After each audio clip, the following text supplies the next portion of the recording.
diabetes, are overweight, or have high blood pressure. Term providers help thousands of people like you who think they can't afford term life insurance. To buy $1 million of affordable term life for you, all you need to do is call Big Lou at 800-700-6898. Lou will make sure the scales are tipped in your favor. Call 800-700-6898. Big Lou will answer your call and work to fit you into a term life policy that you can afford. Remember, Big Lou's like you. He's on meds, too.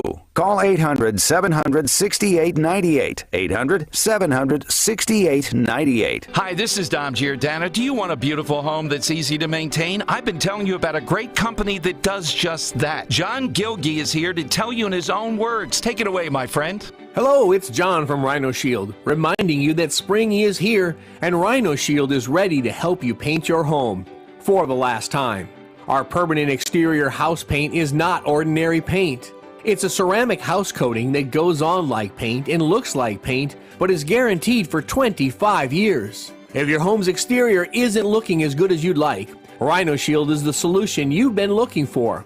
It's affordable because you only have to paint one last time, and it protects your home with a durable and waterproof coating that goes on any exterior surface. Find out why so many of your neighbors are choosing the permanent paint solution from Rhino Shield by calling to schedule your free estimate today at 844-RHINO-99. That's 844-744-6699. At Cherry Hill Volvo, Costco members have a $2,500 incentive on the purchase or lease of an electric Volvo. There is a $1,000 incentive on all gas and hybrid 2023 models. Explore this safe and versatile 2023 XC90 and take advantage of special financing, a rate of under 5%. Visit Cherry Hill Volvo for a full list of extraordinary offers for both new and previously owned Cherry Hill Volvos. Visit us now. We have the inventory and we have competitive offers. WPHT, WPHT-HD, WOGL HD3, Philadelphia. Always live on the free Odyssey app. From the Cherry Hill Volvo Studios, where relationships matter. Live and local from Philadelphia. Free speech lives here. It's Kale and Company on Talk Radio 1210 WPHT.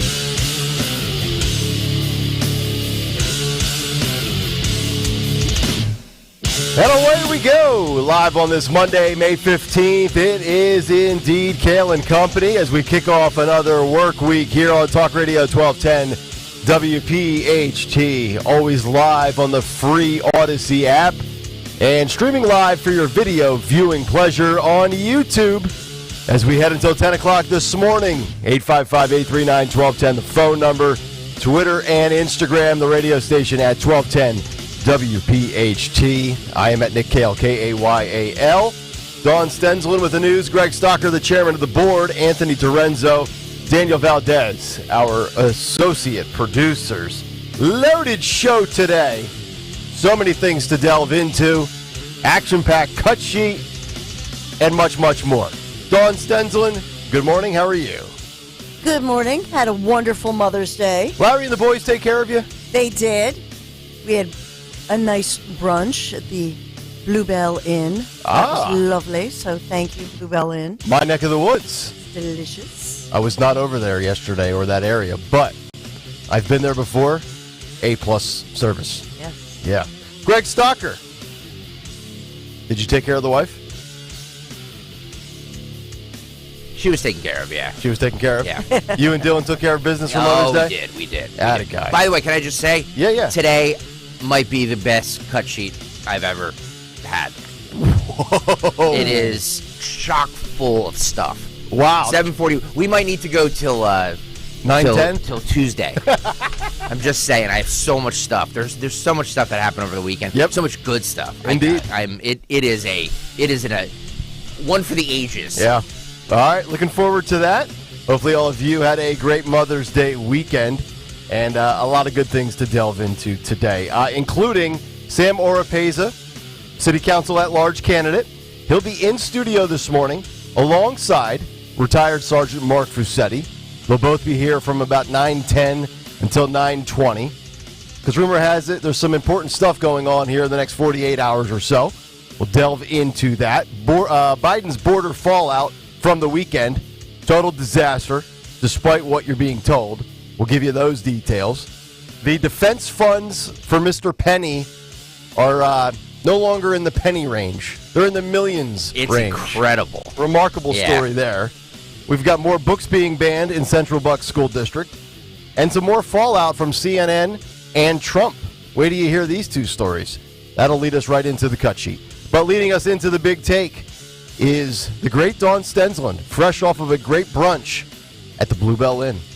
Yes, good morning. Chilly morning in the 50s. I'll have the full forecast in just a moment. But we are sponsored this morning by Fells Kids. So Philadelphia police releasing some new images of a wanted suspect in the case of a teenager, a 14-year-old murdered, fatally shot on a train platform. This is West Philadelphia. Happened over the weekend, Saturday afternoon, and police want to catch this armed and dangerous gunman or suspect. Philadelphia police releasing those images in hopes of catching the suspect. The 14-year-old boy shot in the chest and the arm and then rushed to the hospital where he later died over the weekend. We don't have any arrests at this point. We don't have a weapon recovered at this point. Only those new images as police search for that one, and also searching for whoever killed this woman, shot and killed her while she shopped at a corner store in Philadelphia. That happened yesterday, early in the morning, 2400 block of North 29th Street. This is in the city's Strawberry Mansion neighborhood. She's identified as a 43-year-old woman shot in the face inside that store. So police also working on new images of that suspect. Thankfully, we have cameras, across the city, and the cameras oftentimes, because we don't have tipsters, we don't have a lot to go on. So a lot of times those cameras providing critical evidence in hopes of catching those two gunmen in those two cases. By the way, the Philadelphia Inquirer reporting that it experienced the most significant disruption to its operations in nearly 30 years. Philadelphia Inquirer falling to a cyber attack. So we're working to restore its print operations after that cyber incursion prevented it from printing the Sunday paper. Oh, no left-wing, weird. no left-wing printing press available on Sunday, huh? Yeah, it was bizarre. Condolences. We also have, by the way, there will be many traffic alerts. Right now, parents, family members who are going to Penn's graduation are encouraged to show up 3 hours early because of airport-style level security. Why? Well, because President Joe Biden, who spent the weekend in Delaware, his home, actually is attending granddaughter Maisie's graduation today. Oh. What does that mean? Tight security. It means traffic shutdowns. And so the graduation is about noon today, but people are being encouraged to show up at least 3 hours early. Now, will they segregate based on race for this graduation? That's the key question. Oh, my here. goodness. Yes. I need all my Asian biology majors to the left, all of my black communication majors to the right. White people, find a spot wherever you can.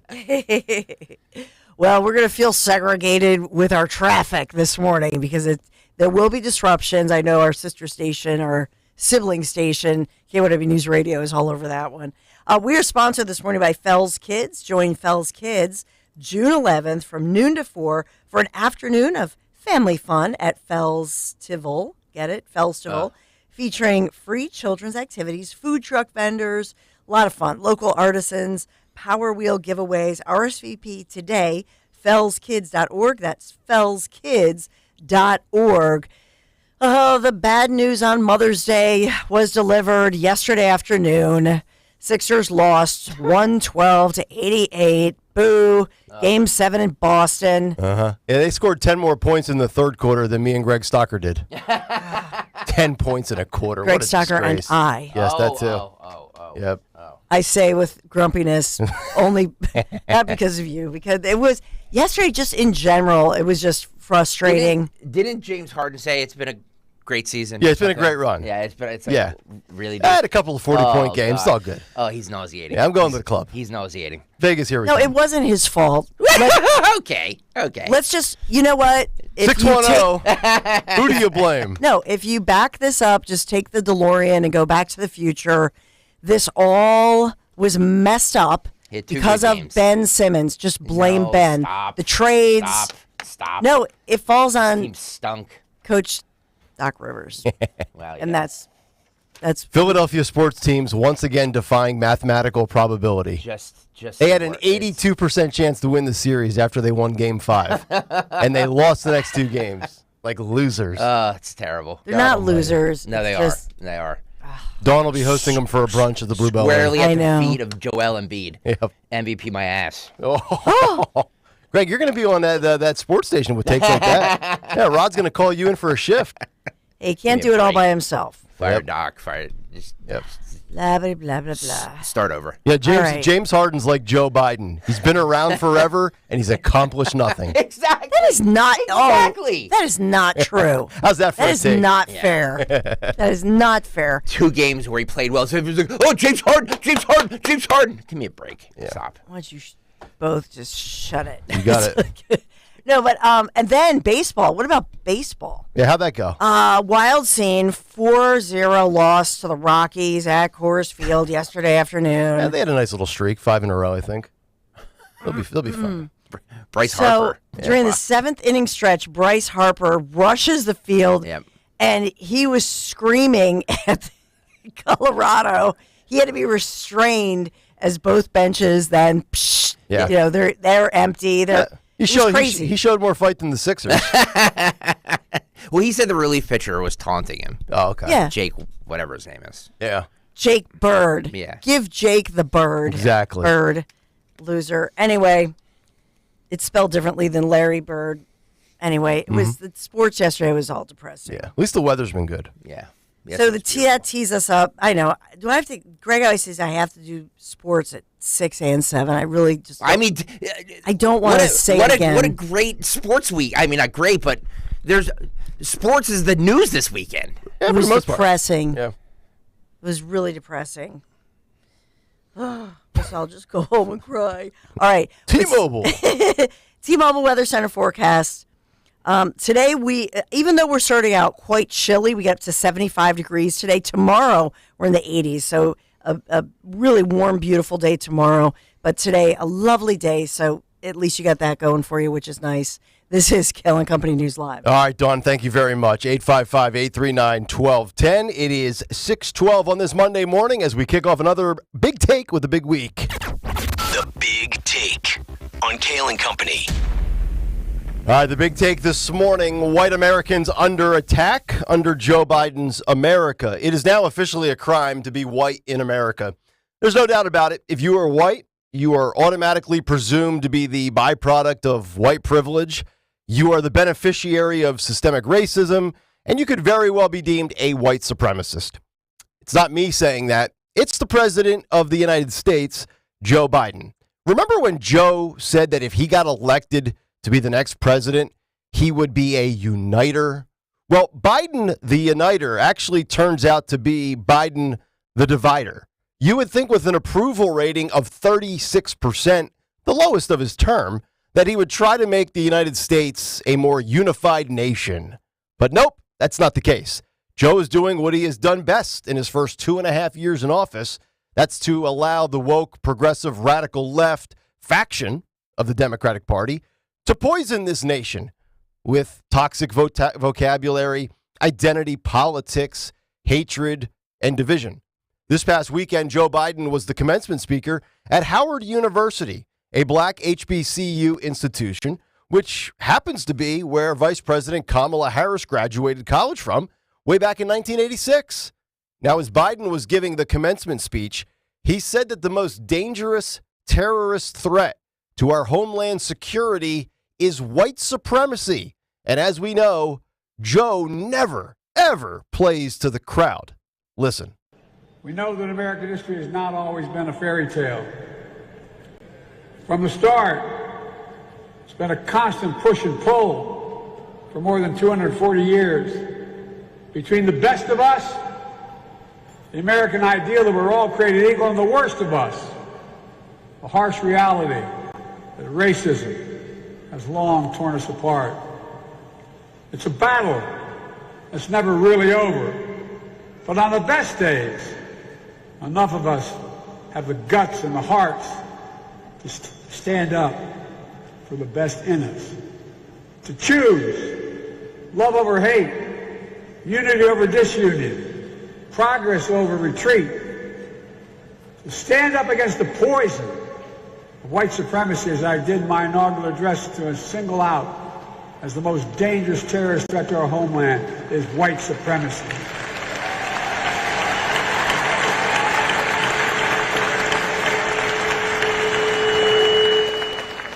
And I'm not saying this because I'm at a black HBCU. I say it wherever I go. To stand up for truth over lies, lies told for power and profit. To confront the ongoing assault to subvert our elections, suppress our right to vote.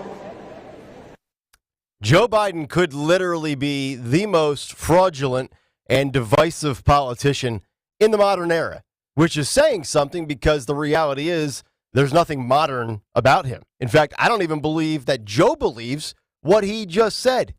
He's just reading whatever they type up for him. He's just the front man, the puppet, the orator for the squad Dems such as AOC and the other woke losers who have failed American cities and jurisdictions with left-wing policies. And then it gets even worse for white Americans who aren't the least bit racist, but make no mistake about it, you are the biggest threat to Homeland Security. Nothing foreign, nothing at the border. You, random white guy. And, you know, you're going to be presumed racist until proven otherwise, by the way. We got an email over the weekend from Jeremy, who is a listener of the show, and he said the following in regards to another racially charged situation, and that is Penny and Neely and the subway incident in New York City. Jeremy emailed us, and he said the following. I was driving through the South this morning on my way to pick up my daughter at LSU, and I was listening to the show about 2 hours behind.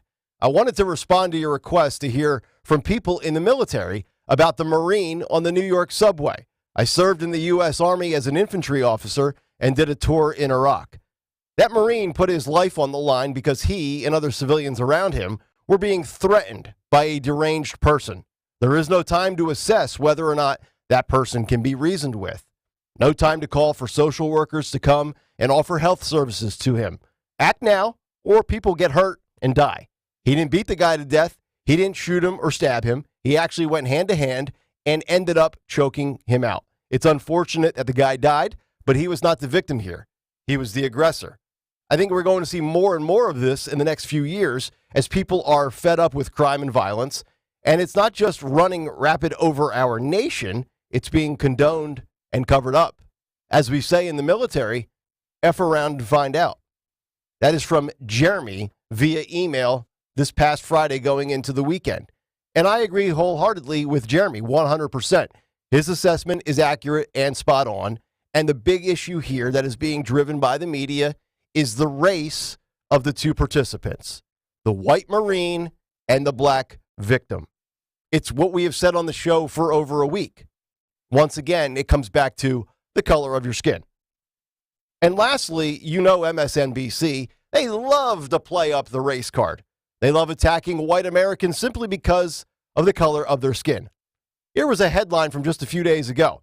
MSNBC host gets triggered by Twitter's community notes correcting his lie about white-on-white crime. MSNBC host Mehdi Hasan declared Twitter's community notes feature a weapon of the right after fact-checking his lie about white-on-white violence in America. Recently, Hasan responded to a clip from Bill Maher during which the latter criticized crime being uncontrolled in Chicago. Hasan found Maher's comments to be racist. He then tweeted a clip of the segment where he claimed white-on-white crime stats are almost identical to that of black-on-black crime. Now, under previous ownership, that almighty algorithm may have awarded Hasan for his deceit, but the tweet certainly would have gone unchecked. But under Elon Musk's ownership and leadership of Twitter, such lies are now exposed and subjected to community notes context. In fact, all tweets are, no matter the political affiliation of the user. Mehdi Hasan tweeted the following: white people kill white people at almost the same rate that black people kill black people, and yet you never hear anyone complaining about white-on-white crime. These aren't points of sage wisdom from Bill Maher. They are classic racist dog whistles. Well, that didn't fly on Twitter, as Hassan was corrected by Community Notes with the following post. According to the 2019 FBI statistics, there were 2,594 white-on-white homicides and 2,574 black-on-black homicides. But in 2019, white population in the United States was 60.1% of the total population. Black was 12.2%. Thus, the per capita murder rate was much higher in the black-on-black group. End quote, Community Notes. Wow, Mehdi, you just got fact-checked. Take your L and sign off of Twitter. But make no mistake about it, there's an agenda at play here with only one narrative, and once again, it's feelings over facts, and all the usual suspects will continue to push it. The mainstream media, big tech, Hollywood, academia, and the left wing of the Democratic Party. The white person is the boogeyman, and they're coming to get you. But it's laughable, it's also predictable, and it's sad. Just don't take the bait, because basic facts will clear up a lot of this nonsense, and that's the big take. The Big Take on Kale and Company. All right, big take this morning. If you want to jump in, 855-839-1210, the phone number. You had to figure Joe Biden was going down that road, HBCU. You could hear it right in his voice right out of the gate with that speech. He had that random anger and that random vitriol where all of a sudden he just starts shouting and getting loud for no reason, trying to deliver home a point of emphasis. And everybody just kind of looks at him like, yeah, here goes Gramps again, doing his thing. But if you got a thought, 855-839-1210. We'll come back, get your reaction, get Dawn and Greg's take as well, and more border fallout from the weekend. It's Kale and Company off and running on a Monday morning. Nick, Greg, and Dawn, Talk Radio 1210, WPHT. WPHT is live and local all day long. Start your day with Kale and Company at 6 a.m., followed by the Dawn Stensland Show at 10, and Dom Giordano at noon, and end your day with Rich Zioli from 3 to 7 p.m. WPHT will cover the issues that matter to you most all day long. On Talk Radio 1210 WPHT and on the free Odyssey app. My doctor told me my cholesterol is borderline, so I took control with Garlic Healthy Cholesterol Formula. Garlic helps maintain healthy cholesterol safely and naturally. It's odor and taste-free, and Garlic is a world leader in garlic potency. I'm taking charge of my cholesterol with Garlic Healthy Cholesterol Formula. Cholesterol's natural enemy. These statements have not been evaluated by the FDA. This product is not intended to diagnose, treat, cure, or prevent any disease. The term natural references only the garlic in the product. Use as directed.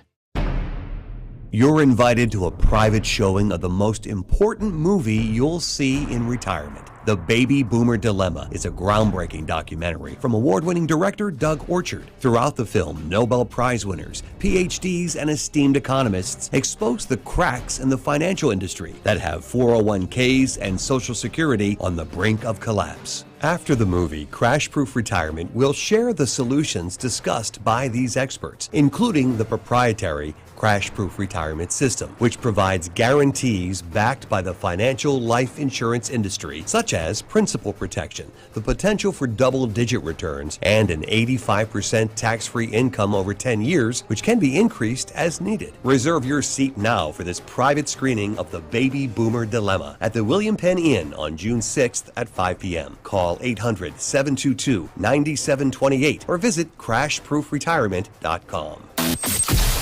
Now, your Live Nation lineup. Don't miss these upcoming shows. See Bryan Adams with Joan Jett and the Blackhearts at Wells Fargo Center June 7th. James Taylor at TD Pavilion at the Man July 1st. Dave Matthews Band for 2 nights at Freedom Mortgage Pavilion July 21st and 22nd.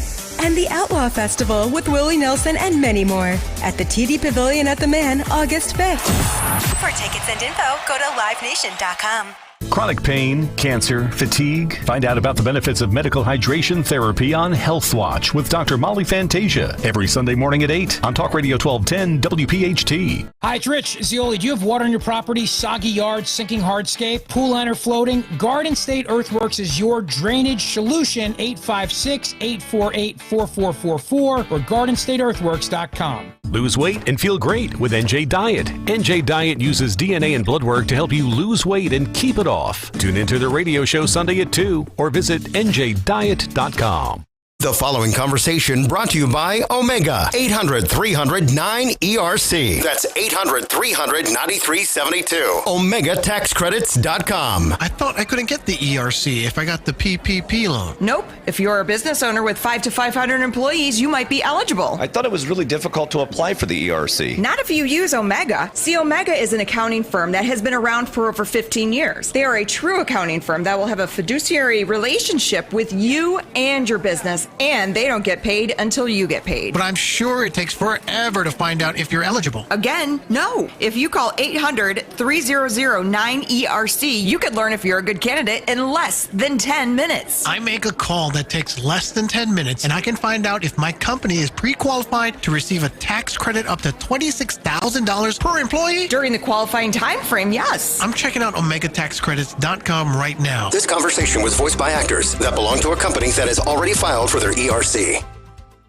Toyota is proud to present the 96 Stotesbury Cup Regatta on the Schuylkill River, May 19th and 20th. Enjoy the Toyota experience in Stotesbury Village near the grandstand finish line, where the 2022 Camry and RAV4 hybrids will be on display. Come and visit the world's oldest and largest high school rowing competition along the Schuylkill River, and see the 2022 Toyota Tacoma, plus a special Eagles-branded Tundra iForce Max at the Athletes Village near the launching dock. See you at the regatta. Toyota, let's go places. Hey, Ben Salem, tell your smart speaker play 1210 WPHT.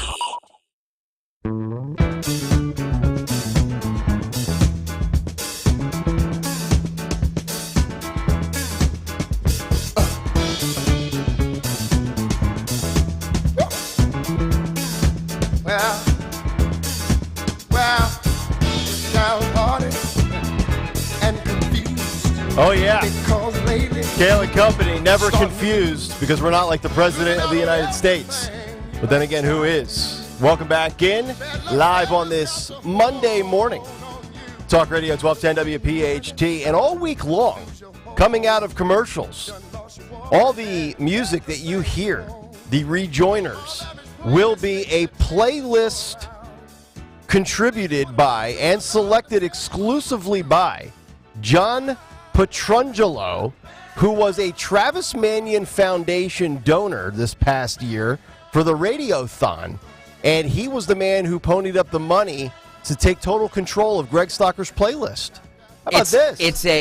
It's something I don't take lightly on this program. So for me to give up the reins to a listener is extraordinary. Yep. So he had to pony up some hefty cash. $100 billion. To get a week of music here on Kale and Company. He had to give up money like Joe Biden does to the Ukraine. John Petrangelo, all this week, this is for you, my friend. Nice. Off and running as we get it going here on a Monday morning. I got to tell you, you think about Joe there at Howard University, and we'll play it again for you coming up in one of the two cut sheets this morning. But this is now the second time in 3 months that both Joe and the Veep have addressed Howard University. Because if you remember back in March, when Howard University made the NCAA tournament and got defeated, and I believe in the play-in game or the first round, Kamala was in the locker room post-game saying how proud she was of Bison of the present and Bison of the future and Bison of the past. And she was giving one of her philosophical word salads to 12 young men that just had their hearts ripped out for March Madness. And then you get the other half. You get Joe for commencement 2 months later in the month of May. And he says, you know what? I'm going to say white supremacy is the biggest threat to America's safety and security. And no, I am not just saying that because I'm at an all-black institution. I just figured I would say that randomly for no other reason. So nice work out of Joe to be once again throwing gas on the race fire, because as if we don't get enough of those clowns on MSNBC or CNN, Dawn, Joe's got to show up as, some people are getting their diplomas and I just graduated with a 3.6 in finance perhaps. And here's Joe Biden at 81 years old doing what he does best, morphing into whatever person he needs to be given the circumstances and the surrounding and the setting. Well, I suspect There are going to be some people complaining this morning because this graduation this morning at the University of Pennsylvania is scheduled for 10:15. Oh boy! So people are being encouraged right now to head down right now 3 hours early. Just think about that. Your kid or your grandkid is graduating, and now I understand. Of course, we want tight security, but they started alerting this. What was this 4 days ago? To give people a heads up and say, "Hey, heads up! You might not get in because we have to." That's not. They have to do the security, airport style security. Yeah. I hope to God 76 westbound isn't backed up, because if Biden delays my nap, now me and Joe have something in common. We both enjoy a good nap.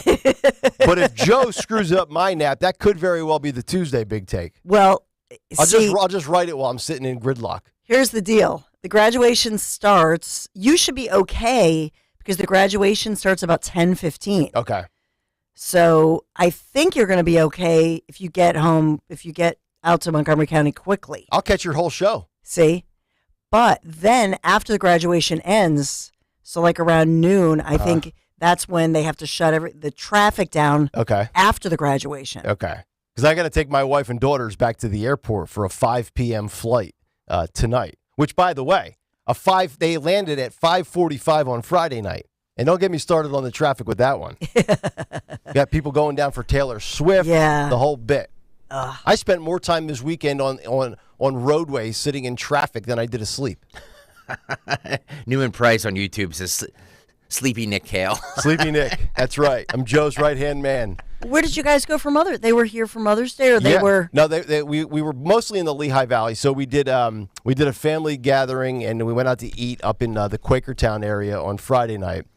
Did a birthday party on Saturday, and then they stayed at my place Saturday night because my girls had a dance competition at the convention center down on Arch Street. Yesterday. So I was down in Center City yesterday at 6:45. It was just me, my wife, my daughters, and random people walking around muttering things I couldn't even repeat on radio. I mean, you got to tell I know you don't see your family that much, but you got to tell them, hey, look, I have a 4 a.m. wake-up call. Like, this is, you guys got to wrap this up, or maybe do this a little earlier. I agree. Not a joke. Not a joke. Not a joke, folks. 855-839-1210. Yeah, 845 is a random area code. Let's try Ted in Swarthmore, who wants to jump in on the Joe Biden address to Penn University. Ted, good morning. Good morning, Nick. Hey, I just want to make sure that Joe's going to give that same speech he gave at Howard at the University of Penn today, because I think it would be with a rounding applause. Yeah. And you know what?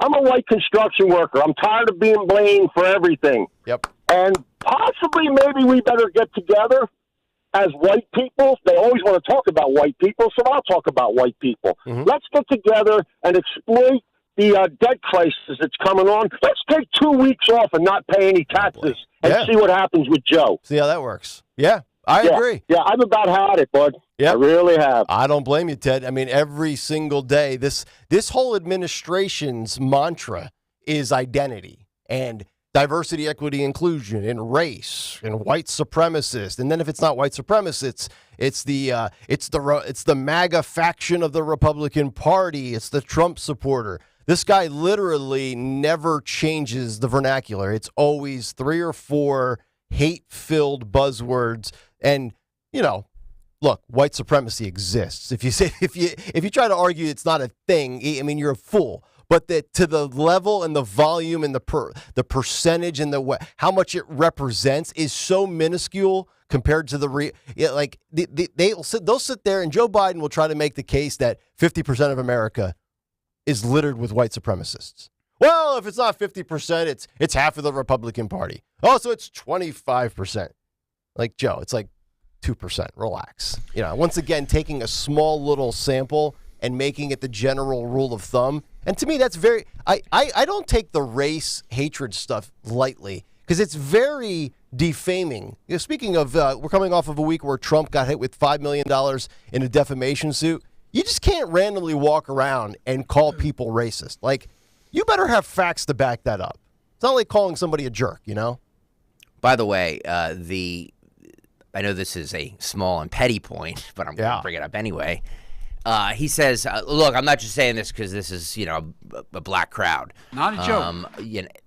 But then he started off by saying black HBCUs. Yeah, which do they have white HBCUs? Black is in the, it's historically black college university. Yeah. So you don't need to start off by saying black HBCUs. You know what I mean? Like, tell us you're not from here by telling us you're not from here. Well, he's from Southern Delaware. Yeah, exactly. Yeah. So. It's just pandering. It is. And I just would wonder how many of those students. I mean, if you're graduating from Howard, that's you are a privileged individual. I'm sure that for those who graduated, their families are so proud, just bursting with pride. Yeah. But if you graduate from a university at that level, that what a blessing. And to just go down that road of pandering to individuals and talking about their race when in fact they're great Americans. They should be celebrated. That's what a commencement should be about, celebrating somebody who's, attained and achieved a great success. It just, the whole thing just makes me nauseous. It's also not, you brought this up in the big take, it's also not coincidence that both the vice president and president have been there in the last couple of weeks. Of course. Because they need the African-American vote to come out. Yeah, exactly what it is. Exactly what Dawn said. It's pandering. 855-839-1210. So a lot of border fallout from the weekend. The Washington Post doing what they do best, left-wing spin control. Headline of the Washington Post on Saturday, at the border, a reset, but no surge. So says the Washington Post. Coming off of a handful of days last week where we just saw the hot, and this is from Bill Milligan, who does a great job of covering the border for Fox Los Angeles. And he's been camped out at the border, I think, for 2.5 years. He says, WAPO headline, after a week that just saw the highest number of illegal crossings ever recorded with 83,000 plus crossings. Headline of the Washington Post reads, at the border, a reset, but no surge. You'll hear from Mr. Mayorkas coming up later, I would assume, in this show. I mean, he was all over the Sunday show yesterday. I think he was literally on every single Sunday show. Yeah, he's like going through the car wash, right? Go from ABC to CBS to NBC. Where's my next media hit at? At what point, I'm going to put my programming hat on here. At what point do you want to differentiate yourself from the rest of the other Sunday shows and say, hey, you know what? Right. I know he's going to be on everything else. Let's do something different. Or let's have another guest. Yes. Why bring him on to lie to you? It's correct. It's nauseating. And then, speaking of media slant, and Dawn's always great at looking at the way the media portrays a story and what spin they put on it. Let's hear from Senator Ted Cruz, because this was Friday evening, right before I checked out for the weekend. I'm sitting in traffic, trying to get the wife and girls. I got about 20 minutes to kill. I pull up my Twitter, and I see this audio and video clip of Ted Cruz just completely body bagging a media member when it comes to Joe Biden's border. Take a listen.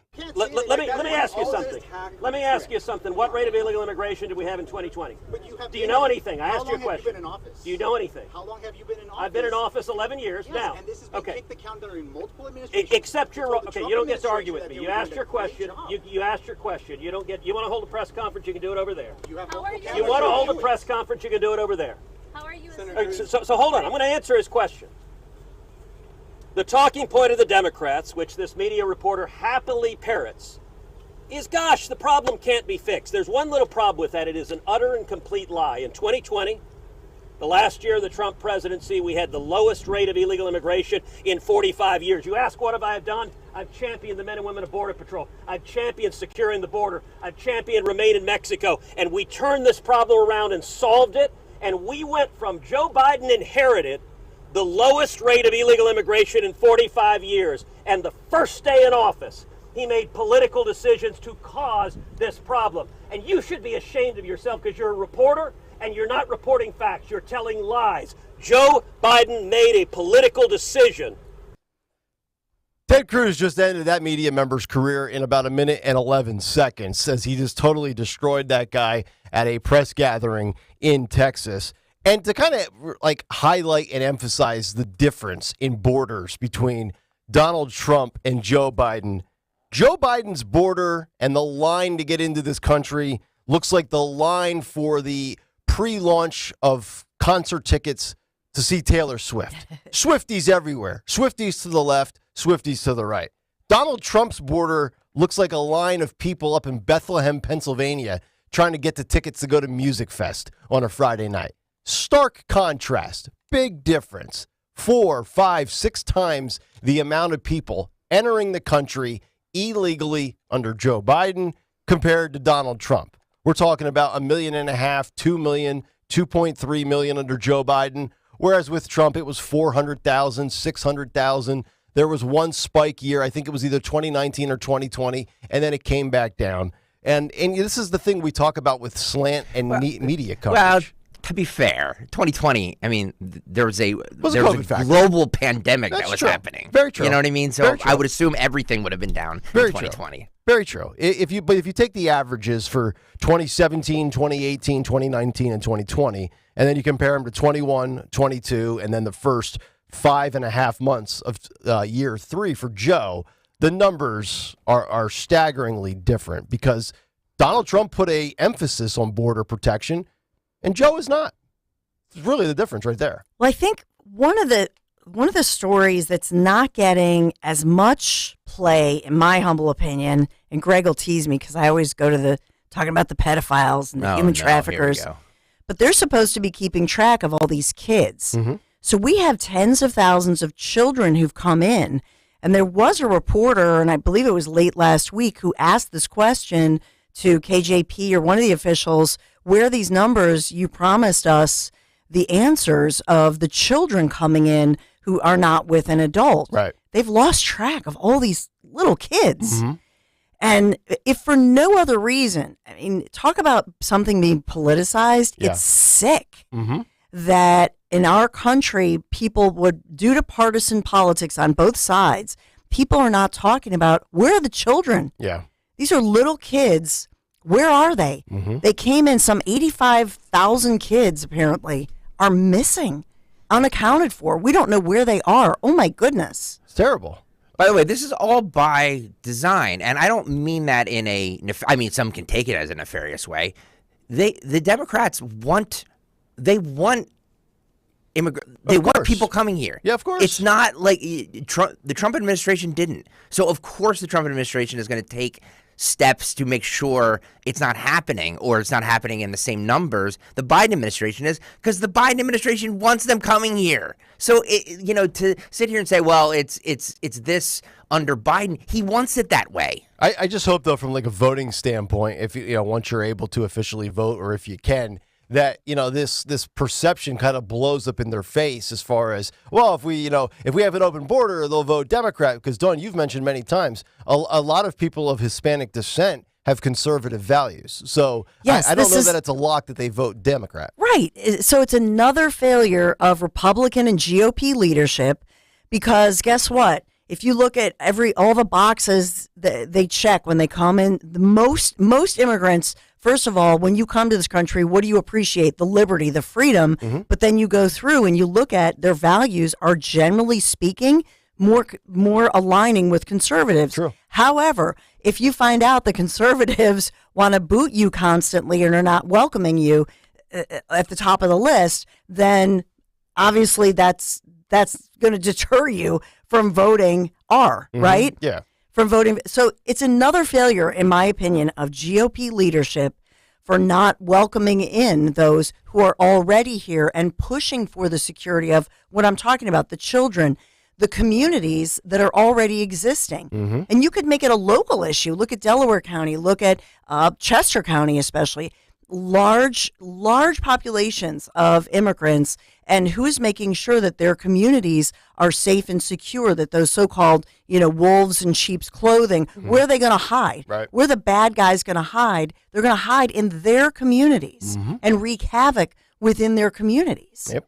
If you guys would like to join the conversation, 855-839-1210. I've got 2 other stories as far as the migrant surge. We'll get to those coming up in a moment. But if you're not weighing in on the phones, you can also do that via social media at 1210 WPHT on the Twitters and the Instagrams. And also in the Kale and Company comment community on YouTube. Yeah. Which, Stalker, we're well over 3K now. Oh, yeah. We are well over 3K. We smashed that on Friday during this program. So, yeah, we are into a great space right now, as to use a corporate buzzword. That's an industry term. That is an industry term. You got to thrive in this space. YouTube.com/@1210WPHT. Hit the subscribe button. Also, if you're watching now, please hit the like button so it gets into people's feeds. Exiled Kraken on in the Kale and Company comment community says, "Are we sure Joe's coming for a speech and not to pick up more boxes of documents?" Well, no, he's got to come here and teach one class to earn that salary. Wasn't Penn named in the follow the money from? Oh, yeah. well put. Yeah. Dante on Twitter says, "Nick, I'm happy to see that you made it out of Philly alive. It was very brave of you to take your family in." Well, I had my Land Rover from Piazza. It comes with bulletproof windows, amongst other accessories, so I was safe. Yeah. So you were in a brand new vehicle. Oh, yes. God, can you imagine? Coming into the city of Philadelphia Saturday night. Yes. I told my wife, "Hey, you want to take a trip through Kensington? Let's roll through Kensington." That's not even funny. She goes, "Where's Kensington?" You either got brass you-know-whats or you're totally dopey. I'm totally dopey. Or he's packing. It's not the first part. Or he's packing, yeah. I will not answer that with a yes or a no. I'll be like Kamala. I'll just deflect. Yeah.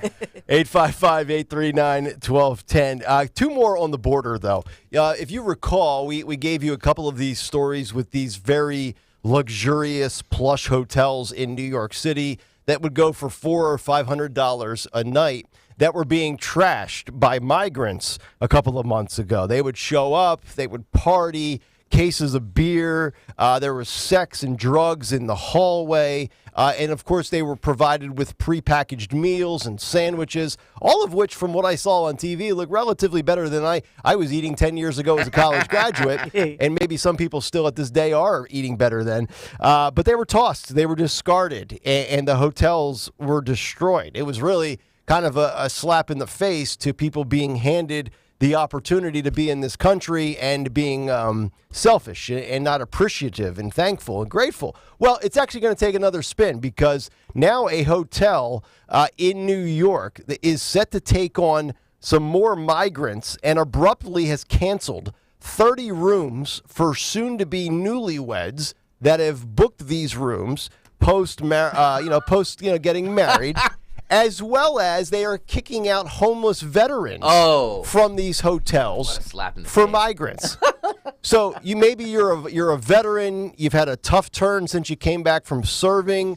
Life hasn't treated you well. You're on the street, and maybe you're starting a new life with a wife. You just got married. Well, you better find a hotel that you signed a contract for at this place elsewhere, because migrant rights matter more than yours. A Florida couple. This is from the New York Post, has had their wedding upended after an Orange County hotel set to take in migrants from New York City abruptly canceled the rooms she booked for her guests. That, according to the New York Post. Deanna Miss Food, 35 years old, quote, "We felt discarded, disappointed, and angry that they just tossed us aside to make an extra dollar for the hotel. It's just not right."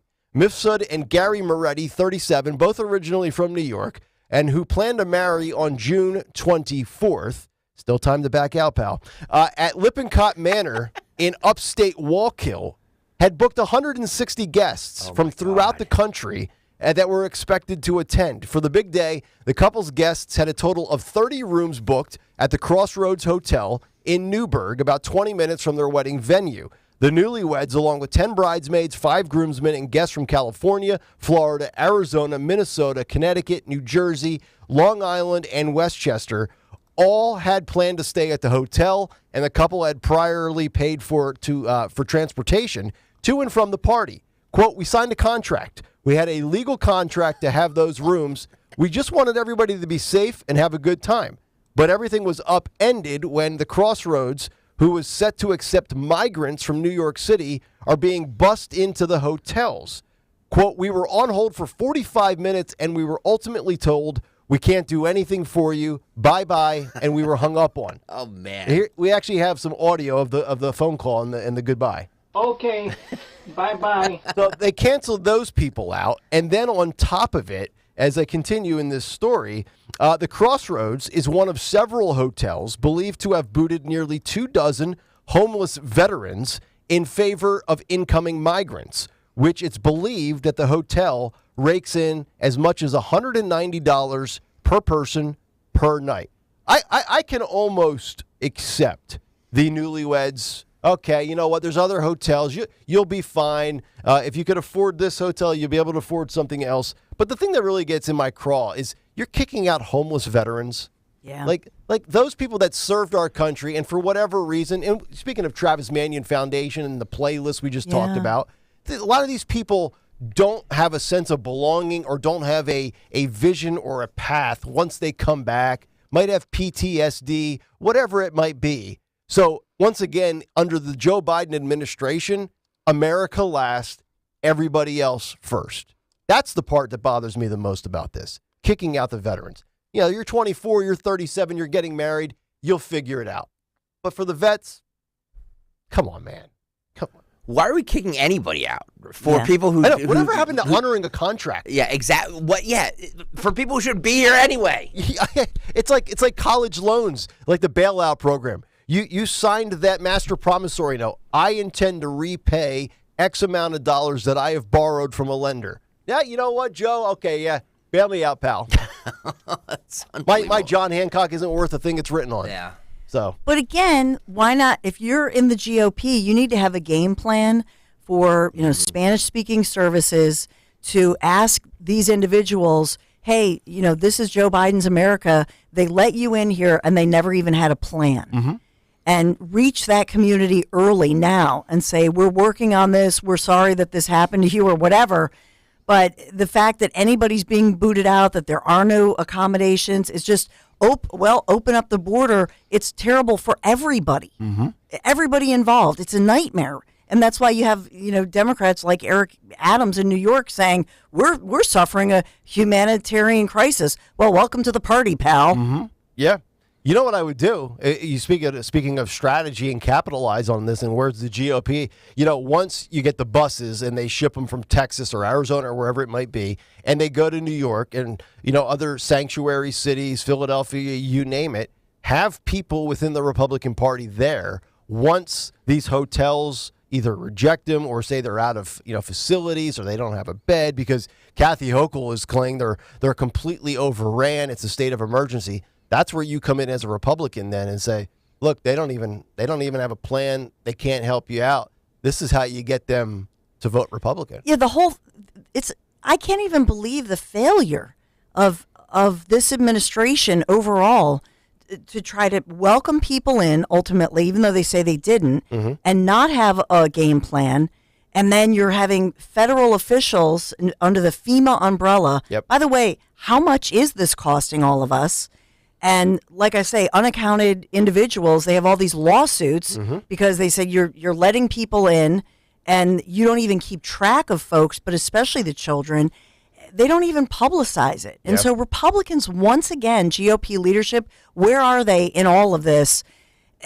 Locally, nationally, to me, this is an absolute failure of Republicans and GOP leadership to take command of a major issue mm-hmm. instead of flapping their mouths. I mean, Ted Cruz, that was good that he said that to the reporter. Yeah. But get ahead of it. Right. Instead of reacting to it. And again, Republicans, you always see them reacting after the fact, but they never have the game plan. They never get it together. Yep. You're spot on. 855-839-1210. And then we wrap it up with this. Kathy Hochul now begging Joe Biden for more aid to confront the escalating migrant crisis in New York City. It's amazing. All these sanctuary cities are ran by Democrats, and they're all overran by the guy who's the president of the United States and the highest figure within their own party. Kathy Hochul and New York congressional delegation begged Joe Biden on Friday to, quote, dramatically boost aid to the state as it grapples with a deluge of migrants from the U.S. southern border. She goes on to say, quote, given the size of the humanitarian crisis, the state lacks the infrastructure, facilities, and resources necessary to meet the immediate demand to house and meet other basic needs of the large numbers of migrant arrivals. That was Hochul in a letter to Joe on May the 12th. Geez, they lack the infrastructure, facilities, and resources necessary. Sounds like the beginning of COVID when they didn't know what to do with all the people that were showing up with COVID. Once again, New York City, New York State, completely unprepared for this. And then you're sitting there, and even she sits there and says, given the size of the humanitarian crisis, there's the big C word, crisis. Democrat Kathy Hochul can say it. Alejandro Mayorkas refuses to say it. He would rather you cut his leg off than before he would admit that this is a crisis. Oh, you should hear him just twist himself into pretzels this weekend on all these shows, trying to explain everything away, saying that it's working, saying it's down, 50, it just all kinds of nonsense. That terrible. But it just shows the hypocrisy, because it's these cities that are always like, yes, bring your tired, you're weary, you're poor, blah blah blah. We'll house you. Statue of Liberty, blah blah blah blah blah. And then as soon as it comes, it's like, we need more money. We can't. I need backup. We need backup here, please. Somebody help us. All these people here, we don't know what to do. It's terrible. All right, we got a lot to get to coming up in the 7 o'clock hour, including those that are on the way in shipping and sending funds to the defense of a Marine. That story when we come back. But I've been in a brand new 2023 Land Rover Defender for going on 3 weeks now. I mean, this vehicle, it's spectacular. Picked up the wife and the daughters. We drove through Kensington, bullets flying around left and right, just ricocheting off of this Land Rover Defender like it was the Batmobile. And it's courtesy of the great people at the Piazza Auto Group. You should see the Land Rover Defender 90 model that I have. The eye-popping Fuji white color with black rims. This thing is rugged. It's got a reputation for go-anywhere utility. And it makes them amongst the world's most capable off-road vehicles on the market today. If you want to test drive one, I encourage you to check it out right now. And the Defender is available in a two-door 90 model, which is the model that I have. You can go a little bit bigger, four-door Defender 110, or the 8-passenger Defender 130. And the Defender 130 is perfect for all-terrain family expeditions with up to 8 people on board in superior comfort. The Defender 90 and the 110, 3 different engine choices, a 2-liter 4-cylinder, a 3-liter 6-cylinder, or the 5-liter V8. Visit Land Rover of Westchester, Willow Grove, or Wilmington, or shop online at piazzapremiumautos.com. Hi, this is Don Giordano. Are you concerned about your child struggling in school? Do they need more of a challenge? Now's the time to make the call to Kathy Ganna and New Hope Academy in Yardley and Doylestown. 800-300-0003. Let New Hope Academy transform your child's life forever by helping them now. For over 3 decades, New Hope Academy founder Kathy Ganna, a pioneering educator and entrepreneur who created the NHA model, has been utilizing state-of-the-art solutions to uncover ways where your child could avoid struggling and succeed. At New Hope Academy, there's a student-teacher ratio of 2-to-1, allowing for students to deal with many disorders, including high anxiety, social and emotional, and including bipolar. Do not wait. Remember, only the best teachers can work at NHA. Call for that no-obligation tour and consultation. 90% of NHA graduates pursue a college education. Call Kathy today, 800-300-0003. Online, newhopeacademy.net. Call New Hope Academy today, 800-300-0003. At Cherry Hill Volvo, Costco members have a $2,500 incentive on the purchase or lease of an electric Volvo. There is a $1,000 incentive on all gas and hybrid 2023 models. Explore this safe and versatile 2023 XC90 and take advantage of special financing, a rate of under 5%. Visit Cherry Hill Volvo for a full list of extraordinary offers for both new and previously owned Cherry Hill Volvos. Visit us now. We have the inventory and we have competitive offers. Hey, it's Rich Zioli. Every once in a while, you come across a deal that you can't pass up. And if you live in an older home, you'll want to listen up. I've told you how USA Insulation completely changed how my home feels. I've told you how it's paid for itself in energy savings. And if you haven't had your home insulation upgraded yet, I'm here to tell you that now is the time. The discounts are bigger than they've ever been. This month, during National Home Improvement Month, you can get free install labor. You pay for the foam. USA Insulation will install it for free. Plus, there's an energy credit that puts up to $1,200 back in your pocket. You got to take advantage of this before the summer heat. They can insulate almost any type of home, including brick homes. Over 100,000 homeowners can't be wrong, including me. 1-800-USA-FOAM. That's 1-800-USA-FOAM or USAinsulation.net, USAinsulation.net. WPHT, WPHT HD, WOGL HD3 Philadelphia. From the Cherry Hill Volvo Studios, where relationships matter. Always live on the free Odyssey app. My doctor told me my cholesterol is borderline, so I took control with Garlic Healthy Cholesterol Formula. Garlic helps maintain healthy cholesterol safely and naturally. It's odor and taste-free, and Garlic is a world leader in garlic potency. I'm taking charge of my cholesterol with Garlic Healthy Cholesterol Formula, cholesterol's natural enemy. These statements have not been evaluated by the FDA. This product is not intended to diagnose, treat, cure, or prevent any disease. The term natural references only the garlic in the product. Use as directed. Odyssey celebrates Mental Health Awareness Month by giving you tips for a healthy mindset in the workplace. As a part of I'm Listening, Odyssey's commitment to more mental health conversations. To get you ready for the upcoming week, make sleep a priority. 8 to 10 hours of sleep is ideal to keep your mental health at its best. For more mental health tips from the American Foundation for Suicide Prevention, go to imlistening.org or download the free Odyssey app. Follow Talk Radio 1210 on Instagram and Facebook at 1210 WPHT.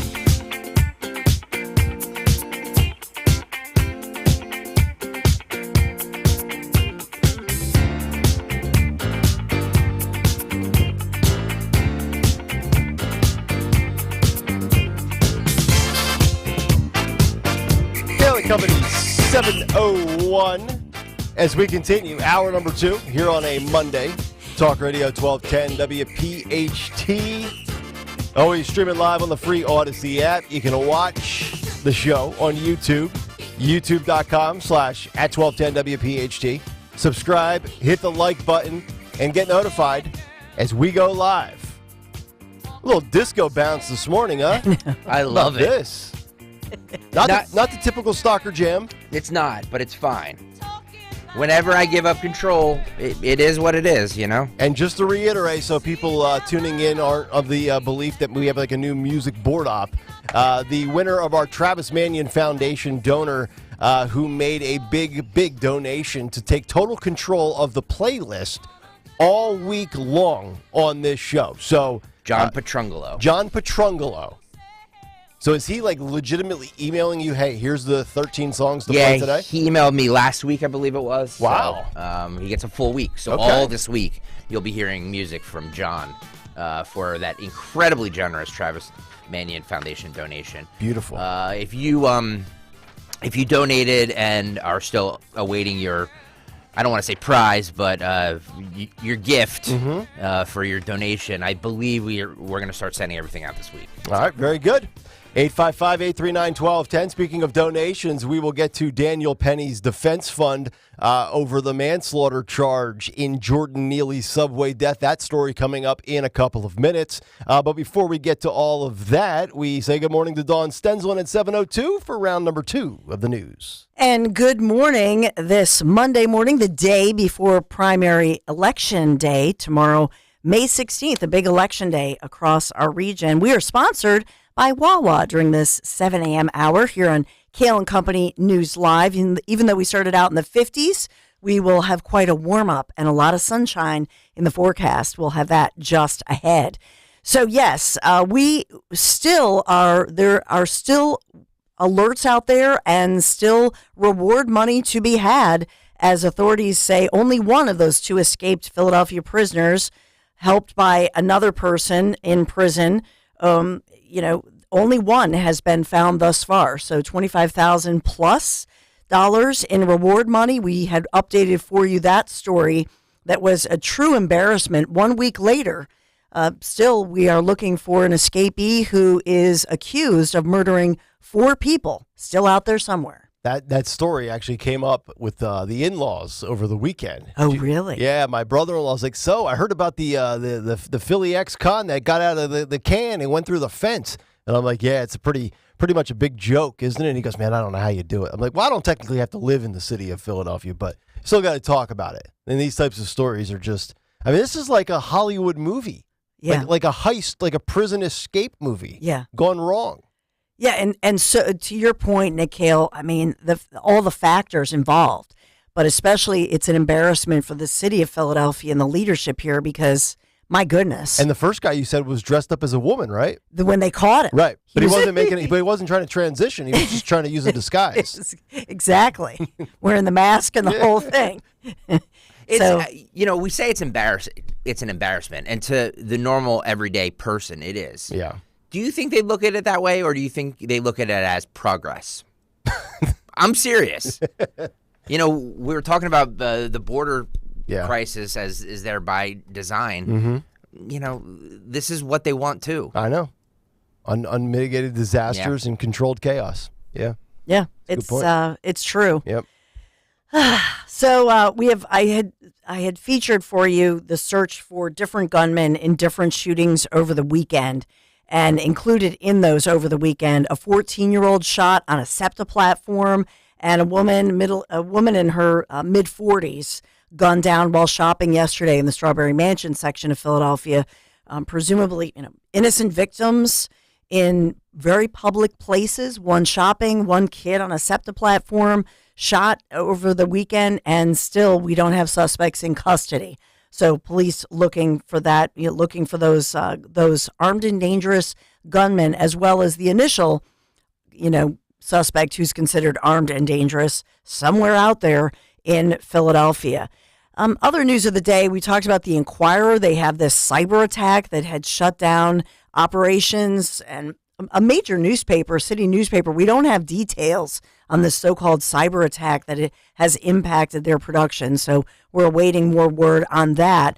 And as well, we're learning more details. I know that we had briefly touched on this, that Elon Musk had announced Friday that Linda Yaccarino, and this is a local story in the sense that she was, a major executive at NBC Universal and worked with Comcast. She's now has become the new CEO of Twitter, and she has ties to our region and, in fact, is a Penn State grad. Oh, okay. So local, a female, and used to work for some left-wing corporations. I told you Elon's not biased, everybody. I told you he's a straight shooter. Yeah, I mean, she was a biggity-big with, Comcast, NBC Universal. I mean, she could very well be Republican for all I know, but, there you go. I like it. You like it? Yeah. All right. Linda Yaccarino. Yeah, pretty cool. Exactly right. We're gonna talk about that coming up around 8:50. All right. So we got that going on for us. And then, of course, just a heads up, if you are heading to this area, whether it's Center City, Philadelphia, there is a major graduation for Penn. This is University of Pennsylvania. And starting right now, actually, parents, grandparents, those attending the 10:15 graduation, they're being told to arrive right now, 3 hours prior. Why? Because President Joe Biden, First Lady Jill Biden are attending the graduation at Penn for their granddaughter Maisie, who's graduating. And so that means a lot of, obviously, I don't know when the president's when the motorcade arrives, but everybody else is supposed to start arriving now. Now, did this granddaughter have a relationship with the father, or was this granddaughter just totally shunned by the biological dad? I'm sorry. Did I talk about Hunter out loud? I didn't mean to do that. Secret Service, if you're listening, I apologize. I mean, does the president have to go? Yeah, it's a fair question, right? We send Lorenzo down there. Get some interviews. Does See if you can scoop up any documents. Does the president have to go? Can't Jill just go? Yeah. I mean, Jill's a Philly girl. Just she's a Philly girl. Okay, watch a girl go down the aisle and. Okay.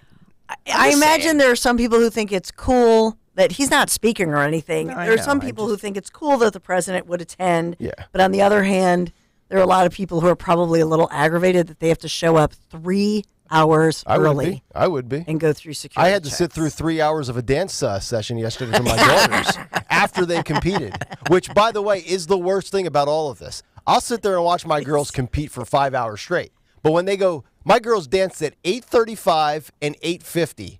At night? No, in the morning. Oh, okay. And awards were at 11:45. I sat there from 8:50 to 11:45 thinking of ways to off myself. So we have some very disappointing sports news. Philadelphia 76ers suffered. It was a brutal Game 7 elimination in Boston because we didn't get her done in Game 6. So we were eliminated. And 112-88 is the final. Celtics now face the Miami Heat in the finals again this year. Sixers failing to go beyond round 2 of the playoffs, which we have not done since 2001, Allen Iverson. You know, it's remarkable that they can't get past the second round. It's like us, not being able to get out of the cut sheet and get in, and finally get into the 8 o'clock hour. Like eventually, you got to progress. It's like we get stuck on the cut sheet till 8:30 and the show just ends. But I'll bring the analogy again. It comes down to leadership. Yes. I talked about the GOP. To me, it's a failure of leadership that goes back to that horrible trade with Ben Simmons. Yeah. And the whole nutty trade that happened. Yeah. Well, if Ben Simmons would have actually turned out to be what he was supposed to be, we wouldn't have had to make that trade in the first place. Exactly. He doesn't want to shoot. And so, which is weird because everybody shoots in Philly. So frustrating. By the way, I mean, I don't have to do the hours and hours of time it takes me to put in for all these cuts. Yeah. If you don't want me to. Right. I'm just saying. Uh-oh. No, I'm just saying, like, I don't have to go down to my studio at 5 o'clock on a Sunday and leave my family and work on a stinking cut sheet. By the way, speaking of Ben Simmons, he was actually on Instagram. I saw that. Did you see that? The glass of wine. And how dare he sort of celebrated, what's that called, Schadenfreude? Yeah. He was basically celebrating that his former team, the Sixers, who he screwed over. Yep.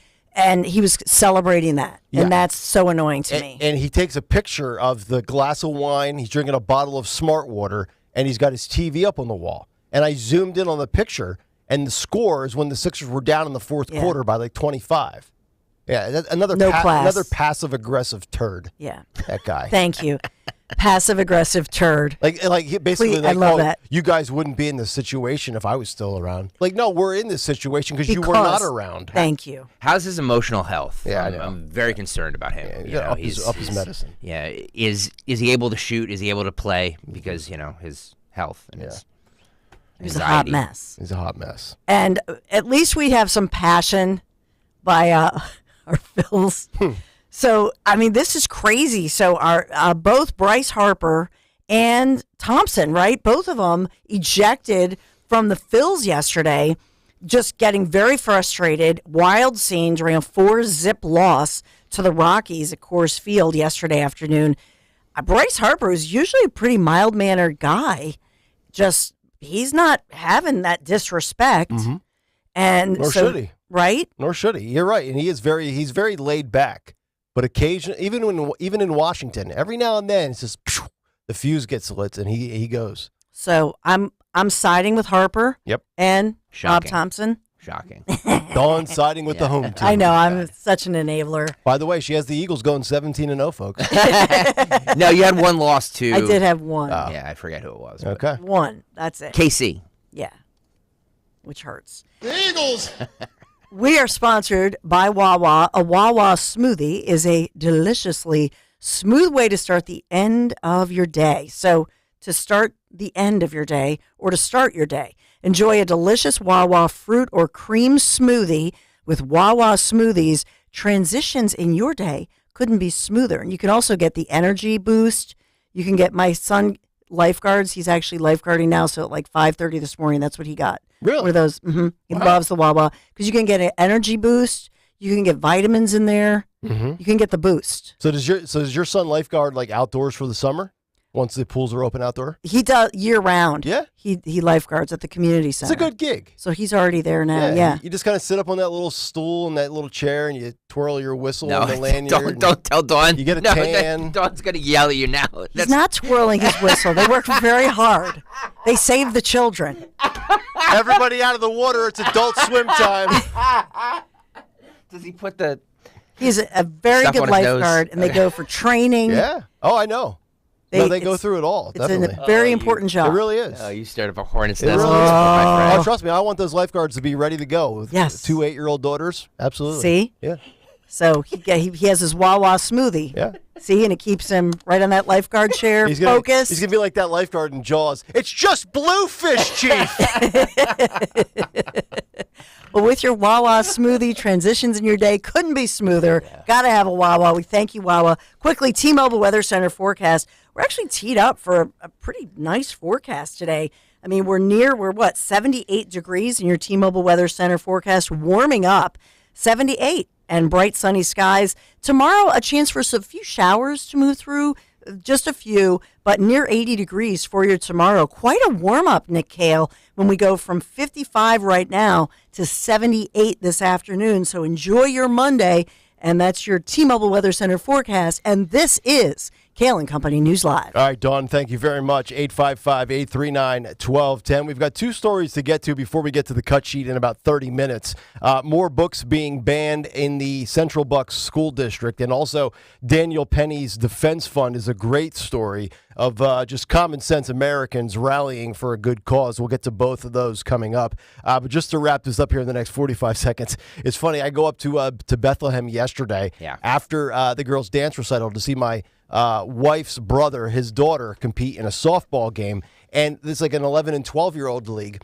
And they're playing, and I get there, and even everybody in the field is wearing helmets, and they've got a cage in front of their face. It's like, you wear like the mask and the hat when you're a batter, but even the pitcher and all the fielders have to wear one as well. So I of course, I have to be like the lone wolf in my family and be that guy. So as soon as I get into the bleachers and I sit down and I notice it, I look over to my mother-in-law and a couple of the left-wingers in my wife's family, and I go, man, did they have to wear those helmets with the mask on the front of them? And my wife's mom goes, my mother-in-law goes, yeah, they mandate them. I go, oh, man, mask mandates for softball too, huh? You guys can't let it go, huh? And she just looks at me. She's like, would you just go home already? It is so funny you brought this up, Nick, because we were at Friends yesterday. One of my friends was pitching to his 7 or 8 year old daughter, and she had that exact same thing on. And I said, "Are these do all the kids have to wear them now?" He goes, "Yeah." I'm like, "Wow." Yeah, KN95s in school, softball masks in extracurriculars. Oh, God. Got to protect the face. What are we doing? You got to flatten the curve. What are we doing? 855-839-1210. $1.4 million raised. The details next on Kale and Company. Hi, Philly. It's Emmett Smith again. If there's one thing I know about you folks, you're fierce competitors, tough as nails, even when it comes to pushing through aches and joint pain. But you don't have to waste that Philly grit dealing with pain anymore, thanks to QC Kinetics. Like Emmett said, hand over the pain once and for all to QC Kinetics to get relief in your knees, hips, shoulders, and back without surgery or harmful medications. They use your body's own healing properties right at the source of the nonstop pain, making you feel like yourself again. Come on now, you don't want a Dallas fella whipping up on you just because of that joint pain holding you back. Nah, this is a personal challenge for me, Emmett Smith. Take care of your business. Get relief from that pain once and for all. Challenge accepted. Go ahead. Call QC Kinetics today. Call QC Kinetics. 215-999-3000. That's 215-999-3000. 215-999-3000. Hi, it's Rich Zioli. I'm joined here today by my friend, the co-president and CEO of Cooper University Healthcare, the one and only Dr. Anthony Mazzarelli. Dr. Maz and I are here to tell you about our buddy, Dr. Mike Veneria. Not only is he my dentist, he's my family's dentist as well. And not sure if you knew this, he's Dr. Maz's dentist too. That's right, Rich. Dr. Mike Veneria is and has been my dentist also. And doctors choosing doctors, that can be quite a selective process. And not only do I go to him, but for years, my sister and my niece and my nephew, the whole family goes. Well, it's no secret. We're all delighted by the care that Dr. Mike Veneria and his award-winning team provide, and you need to check him out. Whether you're looking for pediatric, general, cosmetic, implant dentistry, you don't need to look any further. Dr. Veneria's office does everything. Dr. Veneria's office also exceeds all CDC guidelines and has always maintained the strictest infection control, like their centralized UV sterilization of airflow, which is incredibly important to me. Locations are right over the bridge in Cinnaminson and Woodbury. Your perfect smile's waiting. Call 856-786-2020 or visit veneriadental.com. 40 days up to 40 pounds. Say it with me, 40 days up to 40 pounds. Visit njdiet.com or call 855-5NJ-DIET. That's 855-5NJ-DIET. 40 days up to 40 pounds. 40 days up to 40 pounds. At Cherry Hill Volvo, Costco members have a $2,500 incentive on the purchase or lease of an electric Volvo. There is a $1,000 incentive on all gas and hybrid 2023 models. Explore this safe and versatile 2023 XC90 and take advantage of special financing, a rate of under 5%. Visit Cherry Hill Volvo for a full list of extraordinary offers for both new and previously owned Cherry Hill Volvos. Visit us now. We have the inventory and we have competitive offers. Growing a business brings pressure. It's not easy to maintain momentum and still keep employees engaged. Fortunately, there's Insperity. Their scalable HR solutions help me with hiring, training, HR administration, and compliance while giving my employees competitive benefit options. When my people are able to thrive, my business can adapt and prosper. With Insperity, nothing seems impossible. Insperity, HR that makes a difference. Hi, it's John DeMasi, host of Health Watch, Sunday mornings at 8 and again at 4 here on Talk Radio 1210. If you or someone you know has been diagnosed with cancer or undergoing treatments that cause severe fatigue or brain fog, medical hydration may be right for you. Dr. Molly Fantasia of Innovative Medical Associates has more than 30 years experience in helping cancer patients to improve their quality of life. We believe in medical hydration. We've improved it so much that we are able to help people across the board with challenges before they become chronic. Nutrients delivered right to the cells support your immune system through surgery, chemotherapy, or wherever you may be on your cancer journey. Visit innovativemedicalassociates.com to schedule a free consultation with Dr. Molly in their Marlton, New Jersey office. And join us on Sunday mornings at 8 and again at 4 for Health Watch to learn more about the benefits of medical hydration for cancer, autoimmune diseases, and more. Rich Cioli this afternoon, 3 till 7. Kale and Company now on Talk Radio 1210, WPHT, and the free Odyssey app.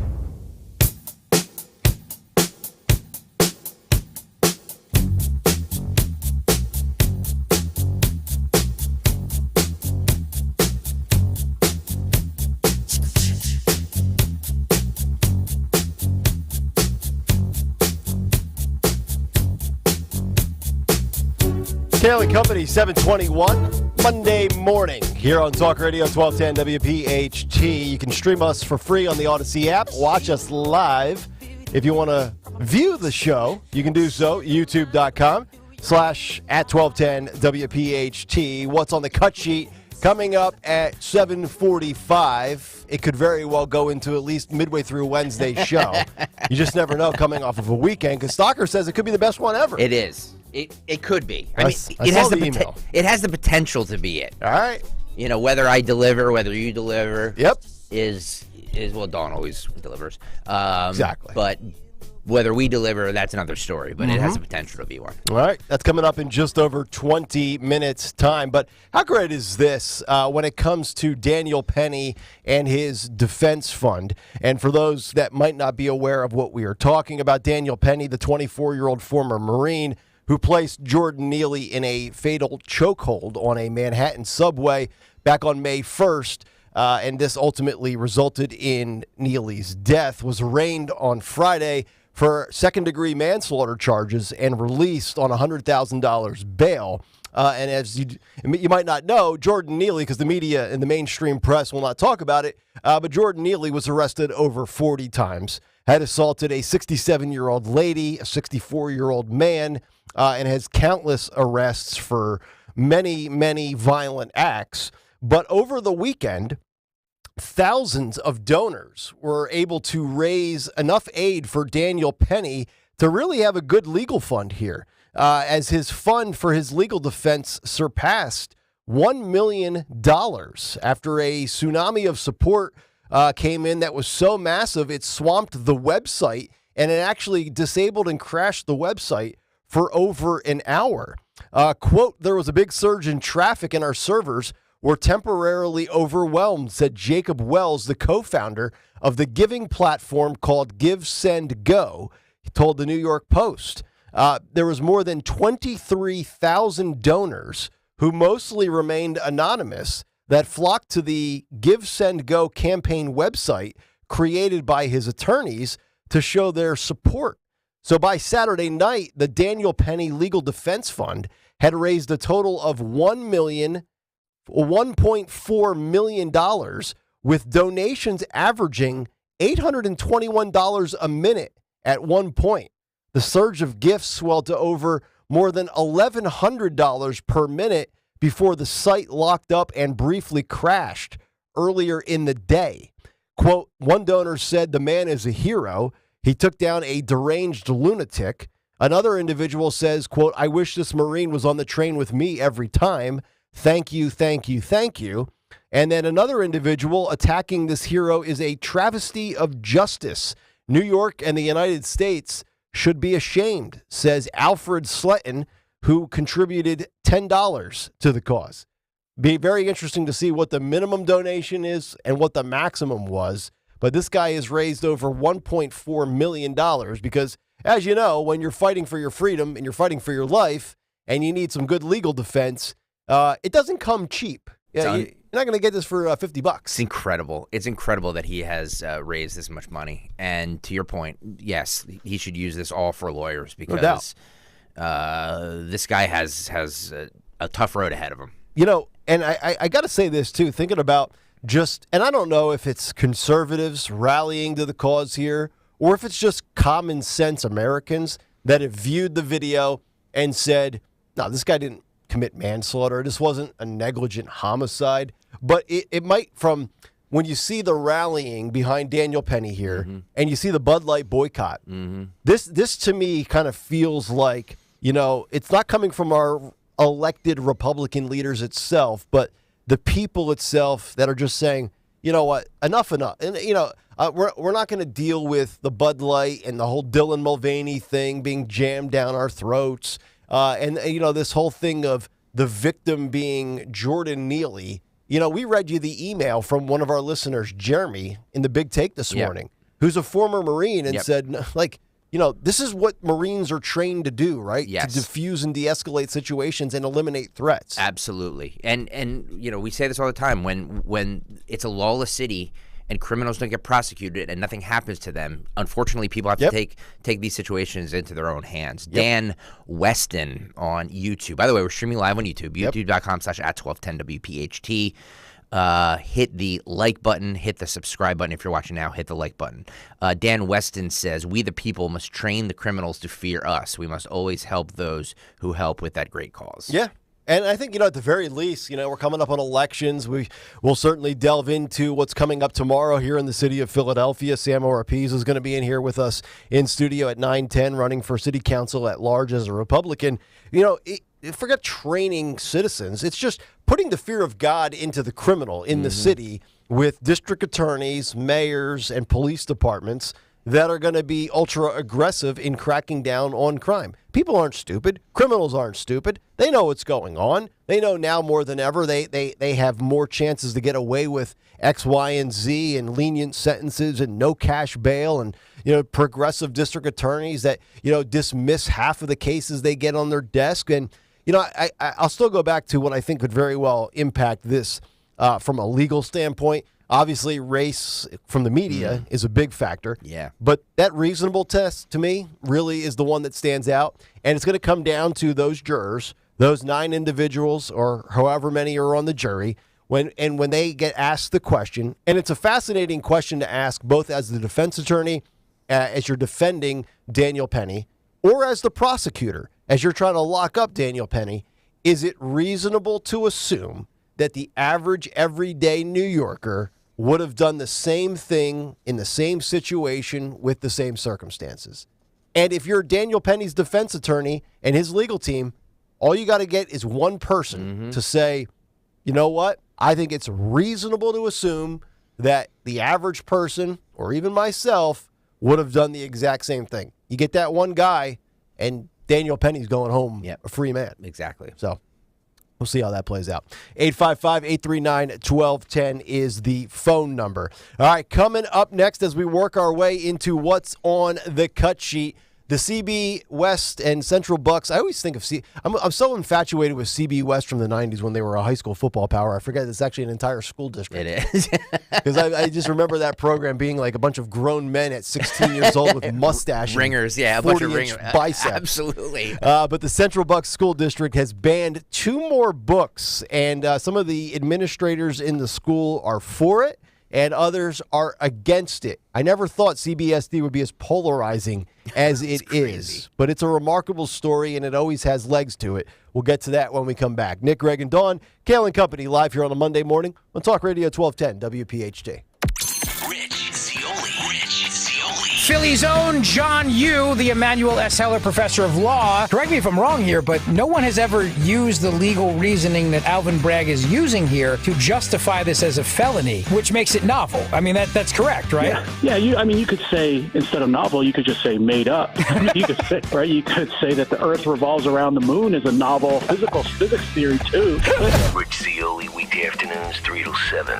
Talk Radio 1210, WPHT. And on the free Odyssey app.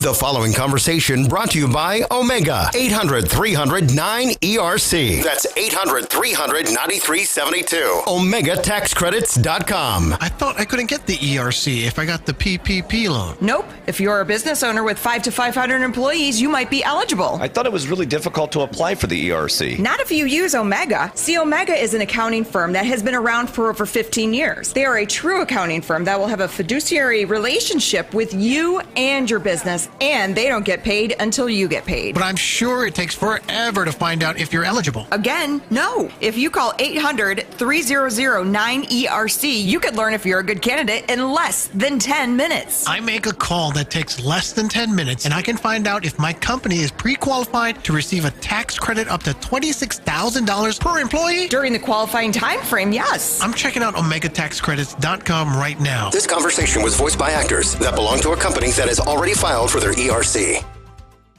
Hi everyone, this is Stephanie Kelly from Emmons Roofing and Siding, and I have some exciting news to share. Emmons has partnered with SunPower, the top-rated home solar company in New Jersey. SunPower has been leading the solar industry for over 37 years and is the only U.S. solar company that's lasted longer than their 25-year warranty. Kill the bill. The energy bill, that is. Imagine no more high energy bills, while all the while helping reduce your carbon footprint at no cost to you. It's a win-win. Yes, we now offer solar, but remember, if you need a new roof, siding, doors, windows, or interior remodeling, don't wait. Right now, Emmons is offering all 1210 listeners 10% off roofing, siding, and Anderson windows. And we are continuing to offer 12-month same-as cash financing. And don't forget that lifetime warranty on your roof. Give us a call today for a free estimate at 856-885-6677, emmonsroofing.com. Roofing, siding, windows, doors, kitchens, baths, and solar. Trust Emmons to be your first and last stop for all your home improvement needs. emmonsroofing.com. My doctor told me my cholesterol is borderline, so I took control with Garlic Healthy Cholesterol Formula. Garlic helps maintain healthy cholesterol safely and naturally. It's odor and taste-free, and Garlic is a world leader in garlic potency. I'm taking charge of my cholesterol with Garlic Healthy Cholesterol Formula, cholesterol's natural enemy.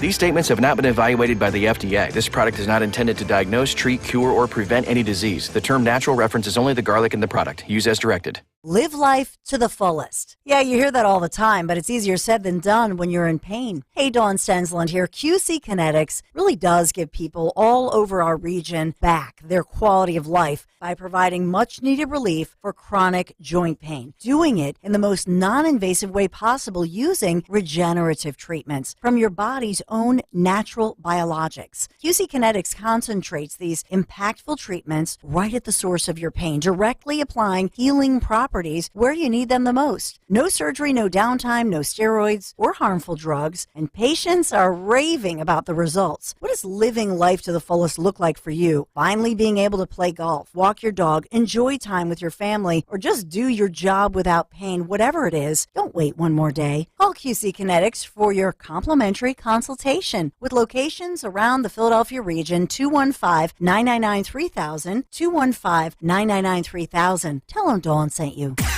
Hey, Warminster, we know your favorite station is WPHT. Tell your smart speaker to play 1210 WPHT.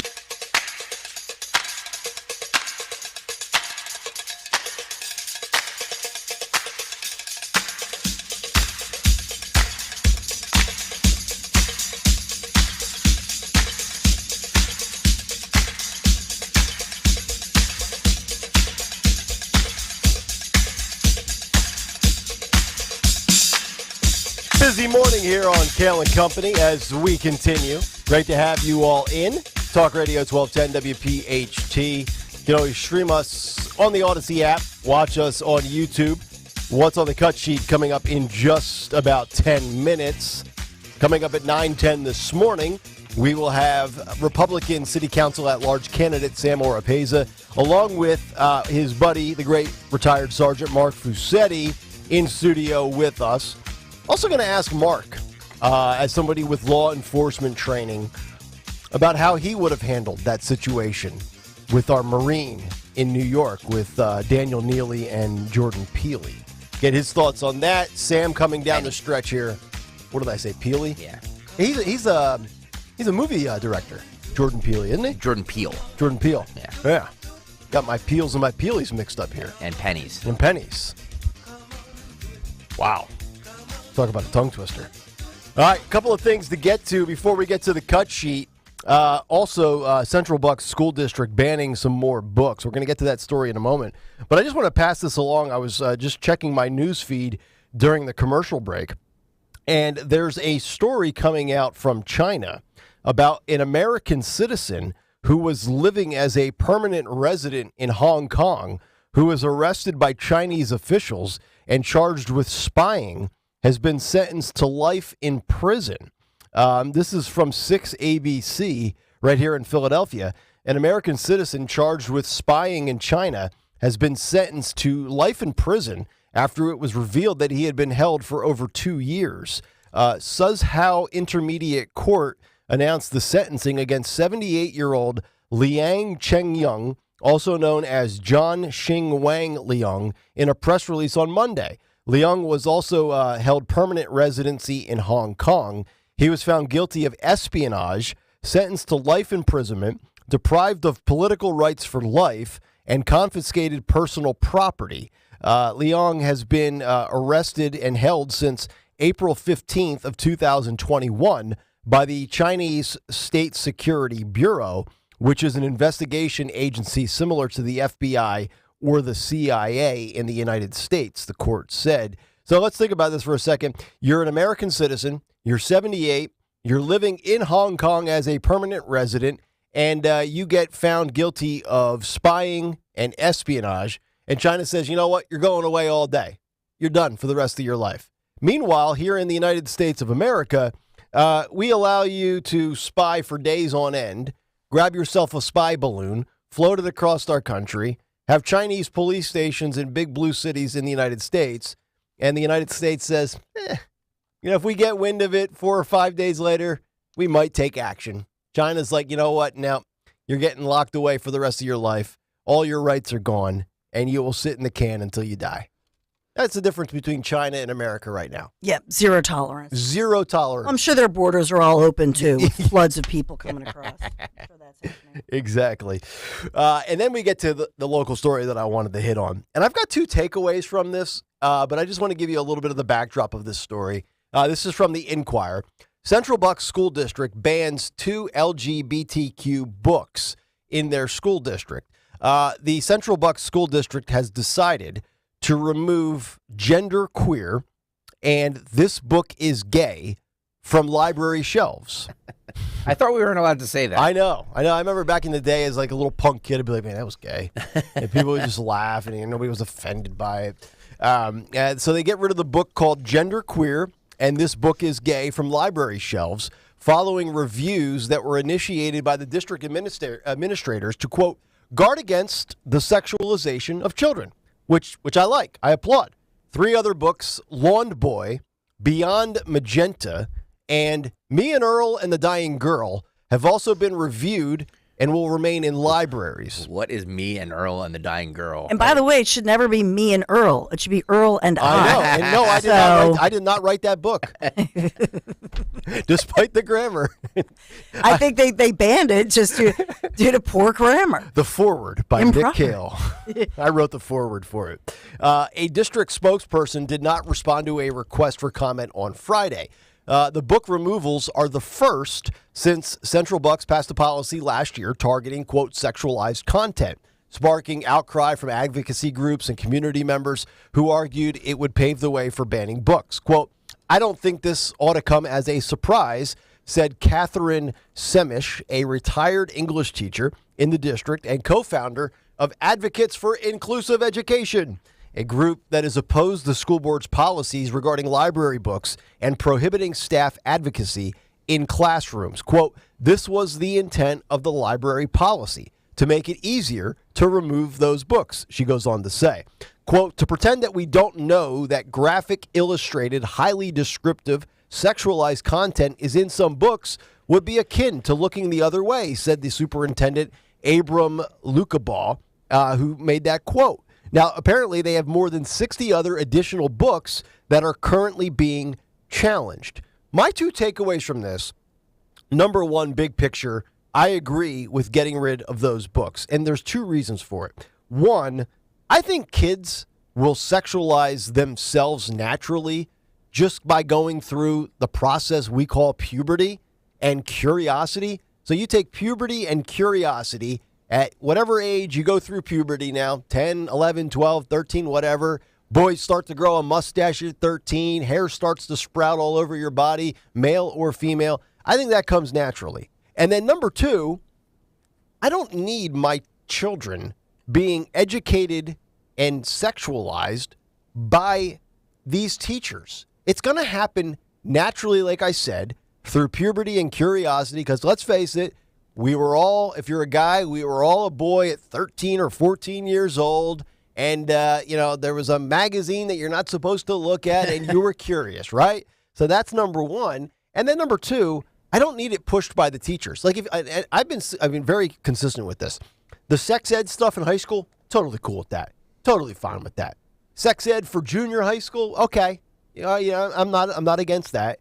But the sexualization of children at 7 years old or 9 years old in these books. I mean, I know you've been all over these types of stories. Mm-hmm. Meg Brock certainly is one of those people on Twitter that pays attention to this type of stuff in her neck of the woods in Bucks County. I don't need it being overly forced and it really made accessible at such a young age. Yeah, and by the way, this is a similar situation in Chester County is going on. There are about 61 books in Montgomery County. So it's not a ban, and it's not, the media loves to have the headlines, right? And in the Patch and your local Bucks County Courier, all the papers, the Inquirer, they're going to say, oh, book bans. These are not bans. Right. And we're not banning teachers or educators from advocacy. That's not what's happening here. It's actually pro-parental rights, and it's pro-approved curriculum. Yeah.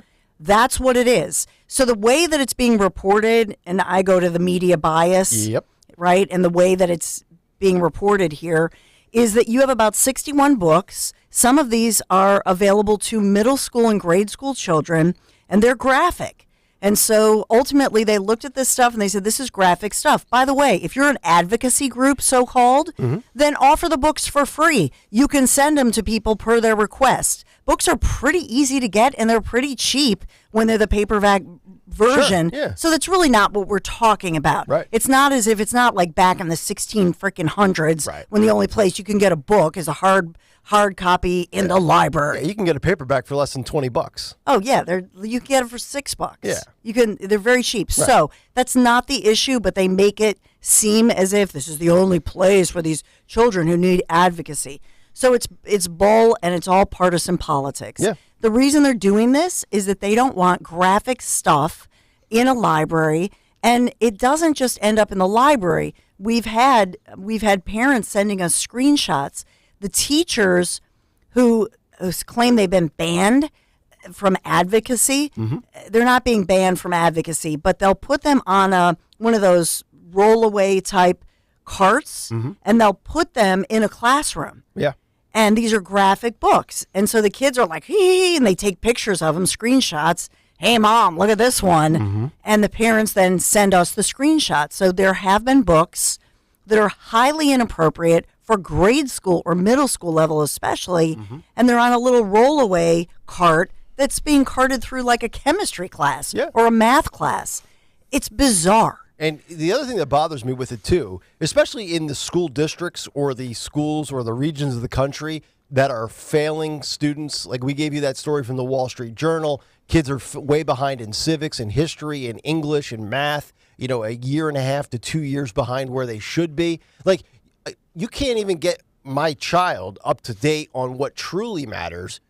And then you want to bring in all the gender identity stuff and the pronouns and the sexualization. Why don't we worry about X, Y, and Z before we go down further to what you want to get on? I'm still against what you want to get to, but at least check off the boxes in the areas that truly matter first. Yeah, we should get these out of these books out of libraries, and kids should be able to learn about sex and everything like we did on the internet. Yeah, exactly. Well, that's just the joke of it that Greg brings up, is that the internet, the same parents who are talking on both sides about this book should be thinking about, in truth, what their kid is looking at on Insta or TikTok or whatever. Or Pornhub. Right. That's not Brazzers. So that's not really the issue. The issue is that this is all about partisan politics, and the grown-ups are the ones who are arguing over this. Because, by the way, none of the kids are arguing over, I guarantee you. Yeah. The kids are not arguing over or debating any of this stuff. And for my teenage sons, when they're in class and they have, whether it's a teacher who goes by they, them, or a classmate who has switched, and it's happening, it's real. If somebody right now, if you're listening and you think this is not going on, it's going on. But I can tell you, my one son, somebody switched, and then my son said something about he, and the kid goes, oh, she, and he's like, oh, man, I'm so sorry. They're so sensitive to this stuff, and they're good kids. Yeah. So this is not as it's being portrayed. This is not about the kids doing this. And in fact, if you're that kid who's in the LGBTQ+, you're one of the most popular kids. Oh, yeah. It's a popular thing. It's like a cool kids thing. It's not like you're the nerd. Homework assignment for Daniel and Anthony. Daniel has to read Gender Queer and give us the book report tomorrow. And Dorenzo gets This Book is Gay. And they'll report back on Kale and Company with their Cliff Note recap. By the way, that book, Me, Earl, and the Dying Girl, is about a girl who's dying of leukemia. Like, what's offensive about that? Yeah. I mean, it's offensive, but... They were reviewed, but they will remain in the library, especially the one you just mentioned. Yep. All right. But the only two that are out are Gender Queer and This Book is Gay. So. Yeah, and I think part of it is with these books, and I think it's just that parents and ultimately on both sides kind of feel like this is being shoved down, the politics of it. Oh, of course. And they just want to get and again, I'm saying Republicans and Democrats really want the partisan politics out of the classroom, out of the library, and just try to keep the kids innocent. This is a broader issue with. I understand parents wanting to slow down the sexualization of their children. As a parent, I 100% understand that.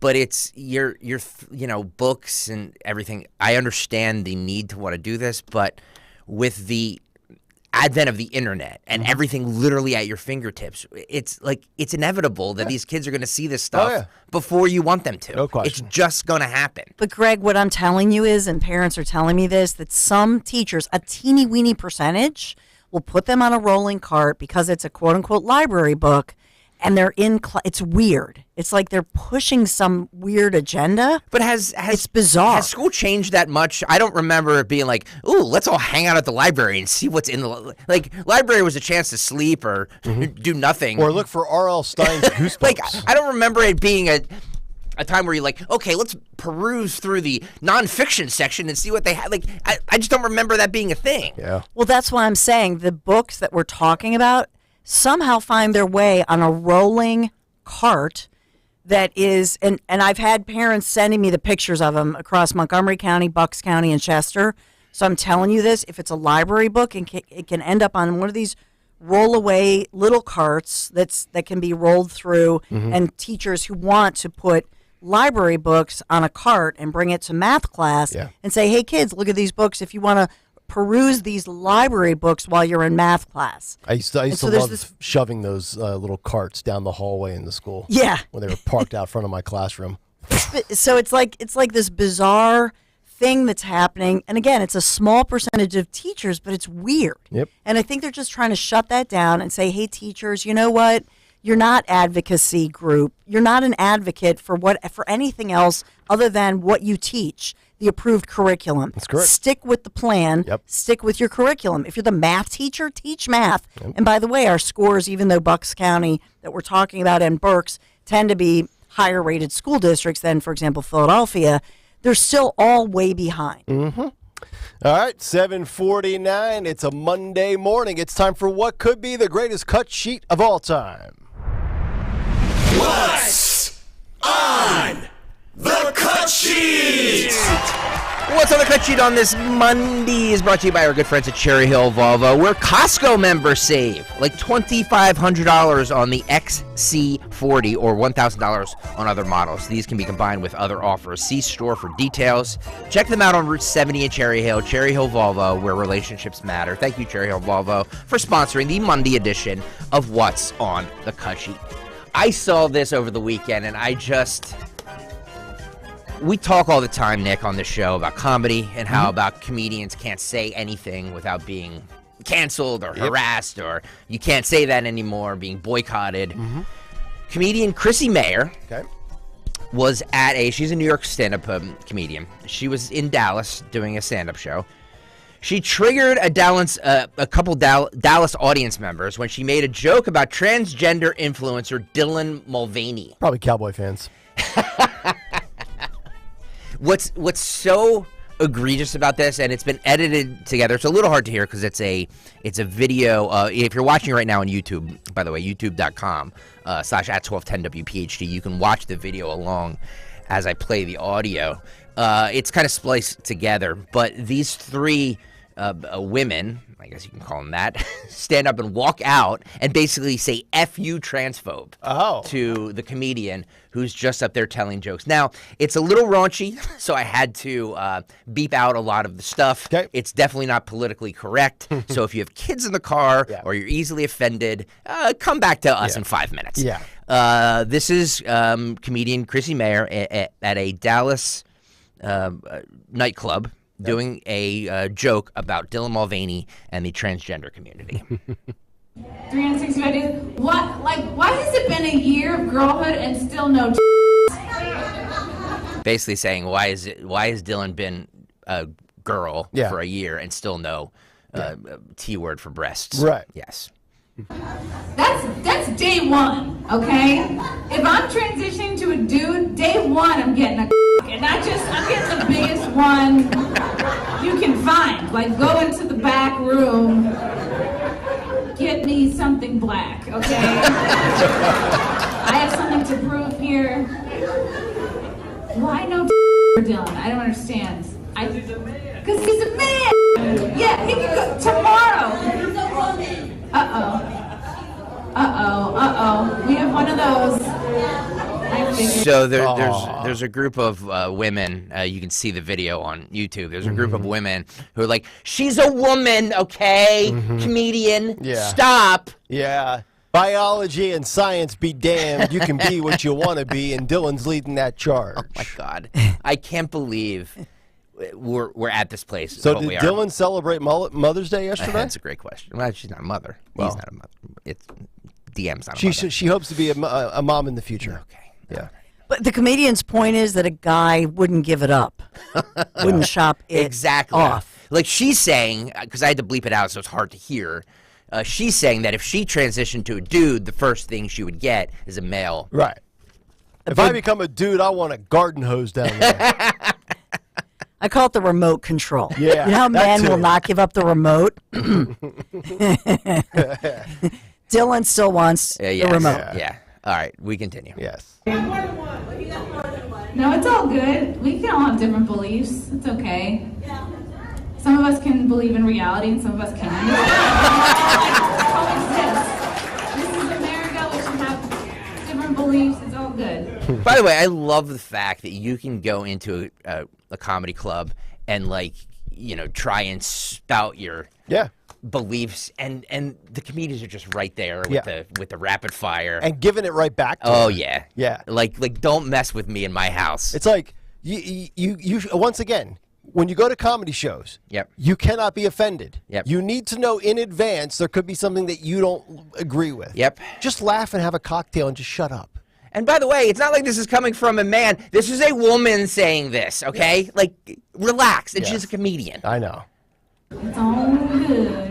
Binary, we didn't have bisexual, we didn't have as many labels. It was just like, oh, you're not bisexual, you're just fun at parties. She's just a good time. Yeah, just like the real Princeton, I've let in some people I shouldn't have. I've let in some people because they were real athletic. You know, so right now, if you're watching along on YouTube, you can see these large women with multicolor hair stand up and start walking out. Oh, yeah. And that's when one of the members screams this. I couldn't tell. Was that purple hair, by the way? Green. It was green hair. Okay. Yeah. I let in some people just because they were Puerto Rican. They can't all be white, right? You have to see yourself represented in the pamphlet, sir. You can't, right? Because you see yourself coming here. Transphobe! Is that the best you can do? Oh my God, I'm so sad. Make sure she gets home safe. I don't want those women to get harpooned in the neck on their way to their cars. I'm worried about their safety. There's poachers out there. They're going to want their tusks. Oh my God. They were fat though, and that did help. Politically incorrect. How many colors? Did they have colored hair? There we go. That's why I asked, because usually it's purple, but green's a dead giveaway as well. The only question is if you have the nose ring. The nose ring's the accessory that you need for that at all times. I would love to get Chrissy on this program. That would be great for the boys in the back that are listening. Yeah, I don't know. I don't know. I'm sure there's gonna be a lot of people because this made the rounds over the weekend. As it should. I'm sure there's gonna be a lot of people trying to get her on the show. Do you think those 3 snowflakes that were offended and left asked for their refund and their money back? Oh, you know they did. By the way, it's the greatest thing that ever happened to her because she's not very well known. Yep. She's playing to probably, I don't know, maybe 80 or 90 people. By the way, the next show she has, I guarantee you will be sold out. Yeah. I guarantee you. Or she could end up in Austin at Joe Rogan's Comedy Club. It's the best thing. It's the best thing that ever happened. No doubt. Where are we right now, Nick, that we can't... It's a joke. It's a joke. You know my rule. If you show up, you can't be offended. Like when you go there, you have to expect that, there could be something racially insensitive, gender, you name it. And I don't understand why you allow it to bother you. Like if you're an adult and you're going in there with a friend or family and you're having a few drinks, like the whole point of a comedy club is just to be in a politically incorrect arena, right? Yes. That's like the one area in 2023 where you don't have to worry about somebody secretly recording you. And you said something that wasn't inclusive and took me out of my safe space. It's infuriating. I don't know how comedians, luckily, most of the comedians are quick-witted and they can deal with situations like that. And we're finally starting to see people fight back against the absurdity. I love it. Which is great. I love it. Don't come to my house and try and, disrespect me because you'll get... Yeah. You'll get the full... Speaking of how, what this is like? This is like being a fan of an NFL team, and you know that Philadelphia on a Sunday in the fall at the Eagles Stadium at the Link is a very hostile environment. Yes. So you better not wear opposing jerseys, or if you do, expect to be razzed and heckled, right? Yeah, exactly. And then you get there and you're all offended. Oh, these savage Philadelphia sports fans. They shouted an obscenity at me as they ordered another Miller Lite. Speaking of savage Philadelphia fans, Taylor Swift, Tay-Tay, played the Link over the weekend. 3 shows, right? Three nights. Does she go by the nickname of Tay-Tay? I have no idea. Or was that just a creation by you? I actually saw Daniel Valdez comment to that in our YouTube chat box on Friday. So really? That's the only reason I said it. So during one of her songs on Friday night, she confirmed that she is in fact an Eagles fan. I'm gonna start with cut 2 here, boys. Okay.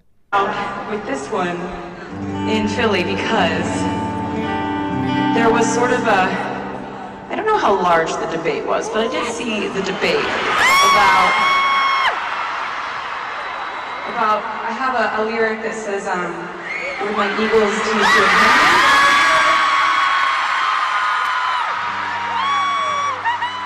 And I saw some people wondering if it was the band the Eagles or the team the Eagles. And I love the band the Eagles. The guy's like, come on, like I'm from Philly, of course it's the team. So I guess there's a lyric in one of her songs about something Eagles, and they wondered if it was the band or the NFL team, and she said the NFL team. Can she really claim Philadelphia as Berks County? With all due respect, like I'm from the Lehigh Valley. Yeah. I say I went to Temple and I've worked in Philadelphia media, but I don't claim to be a Philadelphia resident. I'm on the outskirts. I'm on the fringe edge of the Philadelphia TV market, as they like to say. Dawn? Well, if she grew up, it depends on who your family cheers for. So I have no problem with that. I have no problem with that. I mean, if she grew up as an Eagles fan, that's fine. No, it's fine. It's fine to root for the Eagles by all means. You can root for the Eagles from any part of Pennsylvania, even out in Pittsburgh if you want. But to claim that you're that you're from Philly in Berks County, I'm in Montgomery County, but I'm 17 miles from the station. And from where I live, it probably takes less than 5 minutes for me to enter the city of Philadelphia limits. So I'll give myself a little bit of a pass. I can say that I live in Philly, even though I'm probably 5 miles from the limits. Berks County, that's 35 minutes away. That's not Philadelphia. Wow. Greg, you're on the border of Bucks and Montgomery. I am, yeah. I'll even give you the right to say, and how far away are you from getting into the city technically? Probably 10 miles. Okay, that's close enough. But 35 miles, no shot. You can't claim Philly from Quakertown. Yeah, but we're in Philadelphia right now. I think when you're an international superstar and you're telling people you're in LA or you're somewhere overseas and you're an international superstar, which is what Taylor Swift is. Of course. And people go, oh, where are you from? People aren't going to know Berks County, Pennsylvania, but they know Philadelphia. Yeah. So I think it's different when you're at that level of a star and you go, oh, Philadelphia. People, like Bradley Cooper is, I think he actually grew up more. He grew up in Langhorne, right? Or he went to GA. He went to Germantown Academy, which is right over the border. So I think he's from, this area. But when you're a movie star or or somebody like Taylor Swift and you're in Germany and they go, where are you from? Philadelphia. There's a lot of people, though. I mean, Tina Fey's from this area, right? Upper Darby. And Jesse Waters. I mean, there's a lot of people in news, media, or entertainment that are, big time figures that are with a Philly background these days. So what's the cutoff, Nick? I would say, and we're talking about the actual city limits, right? Yeah. So, if you live outside of the limits, I'm going to say no more than 20 minutes or 20 miles. Because growing up in the Lehigh Valley, nobody ever claimed to be from Philadelphia. No. But if you try to do that, Berks County is actually farther, I think. When I started doing Philadelphia media in 2009, I never said generally that I was from Philly. The Lehigh Valley is different than Philadelphia. Arm & Hammer on YouTube says Philly's minor league team is out in Reading. Yeah, and in the Lehigh Valley. The AAA team's in the Lehigh Valley. The AA team is in Reading. Natalie says Bradley Cooper is from Jenkintown. So okay. Montgomery County. That's what I said. Yeah. Sorry, Dawn. Also at the Taylor Swift concert, don't worry, I have all the Mayorkas stuff, but, it was big. She sold out 3 nights at the Link. You know what I mean? It's got to be over 200,000 total, right? Yes. Apparently the security was getting a little rough with some of her fans. This clip went viral when a security guard during her concert Saturday night appeared to defend fans all without missing a beat. She's telling the security guard to stop roughing up one of her fans.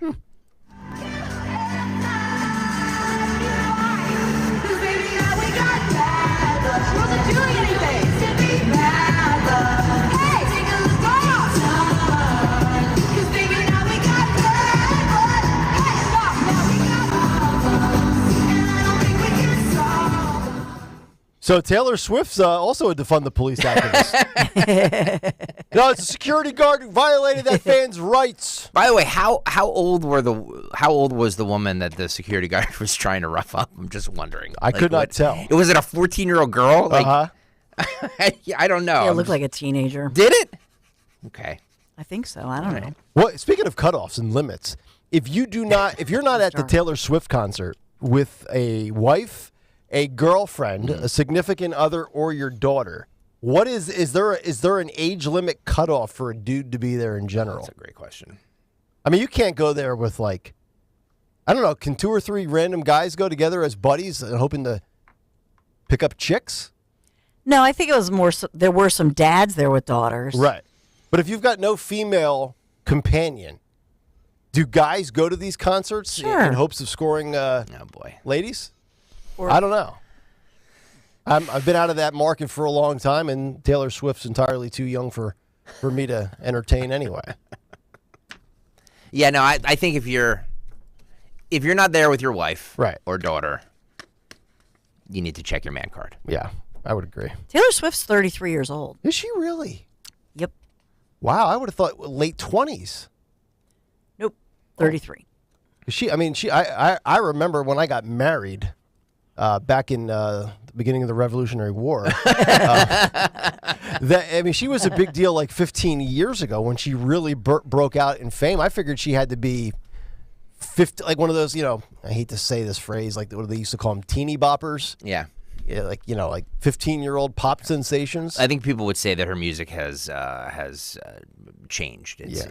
She's mature. Doesn't. I wonder if her politics changed now that she's in Hollywood. Absolutely not. No, originally from Berks County. No.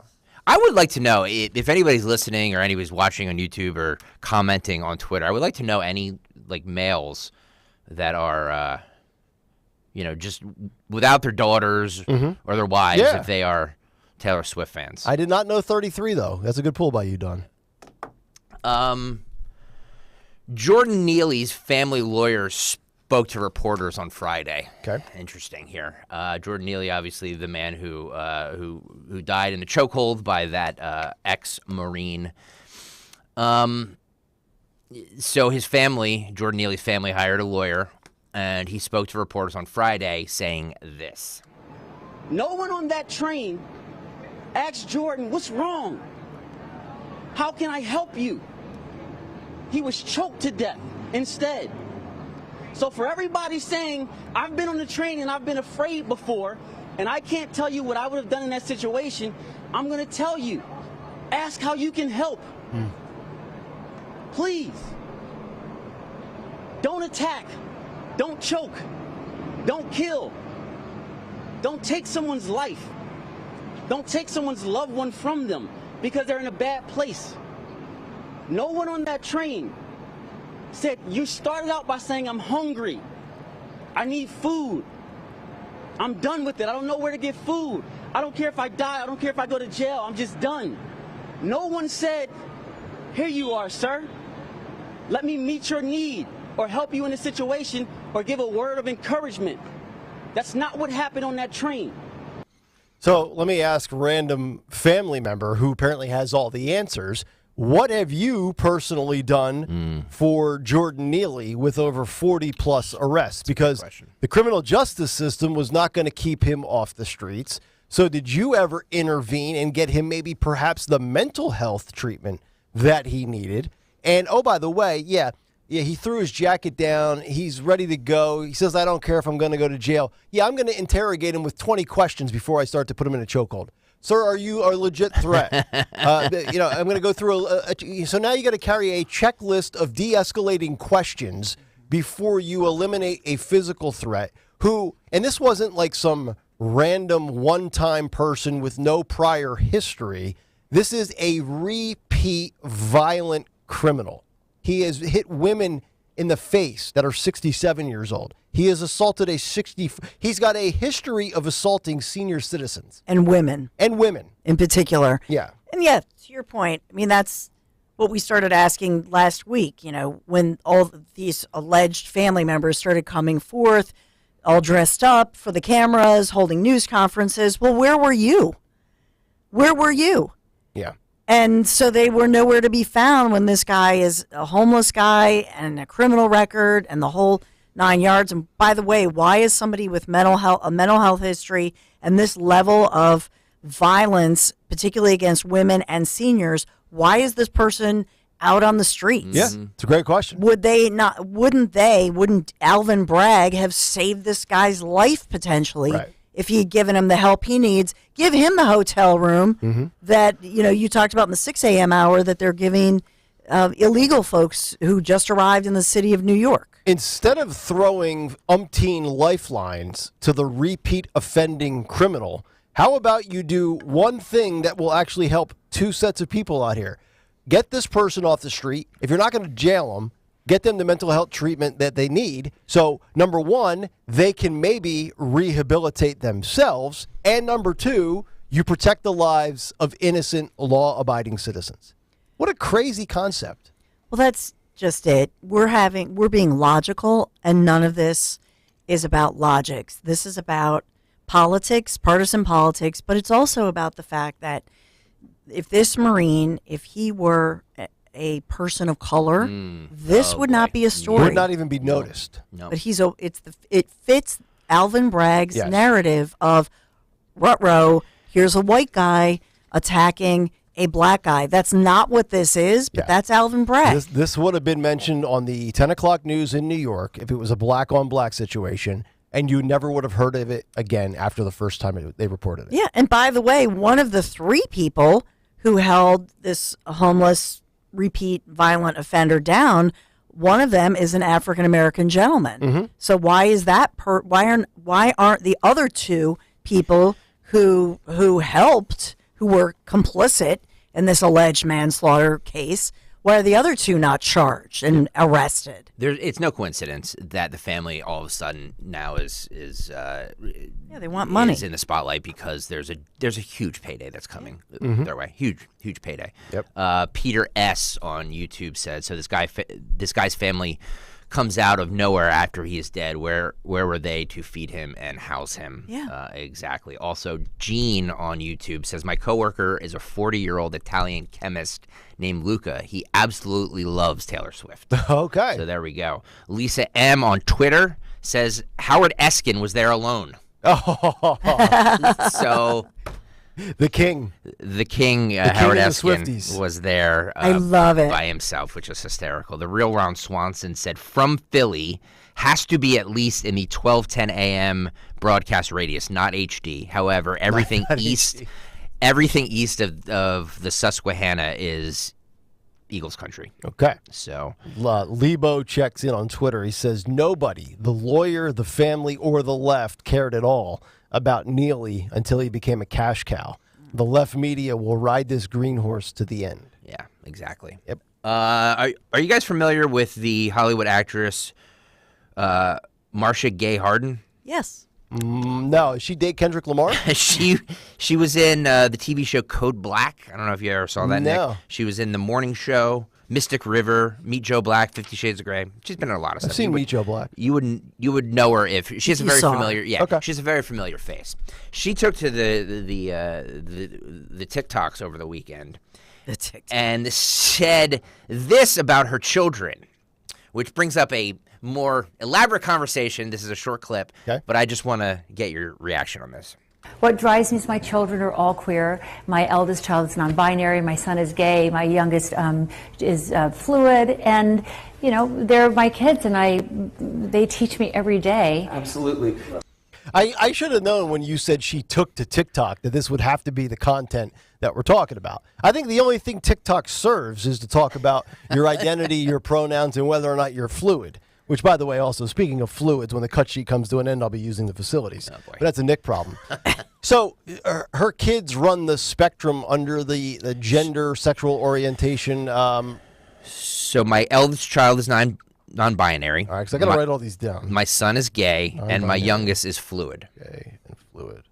You don't get gay too often anymore. It's usually non-binary or this or that. I mean, gay's like the minority now. So if you really just look statistically, that family would have to be an anomaly because it's not, if just statistics, to have 3 children who identify this way, under one roof is almost unheard of. Unless this type of stuff is being taught. Thank you, Nick Kale. Yeah. Thank you, Nick Kale. Yeah. It's interesting that, parenting still matters, right? Yep. Like, what you're taught, what you're learned, the lessons that are, hammered home on a daily basis by mom or dad, or, the family structure. And I know it's offensive these days to say words like mom and dad because not everybody has one, but I'm going to use them anyway. The family upbringing is very critical to how you end up living your life. It is. It's crazy.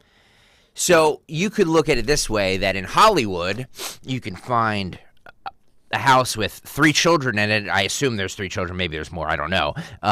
But 3 of them are non-binary, gay, and fluid, whereas in Idaho, it's not the same thing. I'm just saying culture that matters. It does matter. And people say, well, they're just more willing to be open about it in Hollywood because it's more progressive. Right. Or it could be what they're seeing at home. Or it could be a fad. That's all I'm saying. Funny you say that with Hollywood. And acting. Do you think, and I'm just randomly asking this question because I don't know the answer, but I got to imagine that, with the trend and the fad of, the LGBTQIA plus 3.478, XYZ squared to the, square root of the whole bit. Do you think there are people now that will identify as this in hopes of getting more opportunities or a better life or a higher paying job, or even in Hollywood? Yeah, because this is the thing, right? Go on TikTok, talk about your pronouns, say that you're one of 12 other genders that really don't exist. Mm-hmm. I mean, I could see people using that to improve their bottom line in their life moving forward and be legitimately either a straight female or a straight male. Let me ask you a question. I mean, George Santos lied about everything, right? Yeah. The only thing I'm going to say about Marcia Gay Harden, because I was looking her up, because she's in her mid-60s, I think, and she has teenagers, so she had her kids late in life. Yeah, in her 40s. Yeah, so mid-40s. But in any event, the thing I would say about this as a mom of teenagers is I'm proud of my kids for their achievements and what they've done. And so it's bizarre to me that a parent the only thing she's saying about her kids is their sexual identity. Sexual identity. Yeah. I would never say, "Oh, I'm so proud of Michael and David for their heterosexuality." I would never say that. That's the whole mantra of the left. It does not matter what you do in this lifetime. You're just praised for being who you are, or what you claim to be. It's the infatuation with gender identity. It's the whole mantra of the current administration. Irregardless of merit, if you are something other than what was considered normal back in the day, you've already won life. In the world of Facebook, Nick Hale, which I know you're not on, but in the world of Facebook, clean for 11 years. When you're literally friends, I put that in quotations, with everybody you went to high school with or college with, do you know of anybody in your school that is trans? Or non-binary? No. I can name a handful of gay people. A couple of gay guys. Of course. A couple of gay and bisexual girls. And by the way, in 9th grade, I knew that they were gay then. Yeah. So I just think that this whole, now everybody is non-binary in this, and our generation, okay, maybe it wasn't as accepted to come out then, but it certainly is now. So if they're like that, they could come out now. So if you just take that as a microcosm of the rest of society, sure, it's not that. This isn't new stuff. No. Right. It's just they've taken bits and pieces and created. It's almost like you had a little niche corner of the corporate office where there was 2 or 3 people that started up this department, and then all of a sudden you're like, man, there's really a market for this. And it no longer became just a little side aspect of the company. It became the entire company. Yeah. That's what they're doing here. And remember those numbers that we gave you a couple of weeks ago? As of June 2022, the expectation was that over 40% of kids in school are anything but straight. Yep. And we were like, that seems really high. Mm-hmm. But that's the fad and the trend we're living in right now. Anybody who says, is this just now that we accept this more, or is it a fad? I bring you Exhibit A, Marcia Gay Harden, because how can you explain it any other way than her having 3 kids in the same house who all have different identities? It's ridiculous. Yeah. Maybe it comes from schools. This teacher on TikTok says he replaces, or they, I'm not sure the gender here. It's wrong of me to assume anything these days. This teacher says replacing gendered language like son and daughter, ladies and gentlemen, with more neutral language. So that'll help. Neutrality. The last video in the series for now will be about making an inclusive classroom. Some things that you can do start by replacing gendered language and documentation, like any of these terms, with more neutral language. By the way, when I was in school, one of my teachers used to refer to me as "Hey moron." Really? So that's I guess you could say. Did you get offended by that? Oh yes, I was so offended. I was so offended by it. Maybe it's because I was acting like a moron. Well, you get what you vote for. Yeah. By the way, I Googled Marcia Gay Harden. Okay. Crazy. I Googled that just to see what would come up. Right. Google it. So she, it says the first thing that comes up is Marcia Gay Harden fell in love with herself after her divorce. She divorced. Oh boy. After she did, I guess she had kids late in life and did fertility treatment. So she has teenage twins, then the oldest child. But anyway, she fell in love with herself after her divorce in 2012. Fell in love with herself. It's all about Marcia. Okay. Yeah, fell in love with herself. Sid checks in. He says trans non-binary kids are the new Gucci bag to show off at parties in Hollywood. Yes. No, that's sad. Yeah, yes. But that's sad. But Sid is spot on. Yeah. Yeah, you can't go to cocktail parties in California without having some sort of child that identifies in a different way than what we used to see. All right, more from this teacher about inclusive classes. Yes. It can be things like, instead of referring to class as ladies and gentlemen or boys and girls, things like class, folks, or friends. Those are all good alternatives. Including your pronouns in your email signature, like this, is a really great way to show students when they email you that you are accepting of the pronouns that they use and that you're willing to work to try and use the proper ones. Another great thing that you can do when asking for pronouns at the beginning of the year is ask whether or not you can use those pronouns with parents. Some students are out at school but not at home due to safety reasons, so making sure that you ask whether or not you can use those pronouns at home, and if not, which pronouns to use instead, can ensure that a student's safety is not compromised. And lastly, making mistakes. It's okay to make mistakes. It's a natural thing to mess up. However, when you do mess up, don't draw too much attention to the mistake. Simply correct it and move on. Because drawing way too much attention to it can create a really uncomfortable situation and accidentally out students to people who might not have noticed the mistake in the first place. Simply correct and move on, and if you feel the need, you can apologize later in private. However, bringing too much attention to it, as I said, can cause more issues than it helps. And that's really it. Those few things can change a student's entire experience during your class and school in general. So we're going to get rid of ladies and gentlemen and classmates, our boys and girls, and we're going to call it classmates and class friends. And did I hear don't bring your pronouns home from school because they might not be, back in my day, I was scared to death to bring home a D or an F. Yeah. Now kids today are scared. I can't bring home he/she or her/this. Oh my God, are you serious? It's like you have a secret language at school, but you don't bring that. You leave that. You know what you do? You stick that secret language in your locker. Yep. After 9th period, before you get on the bus, because you don't want to bring he/him home to mom/dad, because mom/dad might not be having any of that. That's remarkable stuff. Notice what you didn't hear in any of that? Learning, reading, writing, and arithmetic. No, of course not. Of course not. We have to create safe spaces for our children to learn. Right. They're going to, what they'll start doing in colleges? They're going to start giving out TikTok identity video scholarships. So, like, if you're a kid, like, I remember my parents told me, hey, starting in 8th or 9th grade, the grades are serious. Those are going to be on your transcripts. That's what colleges are going to look at. So if you want to get into, my parents said, I think, Penn State at the time, or wherever you want to go to college, I wouldn't get anything less than a B because those things stick. Nowadays, we got these videos that are going to stick. You're going to get a social media scholarship. By the way, we spent a lot of time last week on the Trump town hall, the Trump CNN town hall. Yeah. Caitlin Collins was the moderator. I heard. My question for Nick Kale, Dawn Stensland. Is Caitlin Collins a phony now, or was she a phony in 2017? Because I have a clip of her from March 17th, 2017 on Tucker Carlson Tonight defending Trump's attacks on the press. She also took some shots at CNN and trashed her colleagues for their reaction to Trump's criticism. So my question, I get it. I know that she worked for the Daily Caller, but that certainly wasn't the Caitlin Collins we saw on Wednesday or Thursday, whenever the town hall was. So in 2017, when she was on with Tucker, she was not a CNN employee. She was not a CNN employee. She worked for the Daily Caller, which I believe at the time was owned by Tucker Carlson. Okay.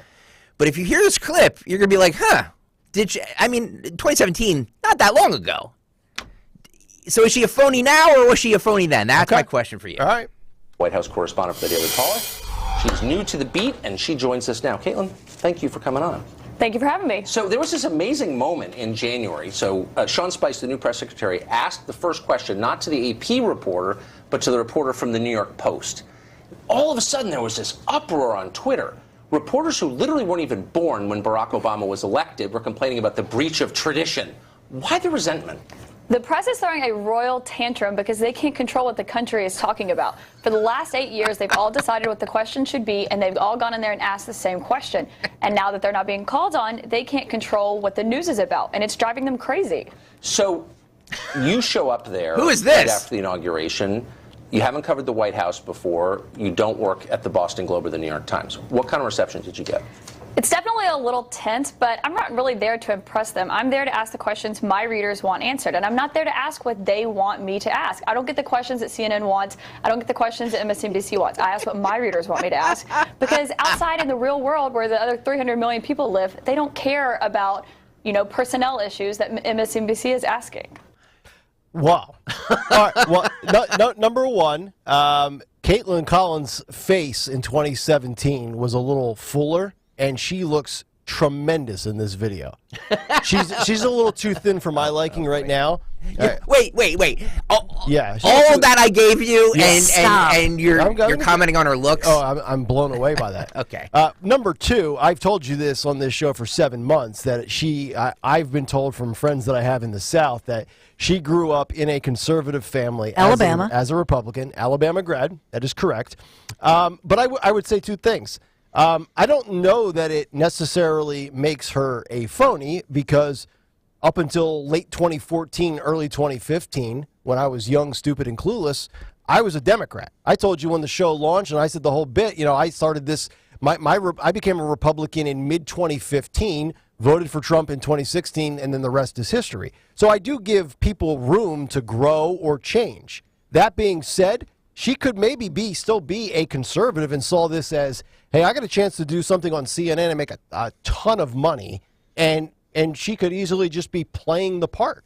But as a journalist, I don't really care what she is. Because to me, when you are the White House correspondent, whether you're Jackie Heinrich for Fox or you're Caitlin Collins or Manu Raju for CNN, you should not allow, and we'll get to this Chris Lick reporter story coming up in a little bit from the Trump town hall, where he roasted one of his employees for being too emotional. Your job's not to give opinion. Your job's not to get emotional. Your job is to be a journalist and ask the hard-hitting questions. And so as long as she does that, honestly speaking, I couldn't care less if she's a D or an R. When was that video that you 2017. 2017. So think about the fact that, it's weird how people call her a veteran. She is a rookie. I will maintain with you that to network news, as a television news host or anchor or anything, she is a rookie. Mm-hmm. And so to me, I don't think she's so inconsistent. She was just on the scene. She was a rookie then.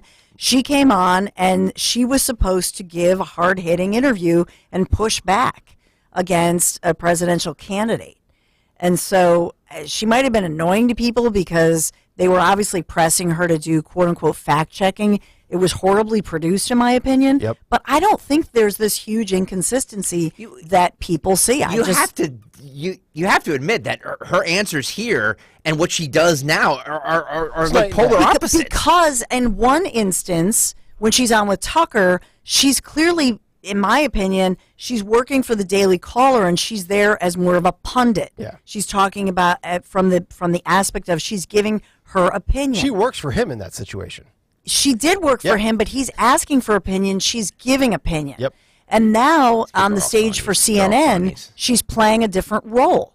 She's supposed to be a moderator here, and she's supposed to be fact-checking. I know some people found her annoying, but that was the format within which she was given.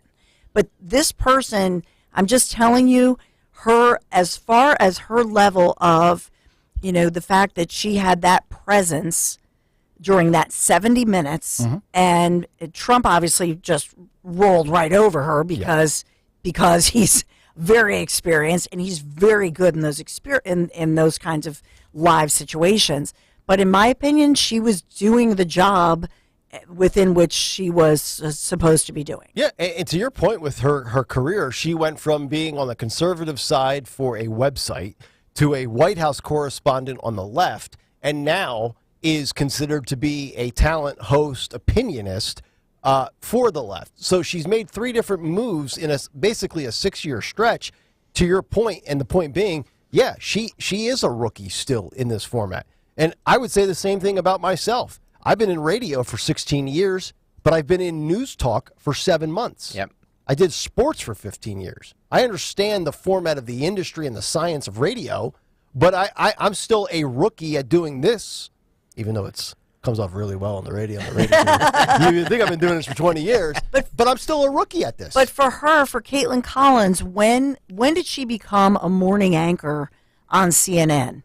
I mean, a couple of years, a year? Yeah, after Trump was out of office. Right? Yeah. So, well, she was she was one of their correspondents. But It's very different, and I can say this because I've done all of these roles. I've been a national network CBS host. And you got I've worked as a local anchor. So what I'm saying is these are all very different things. This person is a rookie. She's going to be named as the 9 p.m. person on CNN, and she's going to be a superstar with them. I'm just saying. All I'm saying is that she seems to be somebody who takes the opinion of whoever is employing her at the time, and I find I find an issue in that. Greg, she's not that. You're wrong on this. Okay. She is. There's a difference. It's like, for example, with me, because I've done news. If I'm doing a news story and I'm really trying to omit bias, I'm going to give you that news story. I'm going to give you all the different sides of it. But if you're asking me my opinion and I'm giving you my opinion, an op-ed, this is a different thing. And I understand it's a fine line, especially in television news. But I think Chris Licht likes her because actually she's not a liberal. Well, and you've said it for years, with your career. When you were in TV, I mean, you've been a conservative your whole life, and you basically had to keep that part quiet behind the scenes because you worked in a format in an industry ran by many people, and people that are employed, probably 80, 90% that are left. Yes. And I was a registered independent. I mean, I really believed that I should be a registered independent and I should always be unbiased. But I think when you're that conservative person in a liberal, I would say 85+% of the people in your newsroom tend to be more liberal. And so what happens is you actually have the ability to see it all. It opens your eyes because you see the bias more so than those who are living in a bubble. Mm-hmm. And that's, I think, what attracts them to a Caitlin Collins. I don't think she has become liberal. Yeah. And I don't think she's going to be a rock star at 9 p.m., by the way. Oh, I disagree. You think she can? Well, let's put it this way. They're not going to beat Fox. The question is, can Caitlin not at 9 p.m. Not that Hannity's Hannity's best days are behind him. No, I agree with that. She's not going to beat MSNBC. Hannity's not in his prime. She's going to be in, yeah. But that's not what they're looking for. They're looking to shake things up. Yeah. They're looking to, in other words, when she goes on that format, she will surprise people. For CNN, she will get interviews that others are not getting. She's going to go. They're trying to make her like the new Rachel Maddow, in my opinion. Well, but not liberal. I think they're trying to make her somebody who shakes it up and who gets the interviews that nobody else gets on CNN. Hey, man, if they're cool with being in third place, more power to them. I just don't see them beating either Fox or MSNBC there. Not for now, but I think they have to shake things up. No, it takes some time. Sure. As I've said, they must change the people in the control room, because right now the knives in her back, as somebody who's a rookie, oh my gosh, you have Her back is like a dartboard. Yeah. You have no idea. QJ on YouTube says, sheesh, Dawn, if you like Caitlin Collins so much, why don't you marry her? Hey, that's... Why don't you? That's good. I'm not saying I'm just giving you honest media analysis from an insider standpoint. Relax. Why don't you marry her? Yeah. Tell them, Dawn. Say, Dawn, if you don't like... Why don't you? You don't like my honest opinion? Go pound sand. Because I'm married, ding ding. Yeah. And I am too, but if I wasn't, 2017 Caitlin... She was also like 25 at that time, dude. Well, what does that mean? Everybody looks good at 25. I was 33 at that point. Okay. There's nothing wrong with being 33 dating a 25-year-old. Ron DeSantis went to Iowa this weekend. Did you guys see this? No. Did he stay there? No. He went to Iowa. Trump did not because of weather. Severe weather canceled it. Yeah. While Ron DeSantis was in Iowa, he took some veiled shots at President Trump. Okay. Former President Trump. All right. So much for that ticket of Trump and DeSantis. This is what DeSantis said in Iowa on Saturday. But I think the hope is both Florida and Iowa show strong leadership and a bold agenda can defeat the left in this country. But there's no substitute for victory. We must reject the culture of losing that has infected our party in recent years. The time for excuses is over. We got to demonstrate the courage to lead and the strength to win. If we do that, if we make 2024 election a referendum on Joe Biden and his failures, and if we provide a positive alternative for the future of this country, Republicans will win across the board. If we do not do that, if we get distracted, if we focus the election on the past or on other side issues, then I think the Democrats are going to beat us again. And I think it'll be very difficult to recover from that defeat. Okay, so he's definitely taking shots at Trump. You know, the excuses and defeats of the past and recent results. But I would say this. When are you officially announcing then, tough guy? Because you're making a lot of these, passive-aggressive jabs. And I do believe that DeSantis, from a policy standpoint, could be as effective as Trump. He doesn't have the charisma. He doesn't have, the braggadociousness that makes Trump a very intoxicating individual that draws you to him if you're a supporter of his. But that's cool. You're in Iowa. You're running this shadow campaign.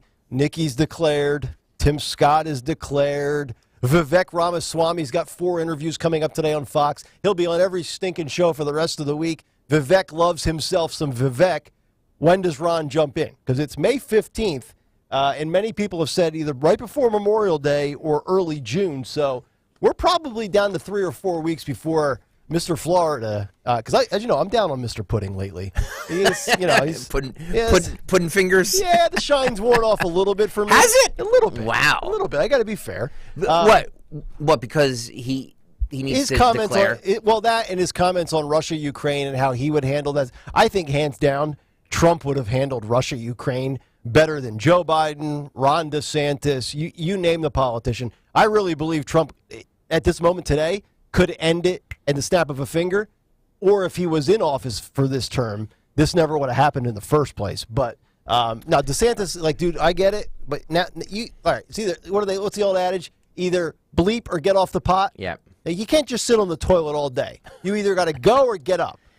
By the way, just my opinion, between the Caitlin Collins thing, this Ron DeSantis thing, all politicians are phony. They're just all phony, and that's why I hate all politicians.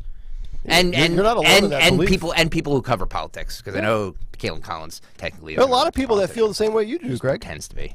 But I have to say to you that here's part of the problem. First of all, everybody, Nick Kale included, looks at a woman in the industry as, I got to look at her looks, which is why.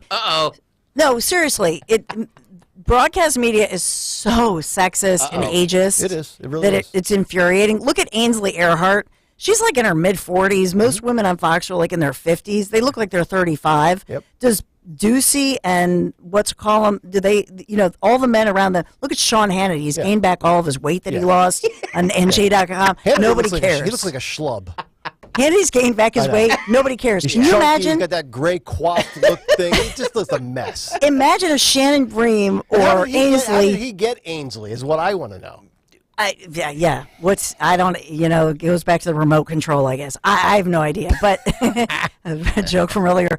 But seriously, if any of those women on Fox, pick anyone, gained as much weight as some of their evening hosts have gained as males, they'd be out of there tomorrow. So for Caitlyn, first of all, it's always so one-dimensional, and that's the place from which I'm reacting. It's Caitlyn Collins is somebody who obviously Chris Licht finds as an interesting person. Hot.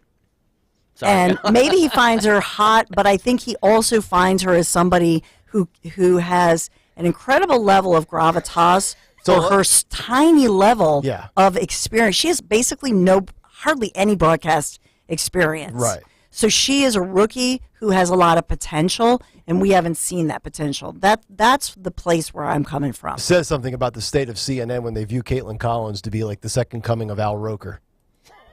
So, but anyway, let's go through the hiring standards for females for the three networks. Okay. So Fox wants hot blondes that have good personalities. Right. Check. CNN wants triggered, middle-aged white liberals. Not terrible looking, but not sex symbols. Erin Burnett, what's her, Kate Boldan or whatever her name is in the midday. Not ugly by any stretch. MSNBC, oh no. We want you angry and ugly. Rachel Maddow, Joy Reid.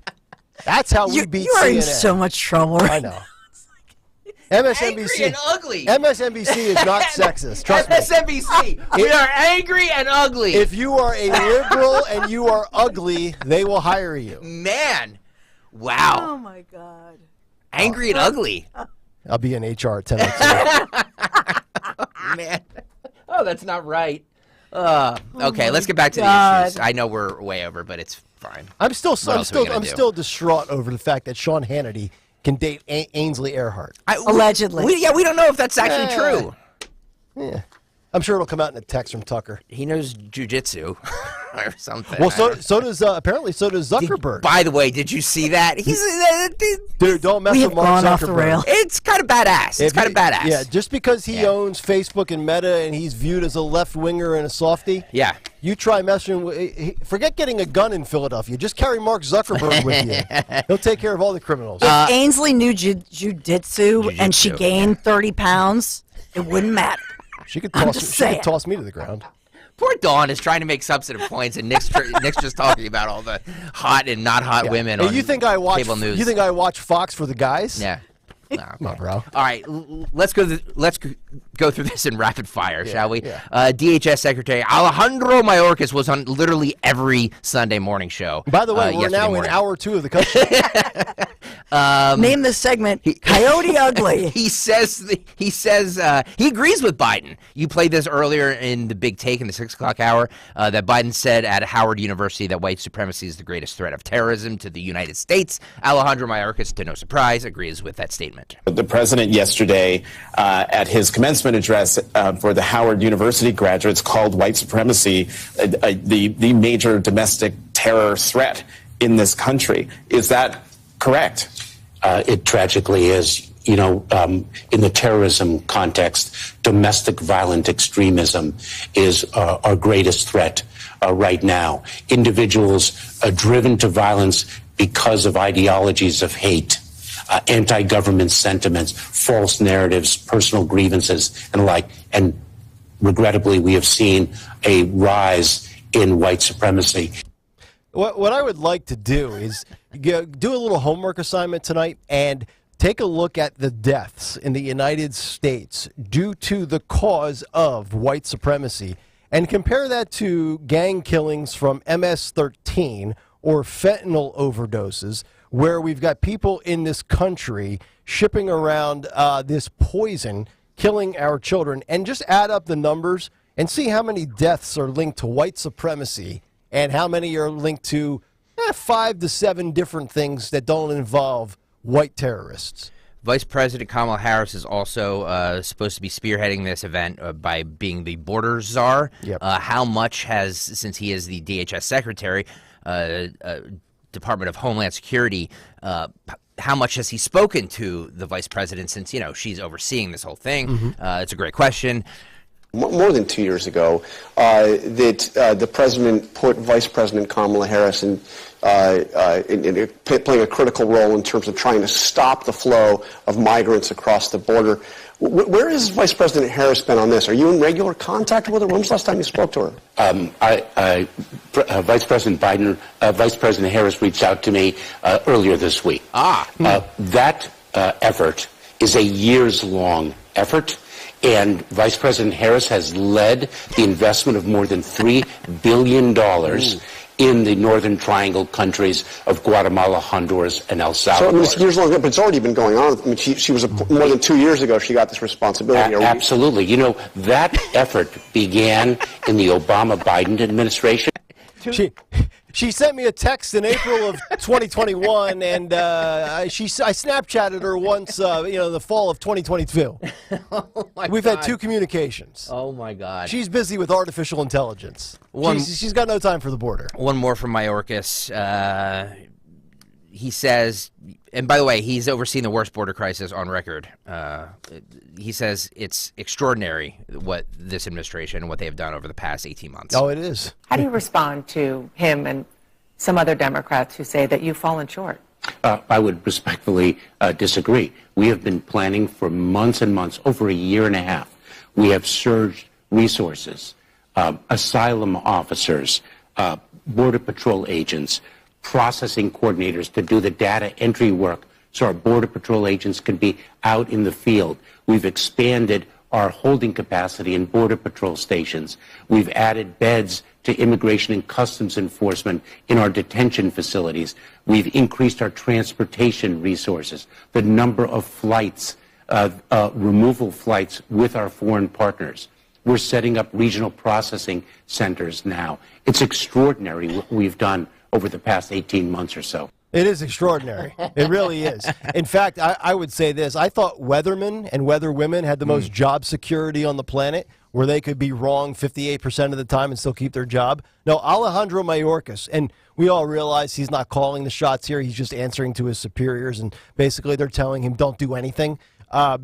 This guy, anybody in any other walk of life, would have been on the unemployment list by now if they were that inept at what they are tasked to do. Like if Greg Stocker said, hey, I got the Odyssey bosses said, Greg, I'm going to give you a year and a half to find the next morning show. Not get it right, but find it. And 18 months went by, and the couple of Davids down the hallway said, hey, do you have an idea as to what you want to do in the morning? It's been 18 months. And you said no, you'd probably be terminated by now. But Mr. Mayorkas is allowed to remain employed. As well I should be. By the way, Newman Price on Twitter has a comparison between Caitlin Collins and Dylan Mulvaney. I did see that. And it is very striking. Yeah. That's all I'm saying. I'm telling you, man. I'm sorry. That's why 2017 Caitlin was better. Dawn is she's gonna come over there and hit you. I know. I actually love it. I mean, it's just, we really went off the rails with our Coyote Ugly. Sharon says Dawn just walked out the door. I never. That's the best part of it. It was a lot of fun. All right. That'll do it. Is that it? Never. Yes. All right. Yeah, let's get to Dawn. All right, we're going to get right to Dawn, and then we'll get right to a commercial. The 9 o'clock hour is coming up, but first, it's Dawn Stensland's Big 3 at 8:47. I told you it's the Big 3 at 8 on Kale and Company.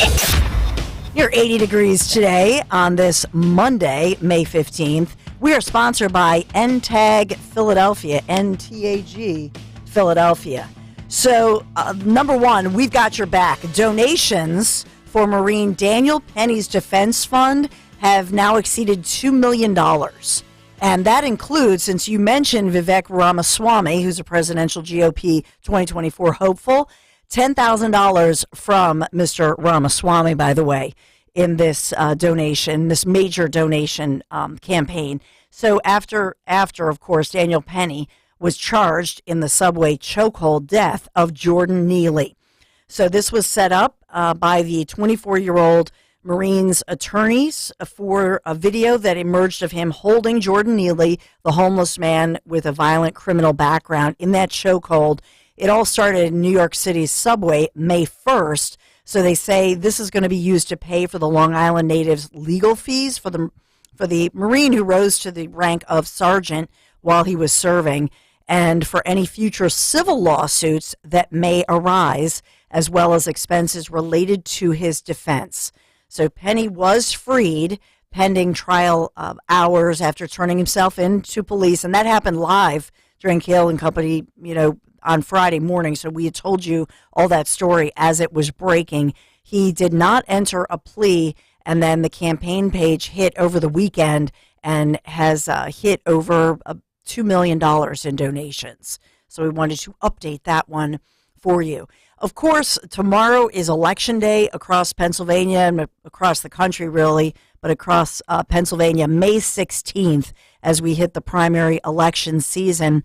I know that we have one candidate in Philadelphia who's originally from Delaware County, who also has quite a history as a major fighter in that arena, so changing arenas. We have him coming up, Sam Arpeza, but we have another situation in Delaware County that I want to highlight for you. Why have Democrats pumped more than $1 million into a critical election that's happening tomorrow in Delaware County, Pennsylvania? And I'll point you to Republican Katie Ford, who Democrats are pushing hard against. Why? Because if Republican Katie Ford wins in this critical Delaware County special election tomorrow, she could offset the balance of power in Pennsylvania's legislature.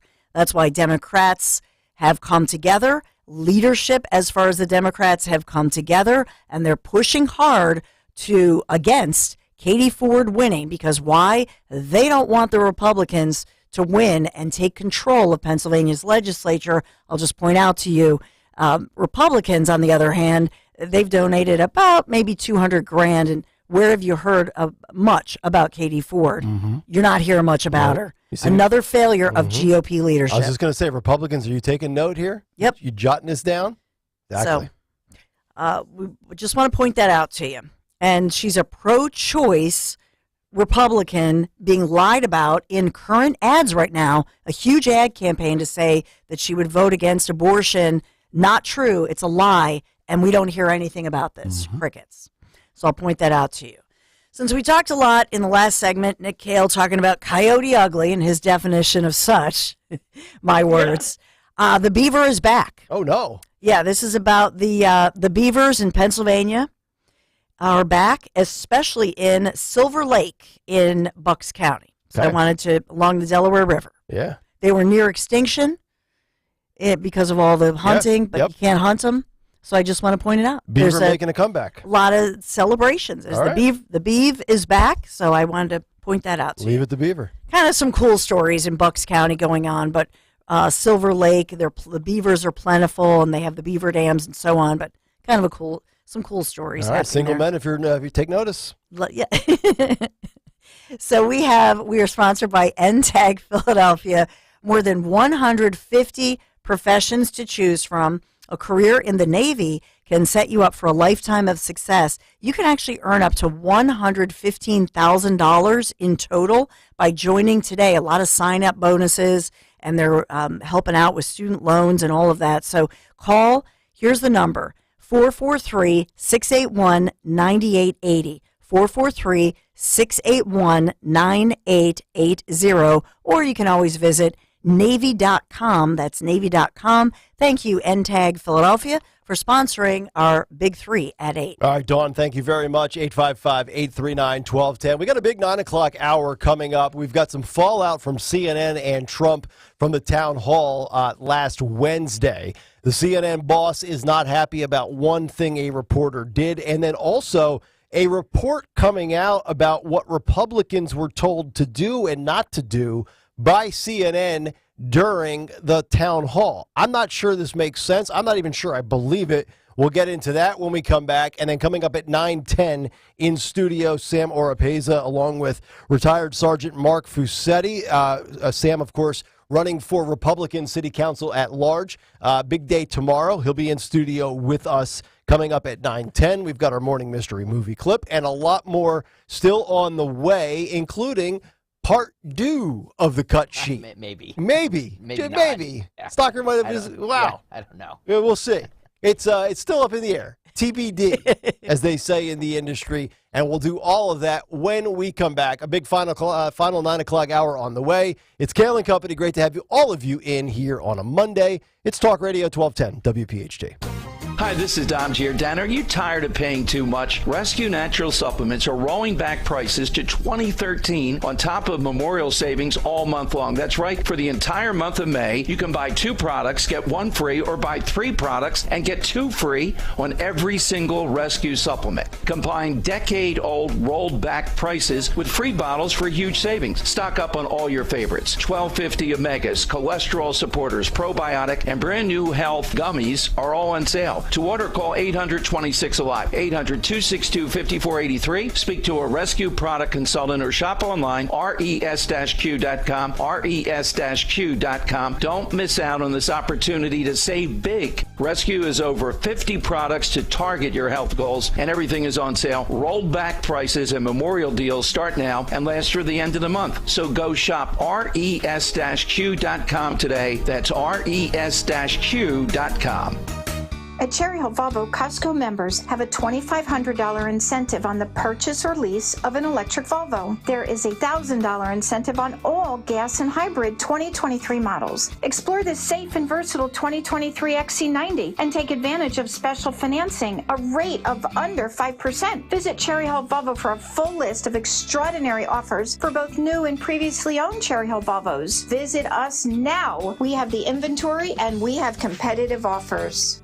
Tune in to Crash Proof Retirement Show, Saturdays at 11 a.m. to hear Phil Cannella and Joanne Small. The Crash Proof Retirement Show, Saturday mornings at 11 on Talk Radio 1210. Chronic pain, cancer, fatigue. Find out about the benefits of medical hydration therapy on Health Watch with Dr. Molly Fantasia every Sunday morning at 8 on Talk Radio 1210 WPHT. Attention real estate investors, PK Capital Funding, in business for over 30 years, provides creative funding for fix and flips up to 100%, 1 to 4 family properties, Far National Construction, and more. Call today, 267-266-0797. Attention business owners. PK Capital Funding provides business loans even with a 500 credit score for manufacturing, doctor's offices, restaurants, auto repair, builders, and more. Call today, 267-266-0797, 267-266-0797.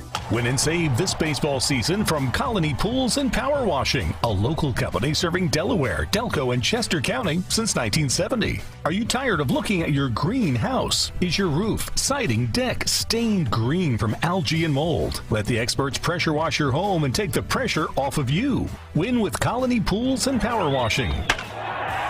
Call them now at 302-762-2250. That's 302-762-2250. Finding great people to hire is like trying to find a needle in a haystack. It's pretty difficult, right? Well, ZipRecruiter has mastered finding a needle in a haystack, so they take it to the next level.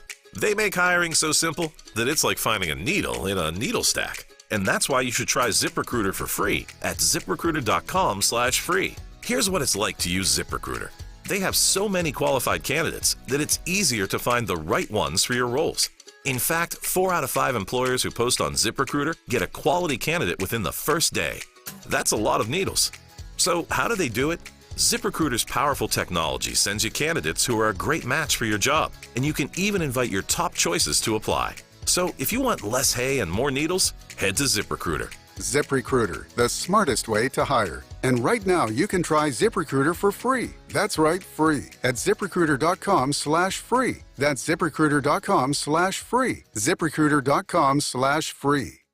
Hi, it's Rich Zioli. I'm joined here today by my friend, the co-president and CEO of Cooper University Healthcare, the one and only Dr. Anthony Mazzarelli. Dr. Maz and I are here to tell you about our buddy, Dr. Mike Veneria. Not only is he my dentist, he's my family's dentist as well. And not sure if you knew this, he's Dr. Maz's dentist too. That's right, Rich. Dr. Mike Veneria is and has been my dentist also. And, doctors choosing doctors, that can be quite a selective process. And not only do I go to them, but for years, my sister and my niece and my nephew, the whole family goes. Well, it's no secret. We're all delighted by the care that Dr. Mike Veneria and his award-winning team provide, and you need to check him out. Whether you're looking for pediatric, general, cosmetic, implant dentistry, you don't need to look any further. Dr. Veneria's office does everything. Dr. Veneria's office also exceeds all CDC guidelines and has always maintained the strictest infection control, like their centralized UV sterilization of airflow, which is incredibly important to me. Locations are right over the bridge in Cinnaminson and Woodbury. Your perfect smile's waiting. Call 856-786-2020 or visit veneriadental.com.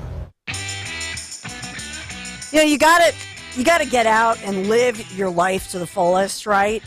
You've heard me talk a lot about QC Kinetics, but it works, and it's really giving people all across the Philadelphia region their quality of life back by providing much-needed relief for chronic joint pain, and not just providing that relief, but doing it in the most non-invasive way possible using regenerative treatment from your own body's natural biologics. So where's your joint pain? Your knees, your hips, your aching shoulder, or maybe in your back?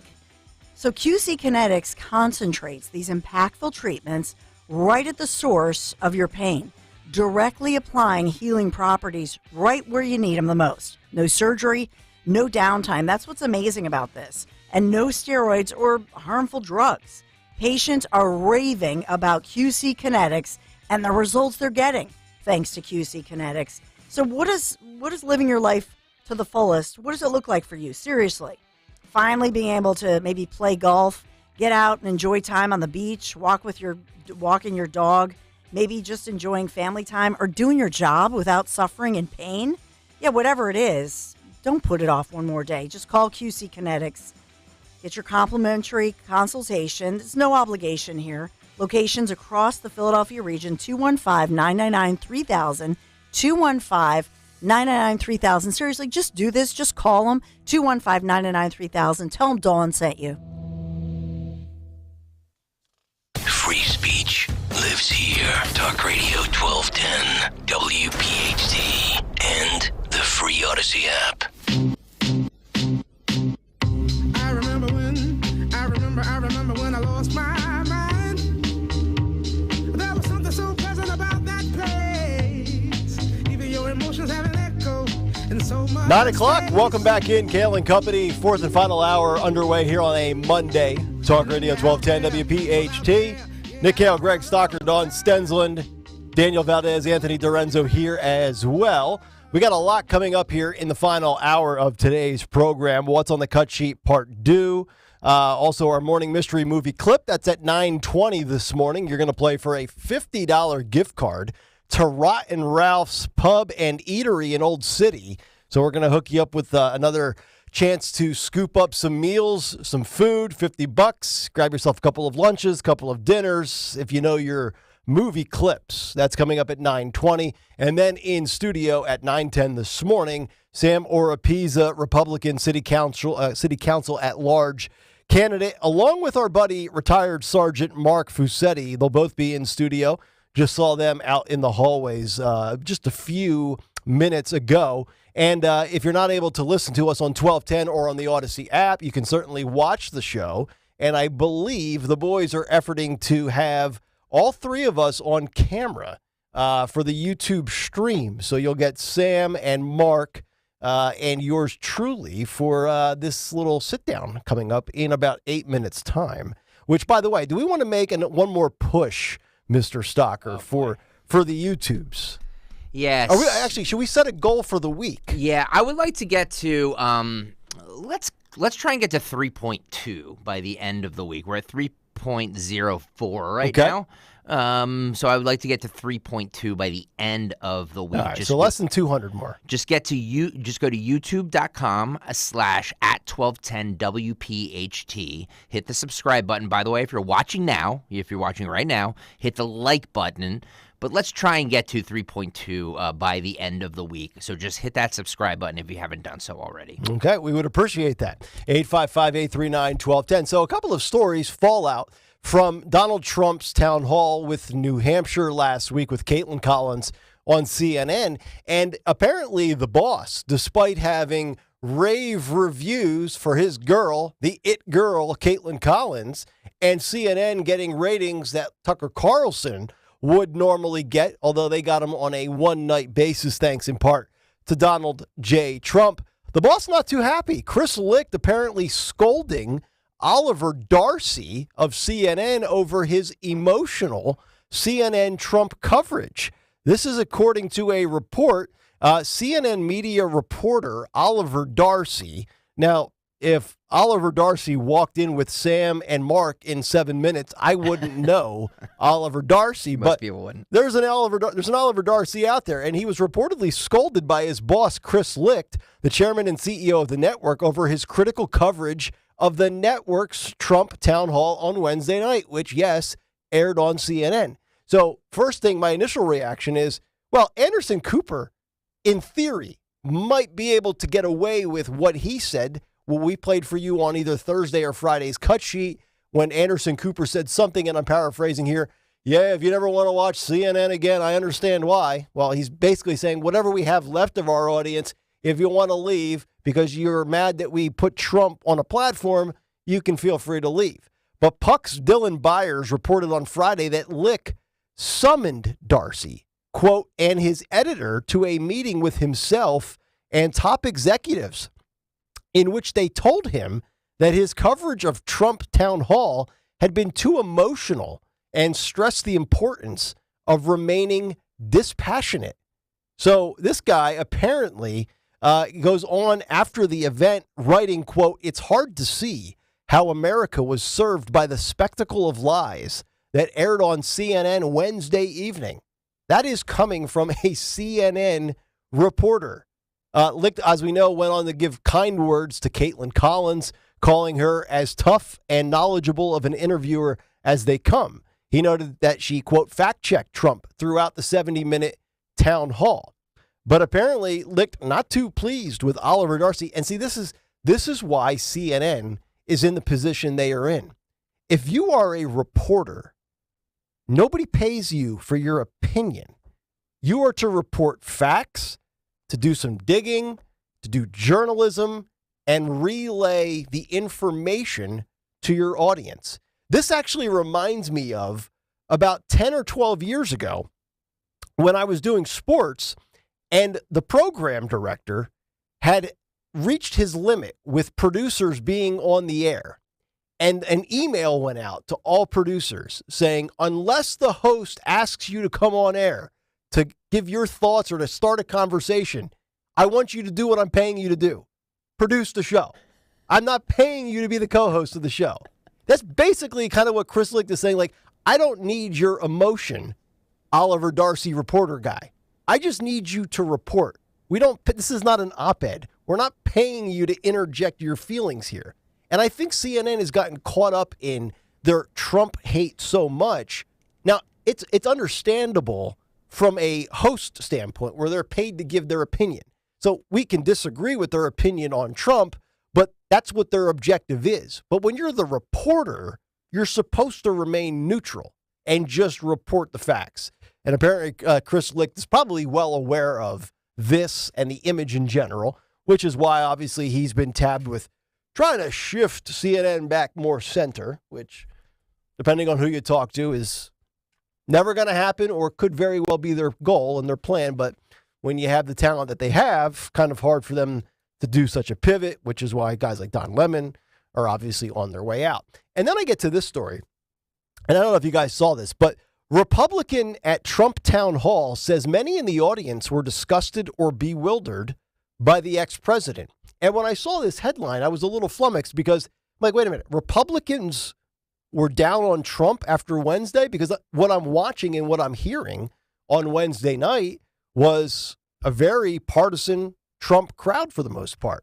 I mean, they were eating up his ability to steamroll Collins and interject jokes. And it sounded like the crowd relatively enjoyed the performance that, Trump put on. But apparently that's not the case. Many audience members at CNN's town hall with former President Donald Trump on Wednesday were, quote, disgusted and bewildered by the spectacle, but they were told to be respectful and not to boo, according to a report. Quote, the floor manager came out ahead of time and said, please do not boo. Please be respectful. You were allowed to applaud, claimed Republican political consultant Matthew Bartlett in an interview with Puck's senior political correspondent Tara Palmieri on Thursday. Quote, and I think that set the tone where people were going to try their best to keep this between the navigational beacons. And if they felt compelled to applaud, they would, but they weren't going to have an outburst or they weren't going to boo in answer, he said. Now, this is why I say I'm confused. So you're telling me there was no CNN or the floor or stage manager, as they call them, told a Republican contingent not to boo. I think this is BS. I think they told the crowd not to boo Caitlin Collins. Yeah. Because think about this. This is Republican supporters, Republican voters with the leading Republican candidate on CNN with Caitlin Collins. So you got left-wing media and, a young up-and-coming talent for CNN. Why would they say not to boo Trump? This isn't like he's not in front of a bunch of Democrats or undecided voters or Trump haters. Why would they boo him if they're a Trump? And everything you heard was positive feedback from Trump. Oh, Trump handled it well. He was on fire with this. He did that. Boom, boom. Yeah, I didn't like this answer. Boom, boom. I think they didn't want Caitlin Collins to be booed relentlessly on TV in her first big spot. I agree with you. Am I throwing out conspiracies here, or is this because this doesn't add up? Republicans were told not to boo, and Republicans were disgusted or bewildered by the ex-president. Something doesn't make sense here. It goes back to my point. I've criticized the producing of this show repeatedly. Yep. They produced it horribly. And I think that they were knocked off the rails because they were so biased and triggered in that control room. That's what I infer from what happened. Mm-hmm. But they needed somebody working that audience. Why were people sitting in full rows, silent, and they did not applaud? We needed to know that. Yeah. Mm-hmm. It would have been a better show. Yep. Didn't you say that you think that they should have, instead of going to the panel, they should have gone to the audience members after? It was crazy. Yeah. They had a great opportunity that they missed. Mm-hmm. I mean, and that was pretty raucous to begin with. I mean, we said this on Thursday and Friday. There was some Jerry Springer show elements to the whole night. But that's it. So now we know that was actually a more neutered version of what it could have been. If this is true. They should have just let it all out there. Exactly. Just let everything out there. Let everything be seen. Yes. Let's not have a controlled car accident. Let's have total carnage on the interstate. Exactly. And that's what we would have had. Exactly. All right, so joining us now in studio, we have Republican City Council at-large candidate Sam Oropesa joining us, along with his pal, retired Sergeant Mark Fusetti. You certainly can check out Mark from time to time as he'll go live on his social media, and he's obviously got many thoughts when it comes to law enforcement, but he's been a big assistant to Sam in Sam's bid here. So, gentlemen, we've had plenty of conversations via text message and on social media. Nice to finally get you guys face to face. Don't be hiding over there, Fusetti. I see you over there. You got a bald head just like I do. It glows in this studio. Trust me. How's Greg? Did you have the San Francisco? Try this one over here, Mark. I think this one. There we go. There we go. Beautiful. All right. What's up, boys? Hey, Nick. Happy to be here. Thanks for having us on the show today, Nick. Yeah, of course, man. Of course. We're coming down the stretch here. So before we get into some of the main things that I know you want to get into, you are a former athlete. You're a former sports guy. And this is the first foray into politics. As you get down to that 23rd hour. Yeah.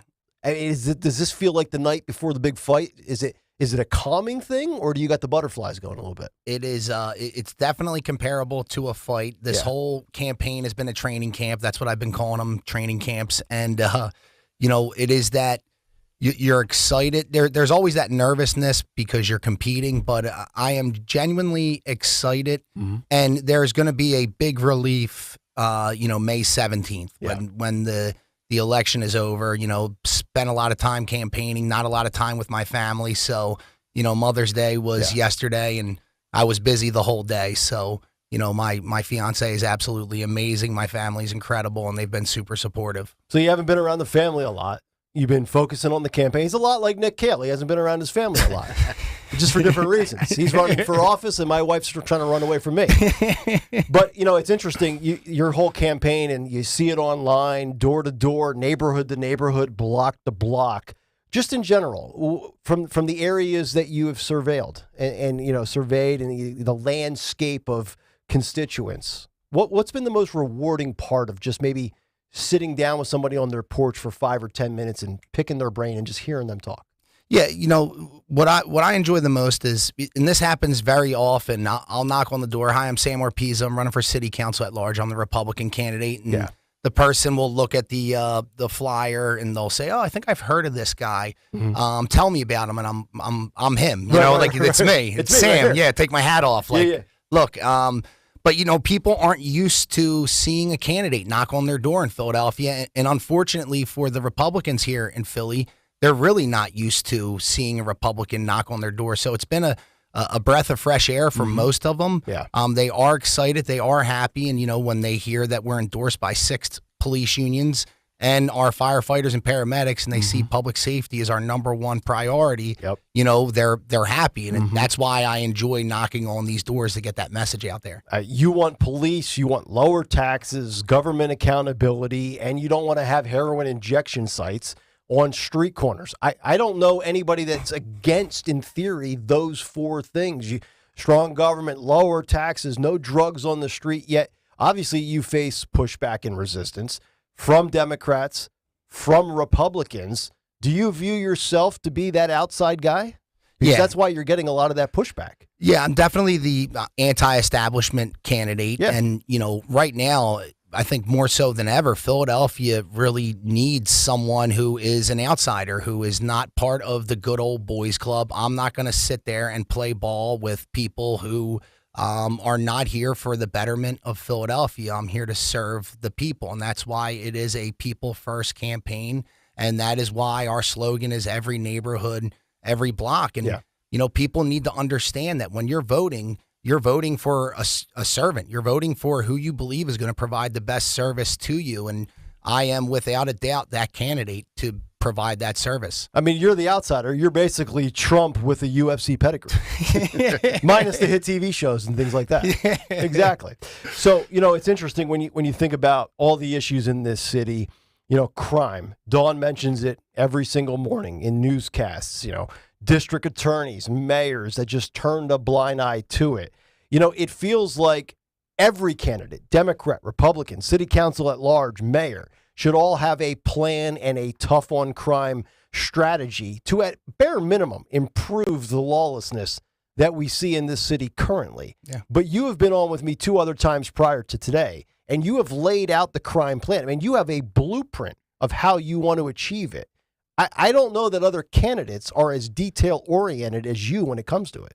And that's the major issue. We go to all these candidate nights, and you hear the candidates speak, and they tell you everything they're sick of, but they don't tell you their plan. They don't tell you what they plan on doing about it.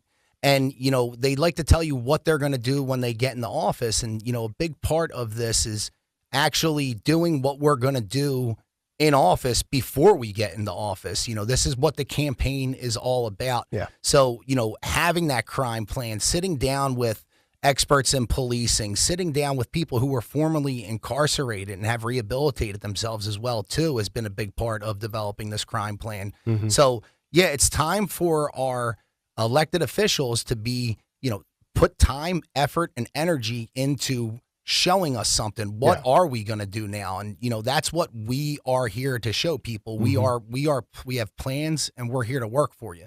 Yeah, I want to stay with crime, but I want to go to Mark for a second.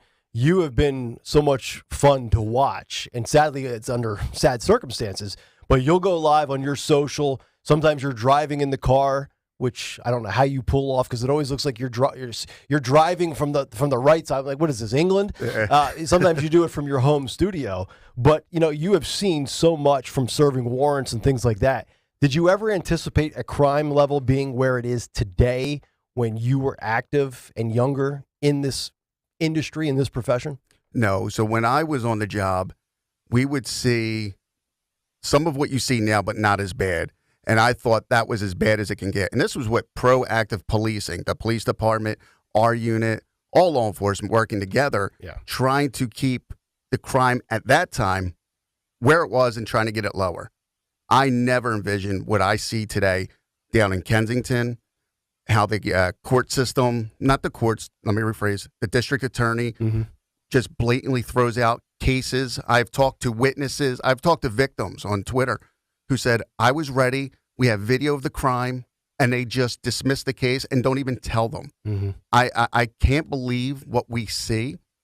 And what's even more frustrating is the leadership of the police department has basically abandoned their men and women and just said, you know what? Well, let them do whatever. Danielle Outlaw does that on social media. Yeah. And she comes out and just like, wait a minute, you don't have my back as an officer under your watch?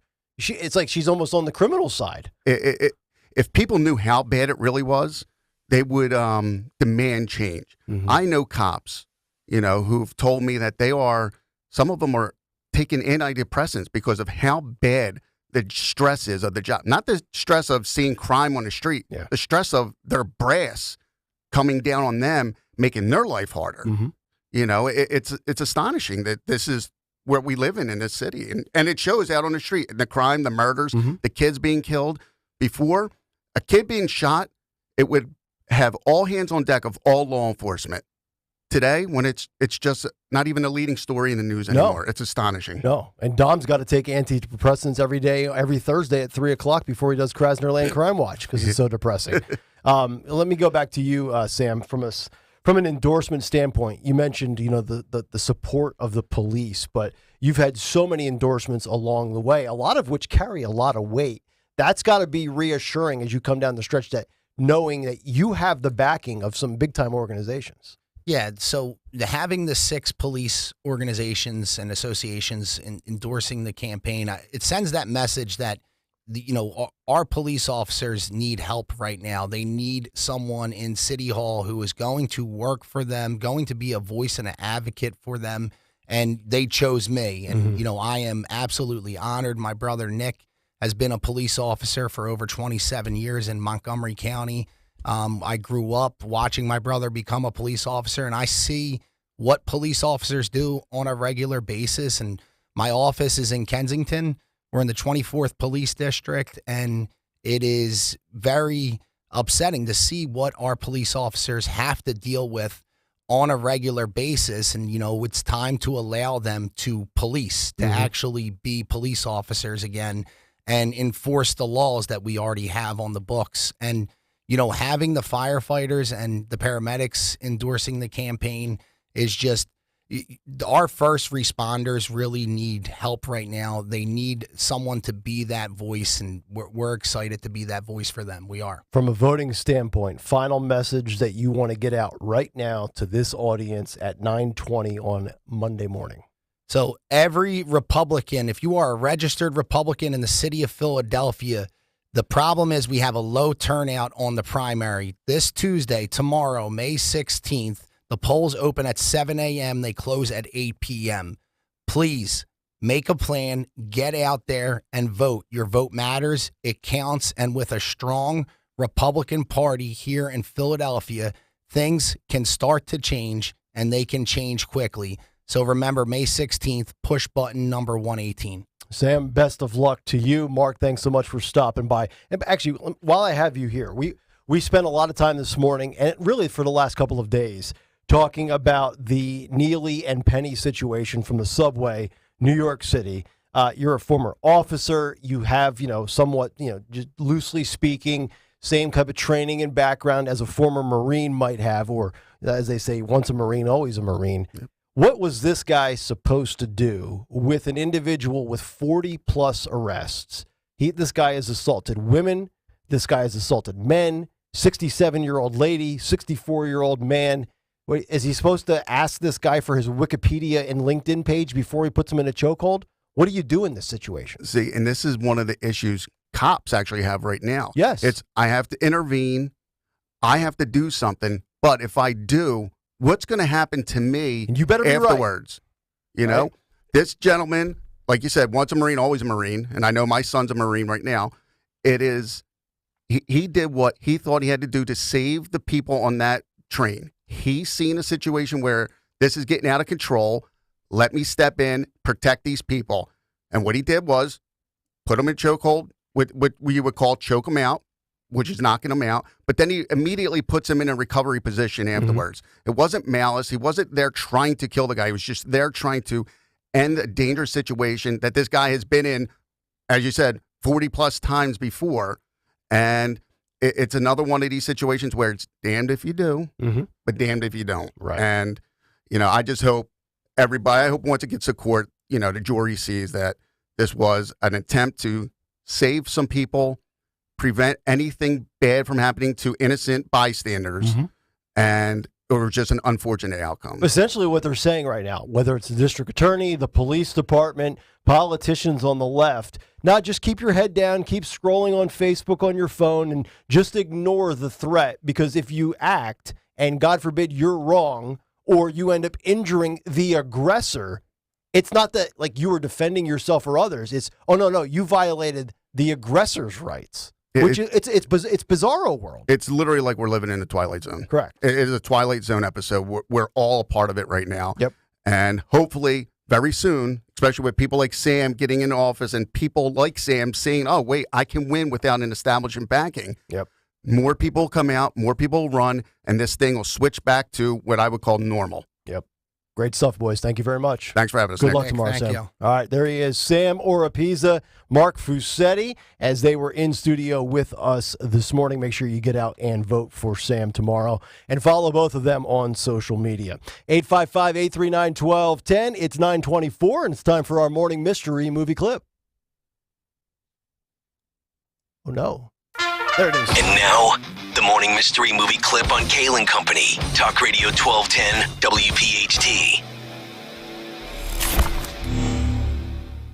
Your men sacked the Temple of Apollo, yes? You want gold? Take it. It's my gift to honor your courage. Take what you wish. I already have. Alfarius! Hemon!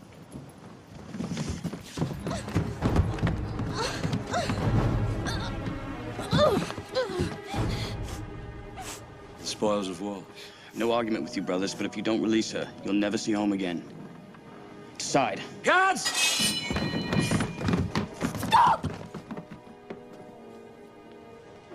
Too many men have died today.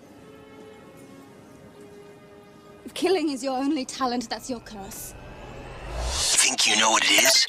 Be caller 12 at 855-839-1210, and you could win this great prize. All right, caller 12, 855-839-1210. We'll get a $50 gift card to Rotten Ralph's Pub and Eatery in Old City. Caller 12, if you can identify that movie clip from just about 20 years ago. 855-839-1210. $50 gift card to Rotten Ralph's Pub and Eatery. We'll see if we get a winner when we come back here on Kale and Company. Hey, it's Rich. It's the only 40 days up to 40 pounds. Just say it with me. 40 days up to 40 pounds. The warmer weather is here. It's time to shed that winter fat and be slimmer before summer. Stop covering up with oversized sweatshirts and contact NJ Diet. They will contractually guarantee you'll lose 20 to 40 plus pounds in only 40 days. They use your hair, saliva, and blood work, along with bioenergetic scans to personalize natural solutions and supplements that get your body into the fat-burning zone, so you can finally lose that weight. Then NJ Diet uses DNA info to help you keep it off. The best part, it's contractually guaranteed. You're fully supervised the entire time to make sure you're burning fat and not just losing water. You even get the doctor's personal email and phone number. So what are you waiting for? Book your consultation today by calling 855-5NJ-DIET or going to njdiet.com. Lose 20 to 40 plus pounds in just 40 days. njdiet.com. Hi, this is Dom Giordano. I want to tell you about my friend, dentist and board-certified prosthodontist Dr. Robert Bentz of the Bentz Group in East Arlington. I've always enjoyed talking to his staff and patients, and it drives home a big point. Dr. Bentz is a problem solver. People come from all over. Other dentists refer their tougher cases to Dr. Bentz. Whatever your issues are, Dr. Bent's is going to develop a custom plan for your long-term oral health. And yes, give you that smile you've always dreamed of. Plus, if you or a family member have been avoiding going to the dentist due to fear or anxiety, even if it's been years, Dr. Bent's offers sedation dentistry to make your visit a pleasant experience. So if you've been putting off a nagging minor problem, take care of it now before it gets worse. From routine care to dental implants, on-site digital app, great staff, they'll make the visit the most comfortable and convenient possible. Get the oral care you need and deserve and that beautiful smile that you've always wanted. Visit thebentsdentalgroup.com. Book that appointment today, bentsdentalgroup.com or 610-272-6949. WPHT, WPHT HD, WOGL HD3 Philadelphia. From the Cherry Hill Volvo Studios, where relationships matter. Always live on the free Odyssey app. Joe Conklin and the City Rhythm Orchestra. Love the orchestra. I love it. Joe's great. He encapsulates a Philly sports fan. Oh, I love the music. I especially like the old songs from Philly. The impressions of different voices, it's fantastic. Charlie Manuel. Of course, Maurice. It's fantastic. This show is a love letter to the Philadelphia sports fans. See Joe Conklin and the City Rhythm Orchestra at the Ocean City Music Pier, 8th Street and the Boardwalk in Ocean City, New Jersey, Saturday, July 15th. For tickets, go to joeconklin.com. JoeConklin.com! There are over 10,000 reasons why steel is not sold at Lowe's or Home Depot. There are over 10,000 authorized local steel dealers. Find yours at steelusa.com. Lowe's and Home Depot are trademarks of their respective companies. Attention real estate investors, PK Capital Funding, in business for over 30 years, provides creative funding for fix and flips up to 100%. 1 to 4 family properties, foreign national construction, and more. Call today, 267-266-0797. Attention business owners. PK Capital Funding provides business loans even with a 500 credit score for manufacturing, doctor's offices, restaurants, auto repair, builders, and more. Call today, 267-266-0797, 267-266-0797. Win and save this baseball season from Colony Pools and Power Washing, a local company serving Delaware, Delco, and Chester County since 1970. Are you tired of looking at your green house? Is your roof, siding, deck stained green from algae and mold? Let the experts pressure wash your home and take the pressure off of you. Win with Colony Pools and Power Washing. Call them now at 302-762-2250. That's 302-762-2250. The Dude at Dental Group, official dentist of the Philadelphia Eagles, is a proud supporter of the Talk Radio 1210 Radiothon for the Travis Manion Foundation. Dr. Dilip Dudat grew up in North Wales, graduated from North Penn High School and Temple Dental School. Today, Dr. D and his team supports our local area by providing advanced dental care using the latest technology at 30 area practices and contributes to the local economy with 250 team members. The Dudat Dental Group, proud supporter of the Travis Manion Foundation. Visit PhiladelphiaEaglesDentist.com. Team Foster raises money to provide service dogs to injured and disabled veterans. Spin, cuddle, and repeat to help us save a veteran's life at Team Foster's Rough Ride Philly event. This 24-hour spin event starts at 10 a.m. on June 3rd at Citizens Bank Park. Part competition and part festival, you can ride for 5 minutes, 15 minutes, or 5 hours. Join or create a team for Rough Ride Philly at teamfoster.org and help us save a veteran's life. You've heard me talk so much about Chapman Windows, Doors, and Siding. I just love the work they've done in my home, and I know you'll be pleased with any work, anything, whether it's customizing something in your home, whether it's doors, windows, interior or exterior doors, stucco remediation, whatever that might be, siding. If you really want to transform your home, check out the Nana wall product, gorgeous wall of glass doors and windows. Or what about premium architecture shutters designed to last a lifetime, historically accurate with those hardware options, lifetime warranty? These are just some of the special, unique Chapman differences I'm always talking about, thanks to the Chapman team. They offer meticulous work, outstanding service, high-quality products installed by high-quality people. They get it, they listen, and they respect your family budget. Just give them a call. You can text them, 610-431-8898. 610-431-8898, ChapmanWindowsDoors.com. Chapman, the name I trust, ChapmanWindowsDoors.com. Tell them Dawn sent you. Did you miss What's on the Cut Sheet? What's on the Cut Sheet? Or any part of Kale and Company? Kale and Company? Just head to 1210 WPHT on the Odyssey app and tap earlier today.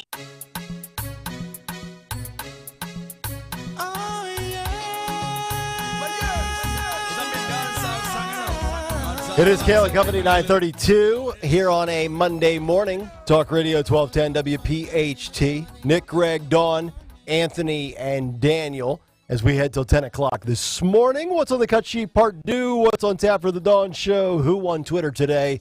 It is all still coming up. But right now we welcome in Ray from New Jersey, who I believe has identified our movie clip. Ray, what movie did we just play about 5 minutes ago?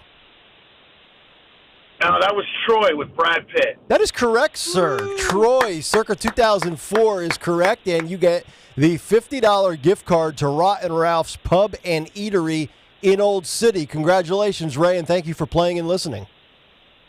All right, well, you are welcome, and great stuff. I appreciate it. Yes, sir. Ray, we appreciate you as well.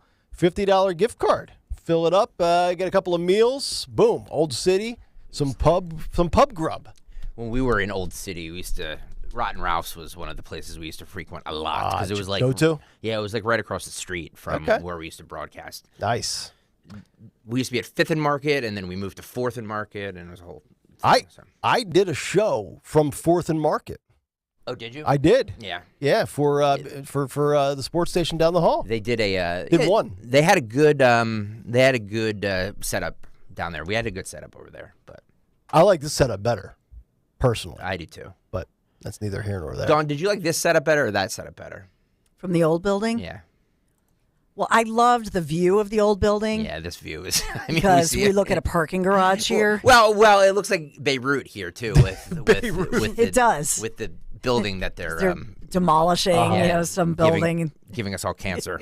So, but you've been here for 20 years, so you were over on City Ave, I've too. been a lot of places.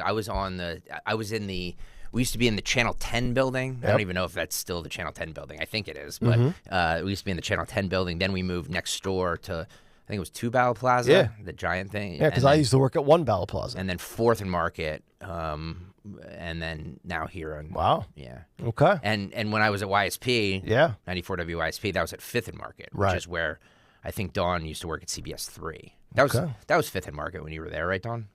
Yeah, it was. Yeah, I worked at 5th and Market, but most of the time in television was at 4th and Market at Fox 29. Yeah, which was right across the street from where we. It was very like all the companies, all the radio and TV stations were down there. Yeah, that and City Line Avenue.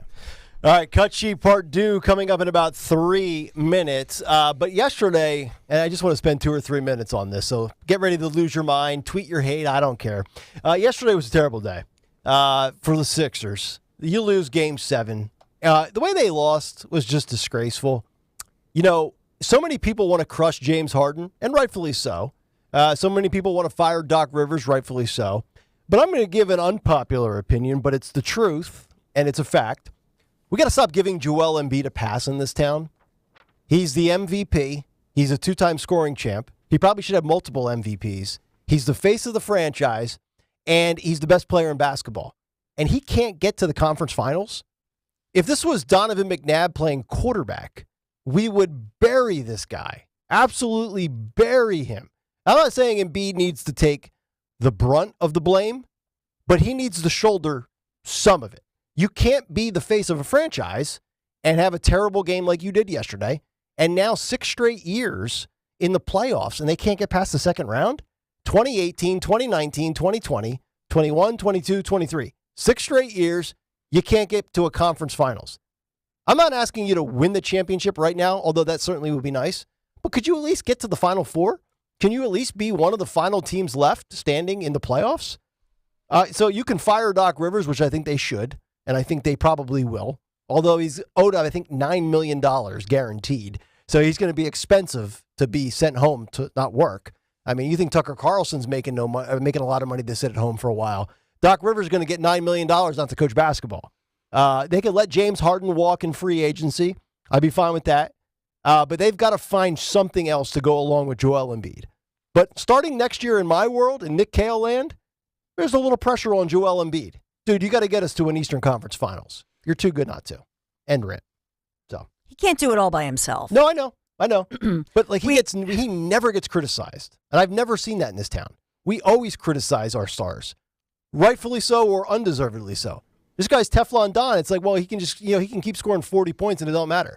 Come on, man. You got to get us a little bit further. Yeah. That's all I'm saying. I just think that brutal trade. I mean, we had who? We had Jimmy Butler. We had great players. That whole Ben Simmons, the handling of that disaster. Yep. And so that goes to Doc Rivers, who I know has 2 years left on his contract. And personally, like, everybody loves Doc Rivers, but it's a failure of leadership. Yeah. Well, that's the bottom line here. I agree. And we look at Jimmy Butler and how much he and Joel were, Yep. Anyway. And Jimmy Butler will be playing tomorrow night or in 2 nights. Don't rub it in. Yeah. But just watch him play, and just remember that horrible trade, and it all goes back to Ben. So I'm blaming Ben Simmons. We always keep the wrong guy, too, by the way. That's true. Every time we have a trade or there's two brothers, and we always get the worst of the two brothers. We had the wrong Giambi. Jason Giambi was in New York, and we got Jeremy Giambi with the Phillies. It's so depressing. We just always have. It's like we flip. It's like playing beer. It's like playing the flip cup. Yeah. And we always have the wrong cup. Yeah, I'm just tired of it. Sometimes we do live up to the having the little brother. Yes. Mindset. Yes. Of New York. Indeed. All right, so end Sixers rant. If you want deeper stuff, you can go elsewhere for it. End Sixers rant. That's it. But we can relate it to politics because it all comes down to leadership and planning. Yep. And what we have here is a failure of leadership and a failure of planning. Yep. The same could be applied to the GOP in Pennsylvania. Yep. And as I said earlier today, and I said it yesterday on Twitter, James Harden is Joe Biden. He's been around forever. He's accomplished nothing. All right, 9:39. Let's get to what's on the cut sheet, part 2.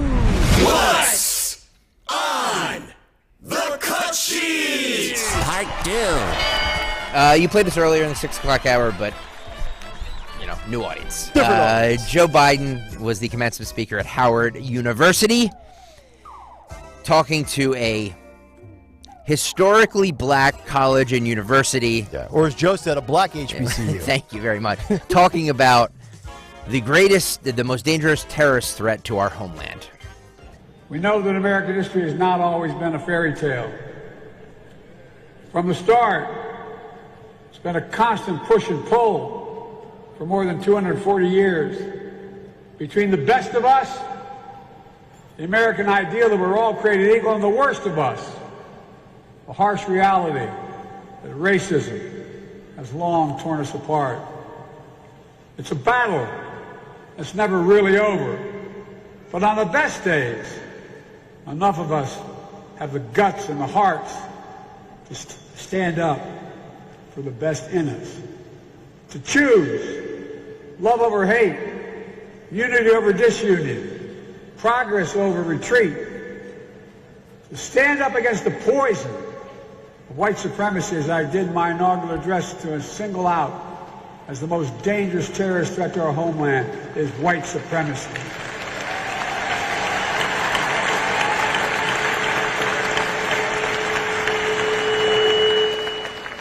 And I'm not saying this because I'm at a black HBCU. Right. Black. Yeah. I say it wherever I go. To stand up for truth over lies, lies told for power and profit. To confront the ongoing assault to subvert our elections, suppress our right to vote. I say this not just because I'm at a black HBSCU, but because I've said this at Hispanic HBCUs as well. And I've said this at the Irish HBCUs. Yeah, because Corn Pop was a bad dude. Oh my God. And by the way, the audacity of that man to talk about truth and lies, just whatever. He also brings this up, and I love to point this out because it's not true. And he likes to spout it, especially when he's giving commencement speeches. Yeah. He says this. I'm going with cut 5 here, Daniel. After no longer being vice president, I became a professor at the University of Pennsylvania for 4 years. Here we go. He's the professor. He was a professor at the University of Pennsylvania, which, as Dawn pointed out, will be they're doing their graduation today, right? Yeah, I went to law school for 3 months. In half an hour, yes. This guy. He was paid $1 million to become is it even adjunct professor? Is that even the correct word? No. No, right? he wasn't even an adjunct. Esteemed professor. You know, you could actually argue that Doc Rivers has earned his salary more than Joe Biden has a pen. He never actually taught a class. It's amazing. was paid $1 million. How do you get that gig where you can be paid all this money and not actually have to show up? Well, you get people wonder how you get money in a lot of ways. You go over to Romania and talk about corruption, and then you send your son out to scoop up the briefcase for the cash. 10% for the big guy. Don't forget it, folks. Let's go to Kamala Harris. How is, she's the border czar, as you guys know. Yeah. How has she been doing how has the border czaring been going? She says this. I hear that everything in the last couple of days is going rather smoothly, given what the concerns were. And the bottom line, however, is that the issue of immigration falls squarely within the responsibility of the United States Congress. Going smoothly after a week in which we saw 83,000 in 1 week. There's a lot of adjectives that you could come up with. Smooth? I'm not sure smooth is one of them. No, it's definitely not. No. And by the way, on a separate note, what university decided, hey, let's grab the worst public speaking administration of all time and bring them in for commencement speeches? I mean, is Karine Jean-Pierre going to be giving a commencement speech as well? I'm sure somewhere. Could you imagine how that will go? No. She won't lift her head out of the binder. MSNBC brings on a white liberal to explain that Latinos are turning into white supremacists. Well, we're back to this again. This is the Katie Fang program. Okay. And the guest is Christopher Goldsmith. Okay. And he's arguing that Latinos are actually turning into white supremacists, and this whole idea that white supremacists can only be white is actually racist as well. Oh, okay. It is a misconception that all white nationalists have to be white. But let's look at Hispanic white nationalists. So you know what's interesting to point out their hypocrisy here? Yeah. The left will try to argue that Hispanic people can be white supremacists. But yet they can't wrap their head around the fact that a black person can vote Republican. What a dumb segment. What a dumb idea for a segment. And who's this, Katie Fang? Katie Fang. And is this the one that slept with Swallow? No. Okay. No, we don't different know. Fang. Yeah, that's yeah. it. That was different Fang. That was Fang. This is just Katie Fang Bang. I'm going to start this clip over. Yeah, let's do it again. Yeah, one more time here. It is a misconception that all white nationalists have to be white. But let's look at Hispanic white nationalists like Proud Boys leader Enrique Tarrio and online political activist Nick Fuentes. What have you seen in regards to non-white people becoming advocates for white supremacist ideas? Thanks so much for having me, Katie. Having me on, Katie. It's great to be back.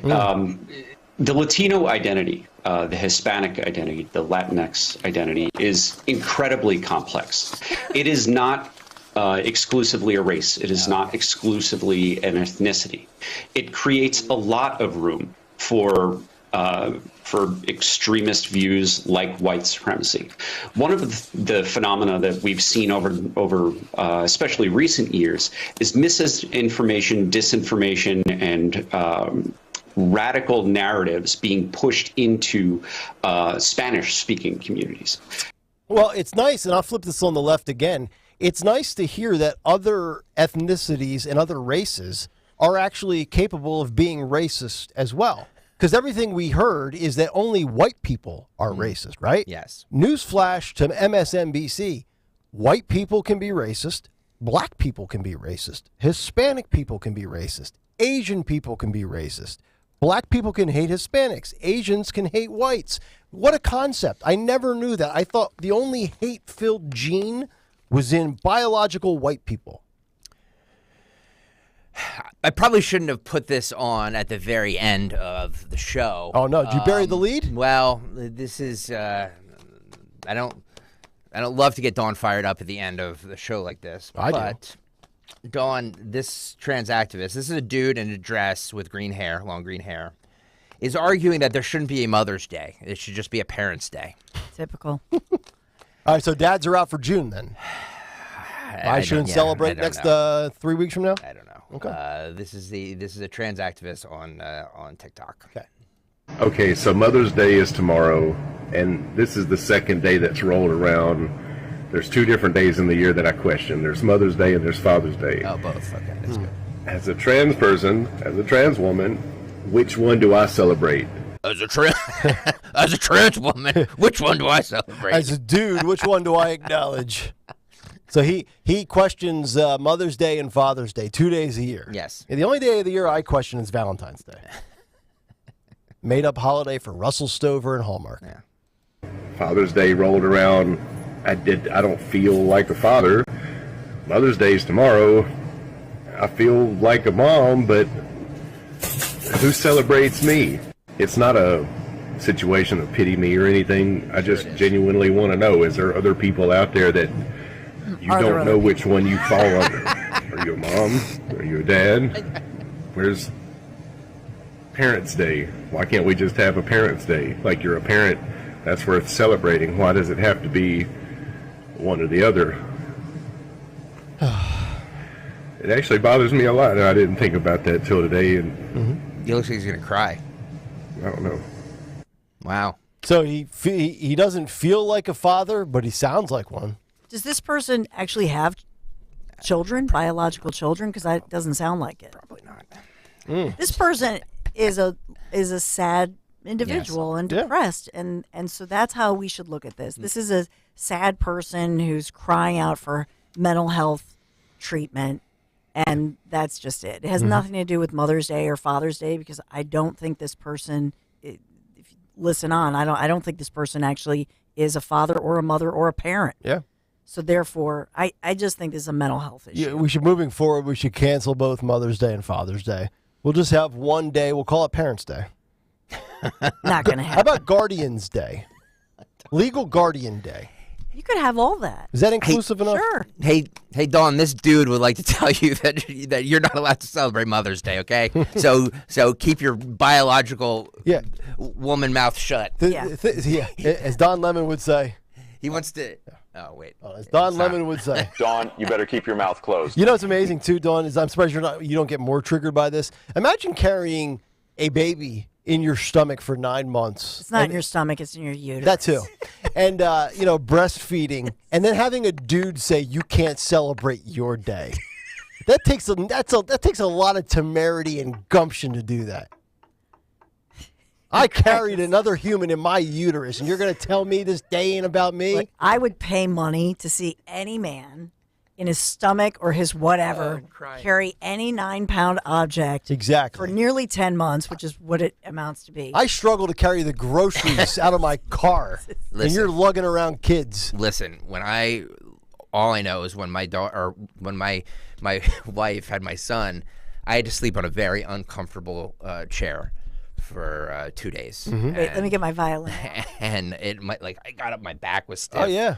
It was hard. Yeah. It was hard. Yeah, see a chiropractor the whole bit. And I would like a Father's Day just for that. Yeah, struggle's real. Where do women carry babies again? The uterus. Okay. Not in the stomach. Not in the stomach, right. Stomach just gets big. I just look at my wife always looks at pictures, when she was pregnant with my son. She goes, "This is when you were in mommy's belly." Like, technically, it wasn't mommy's belly. Right. It looks like it was. Yes. It looks like it was. Yeah. I'm with you. I butcher grammar. You think I'm going to get the female anatomy? No. It's everybody. Everybody says that. Oh, of course. My wife says it too, and I'm always the one in the house who corrects her because I'm an a-hole. Yeah, you're that guy. I am. All right. But the funniest thing, speaking of that, was when my second son was born and my older son was 2, and he said, "Okay, Mommy, put the baby back in the belly." Yeah, I don't want him anymore. Right? What's the age difference with your kids? 2 years? 2, yeah. Throw the baby out with the bathwater. No, put the baby back in the belly. Yeah. It's like, Little okay, jealousy. this was fun for a while. Now, now I'm not the only child anymore. Did you, when you were pregnant, were you at that point, Dawn, where you were like cursing out Larry, like I hate your guts? No. All right. My wife never got to that stage either. Yeah, she was actually very pleasant the whole period. Mine was too. Yeah. I think that's a myth. That's like Hollywood. Yeah. Fake news. It's fake news. It's fake news. It's people trying to. Yeah. It's people like this trying to take away Mother's Day. Yes. Yeah. Shame on them. How does that sound? Sounds terrible, actually. All right, that'll do it for What's on the Cut Sheet Part 2. We're just 8 minutes out from what is on tap for the Dawn Show. Let's find out what's coming up at 10 o'clock this morning. Yeah, well, we've talked a lot about the aggravation for many parents. By the way, the Bidens, the President of the United States of America, just now arriving into our region to attend their grandchild's Maisie's graduation at University of Pennsylvania. And so that's why, you had all these family members, grandparents and proud parents. They had to get there 3 hours early and go through all the security. Mm-hmm. But President Biden, in a rare move for a president, is getting involved in a particular Pennsylvania House race, which is critical. And this is about the Democrats coming together. So I'll tell you which race that is. And I actually have the person. Katie Ford comes up at 10:15. You'll hear from her. She is the Republican who President Joe Biden this morning is talking about and wants you not to vote for Katie Ford. So we'll have her story. And for this is the first time she can react publicly to the president issuing a non-endorsement of her. So you'll hear that. Wow. And this is just breaking news right now. Coming up at 11, we will talk to local syndicated columnist, immigration attorney Christine Flowers. She's going to be here to talk about Title 42. And she's actually in court this morning. So she, that's breaking news as well, to talk about Title 42, how it's impacting the local community and beyond. Well, I'm sure everything's nice and smooth, yeah, as Kamala said. All right, Dawn Show coming up in 6 minutes as we find out who won Twitter today. Who won Twitter? NP Bixler wins Twitter. He says, regarding CNN not going to the audience, CNN Town Hall meeting, it's because unlike this show, they don't care what their audience thinks. It's probably why you guys have record numbers, and there's our record down. There we go. Thank you. Nice work. Congratulations for winning Twitter today. That'll do it for us on this Monday. We're back tomorrow at 6. The Dawn Show is coming up next, and we will see you tomorrow. I'll see you tomorrow. Come talk to me.